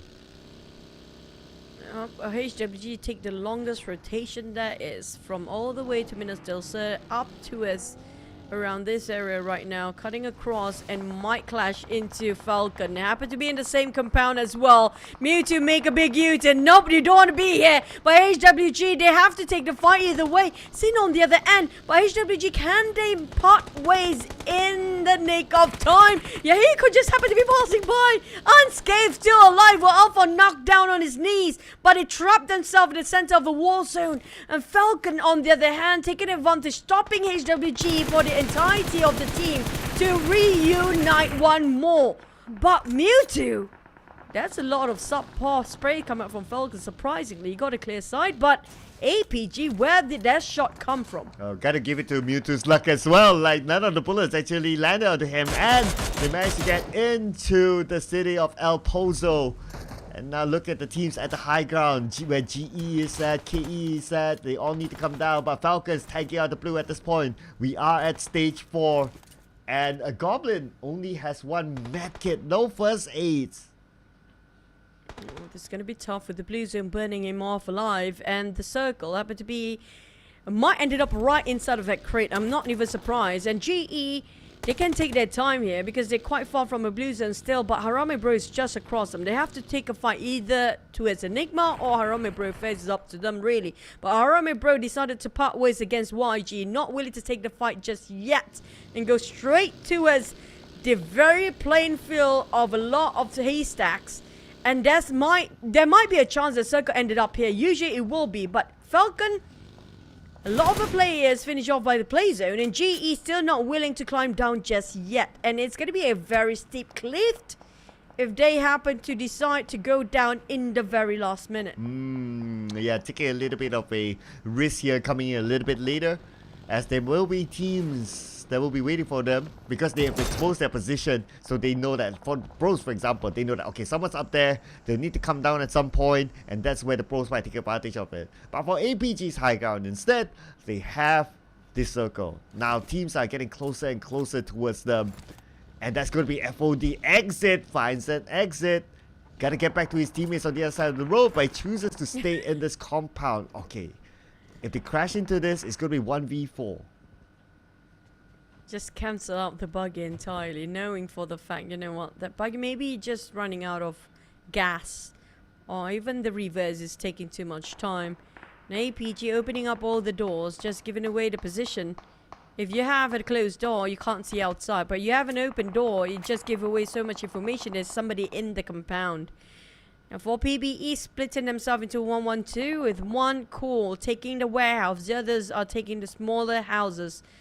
A bit of a stalemate for most of the teams down there. Not willing to budge and not willing to move. All waiting for the next circle to pop. We do have first shots. A couple of sprays here on the top of a field of haystacks. Mem is being pinned down by Lucky with a Mini 14. Now, at least they do have the smokes and a couple of structures in between within the haystacks. But... they're being pinned down by all angles here. It's going to be a problem for the teams actually in the crate at the current moment. Oh, GE, where are they going to go now? West, 50% health being shot at. Out in the open. Only smoke protecting him. Ah, man. The moment he gets up, that could probably be it. As Q being knocked down by Labo from Magna somewhere else. But Labo counterfired by Myrna from Yahoo Galacticos.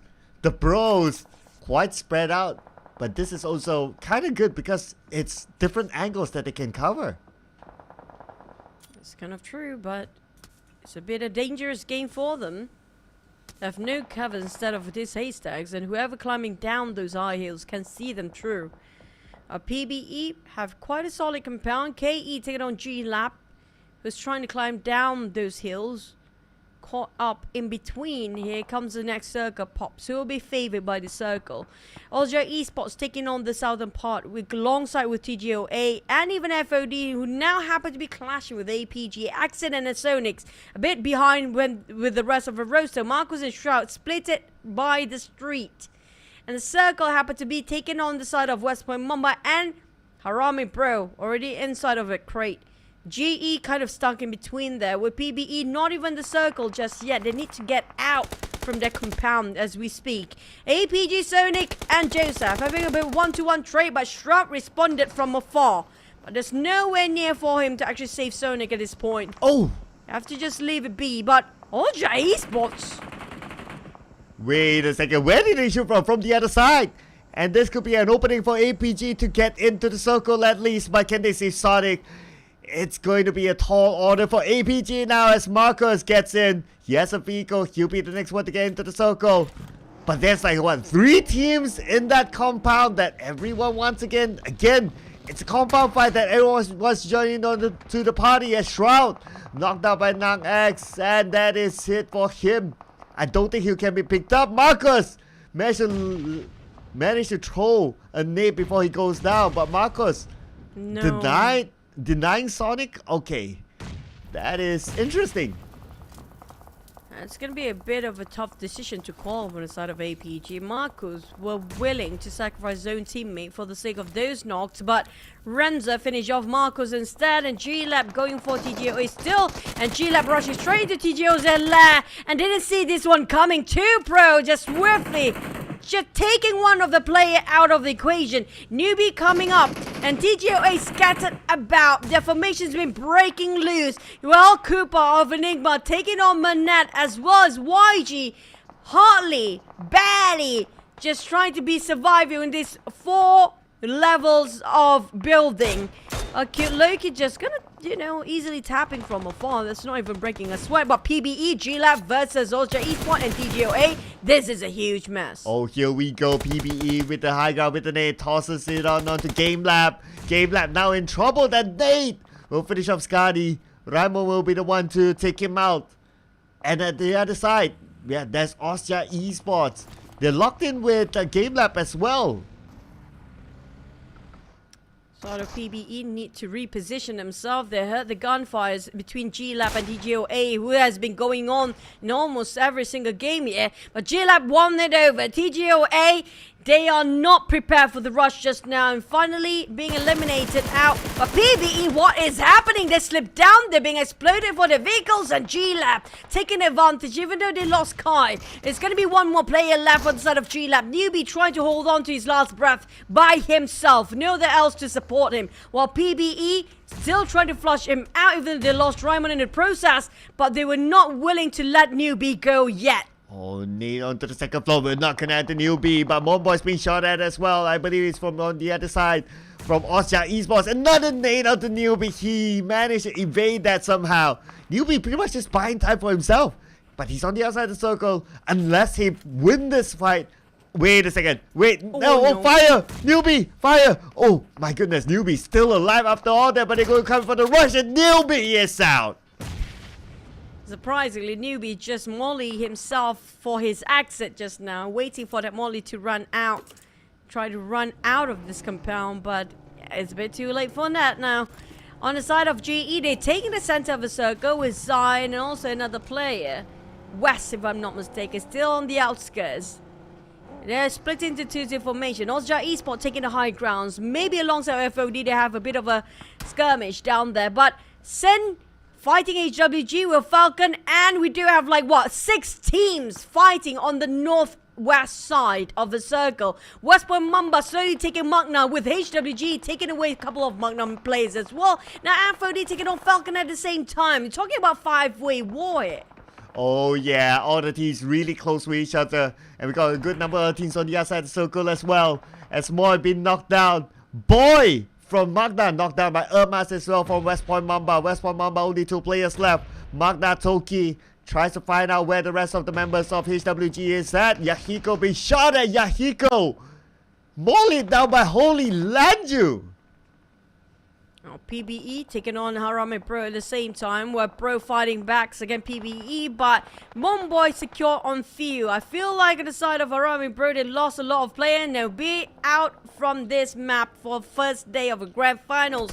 It's gonna be our last map here, but PBE trying to save on cool. But the problem is a lot of fires just shooting against them, And it's going to be the team right across them as well. Now, how to get out from this tight spot for both PBE players with the Blues are closing in at the same time. FOD taking advantage. They got those elevations to work. They got themselves quite a few up here. They can just shut down West Point Mamba if they want to advance, but it's somebody else sneaking behind their back at the same time. Moy on the ground, bleeding out. Or Joseph secures. Never mind, Mick stolen it away. Oh, Mix, you cheeky boy. Stole it away. Holy Lanju, the last man for Sin. And right now, Holy Lanju is crawling to safety, still on the outside of the circle. Only hoping for the smoke to still be active, to give him the cover that he needs. And he should be able to crawl to safety now. Holy Lanju, the last man standing. 3 elimination points for himself and his team. It's unlikely for them to catch up on the Yagu Galacticos at this point, but at least they can still get placement points. Holy Lanju in an open space at that. Only the fans dividing him and the rest of the other teams is going really scary out there. Oja Esports taking those elevations to work with PBE split into 1-1, Momboy and Cool. Having those crossfire angle is great, but they don't have the manpower on the side. With Oja Esports being responded swiftly as of PBE, taking a bit of shots from behind. FOD just chasing the heck out of them. They need to leave now. And PBE, Puff, taking up PBE, Cool. And Renza finish it off straight away. Left with only one player for PBE for now. And also Esports, they need to leave this vicinity as soon as they can because FOD is just breathing down their necks. Enigma taking the fight against GE. Master E is playing way around the Rosie, but no way! I mean, that's a small shack. 2008, it took too much time and it got punished for it. Fortunately been taken out and Ichi will be out together with the rest of GE as well. Ermas will be naded down. Austria Esports still has the high ground but doesn't have the circle, but someone is behind them. I wonder if they know that they're being stalked by that one player behind. But finally they do. Boy. What a kerfuffle. The crossfire is real. And look at the circle itself. In between the high grounds or you get yourself the low ground. The next circle, high chance it will favor the low ground instead of the high grounds there. Usually just favors the empty space where there's going to be no man's land. Most of the players are divided whether to go down to the low grounds, but no compound or the elevations. They're barely getting into the circle. Side of West Point Mamba, they're just going to stay in this warehouse a bit much longer. Knowing for the fact the Blues is nowhere near, closing off, but they got stuck themselves in a buggy to get out. We have a couple of teams fighting still. With PBE, one last player. We do have still Osja Esports and Enigma as a full squad here. Oh, we got a good amount. 2 teams full squad, but oh, okay. West Point Mamba, they may lose Ermas here as they lose Mix. That means that's the end for West Point Mamba. Taken out by the members of Enigma. And now FOD shooting onto the other side. FOD still holding onto their circle, holding onto their area. All their teams have their own corner for now, but there's a rotation happening on the side of Enigma. They're going on to FOD, but also Esports as well. Nobody's waiting this time. FOD, they have to be very proactive right now, alert and aware about their surrounding, but not fast enough. As Enigma start to rush into a side of FOD. Osja Esports trying to take advantage of this. Spooky come up from the back line, being the lurker and the flanker for the team, but Enigma won over FOD, but they cannot rest just yet. Osja Esports is right across them. It's going to be 4v4. Full squad versus full squad between Enigma and Osja Esports. It's going in! 1 HP from that nade just now. There was a huge throw by QB. Oh, here we go. Enigma and Osja Esports. We're going to see a new team getting the chicken dinner this time. Osja Esports. Oh, both teams with their own separate terrains up. But there's a lurker behind. Look at the minimap. We have QB here. QB putting pressure from the other side. And now Enigma starting to move in. They're going to sandwich Osja Esports. Cooper with an AKM. Barely get to see any players of Osja Esports at this view. Caps is just an open space for him. Nothing else in between. Renza having a bit of a trade for each of the teams here right now. But Skyne and the rest of Osja Esports managed to pin down on QB, finishing off straight away. Enigma down to last player. This is it for Osja Esports. Finally making a comeback. Even though Enigma got 15 eliminations, but Osja Esports wants the chicken. And Osja even got 5, but this 10 eliminated 10 points off chicken. They don't play such a big part. Renza finishing off. Osja Esports wins the chicken, but Enigma wins the eliminations. Well, no clutch there by Cooper, but It's okay. At the end of the day, like what you said, elimination points do favor Enigma. But Austria Esports, we were asking where were the Cambodian teams, and Austria Esports has to be the one representing Cambodia to take home the final chicken dinner for today. Austria Esports is back. It took them a while though. Took them a long day to finally put themselves on a banner of chicken dinner, but they secured themselves 5 or 6 eliminations. They're more than enough to push themselves at the top 5, I think, for now. But depends on all the teams up there as well. But just now, Enigma 15 eliminations. That's more than what a chicken can offer you. Yeah, probably they'll be even higher than Austria Esports in the total points collected this round. Yeah, so we'll need to wait and see how many exactly Austria Esports got. But anyway, we're still in the running for every team to get a chicken dinner. Just say it, just putting it out there. And so far, it has, except for Sen, got himself a double chicken in a day. We have different flags and different teams flying out there. But look at Ranza just now. I love this guy. He's been, being understated for the past few days or weeks in the league. I think he's one of the best playing players also coming up from the side of Austria Esports. Look at 860 damage with 4 eliminations. He put so much work for the team. Yeah, Ranza definitely has been popping up for the team. And okay, normally this is a clue that or not a clue, an indication that one team will get more points than another. So it's a confirmation. Enigma is just, we're waiting for exactly how many points. Enigma, then we got Austria, PBE. Finally we see PBE up in the top 4. FOD as well. We were also wondering, they were kind of missing. So in this top 4 teams, in general, they were teams that generally were overlooked before this. That's kind of true. But we mentioned about Enigma just taking over the number 1 spot in this map particularly. And they definitely secure 71 points due to the eliminations. Yeah, rank point, he played second just now. But 15 eliminations overtake the chicken dinner being offered by the side of Austria Esports. But at least they got 8 eliminations on Austria Esports, right? But look at the across the board. Harame, bro, after such a very strong start of the day, didn't score any in this map. Oh, yeah. Yeah, you're right. 0. And KE as well. 2 Miramar maps, both zeros. So Miramar definitely not their map today. And also want to point out, this is the second time today that a team that didn't get the chicken dinner got higher points than the team that gets the chicken dinner. So yeah, just a fun fact. It happens 2 times now, just for the first day. That is the first day. But YG just completed their 100 marks, and it was just nicely 100. Not even over, not lesser than that. Just 100 mark. And they starting off with 98 points. They barely got any in the last map. Yeah, they only got the 2 points. Yeah, the 2 points. I believe it was through eliminations, and because of that they landed the 100-point mark. Other than that, so far all the teams that got a chicken dinner is still on page 1. On page 2, TGOA still down there, but GE still the stats king. But this is the overall, of course, including the league. Yeah, but it is going to be including the league, because it's going to be like everybody will like, what? We don't see a lot of GE today. But you know what? Give them a bit more time. But we see a pattern of same teams across the board having the same sort of team here. GE, West Point Mamba. There's also Sen now squeezing in, but Master Ichi still taking at number 1 spot when it comes to season MVP race.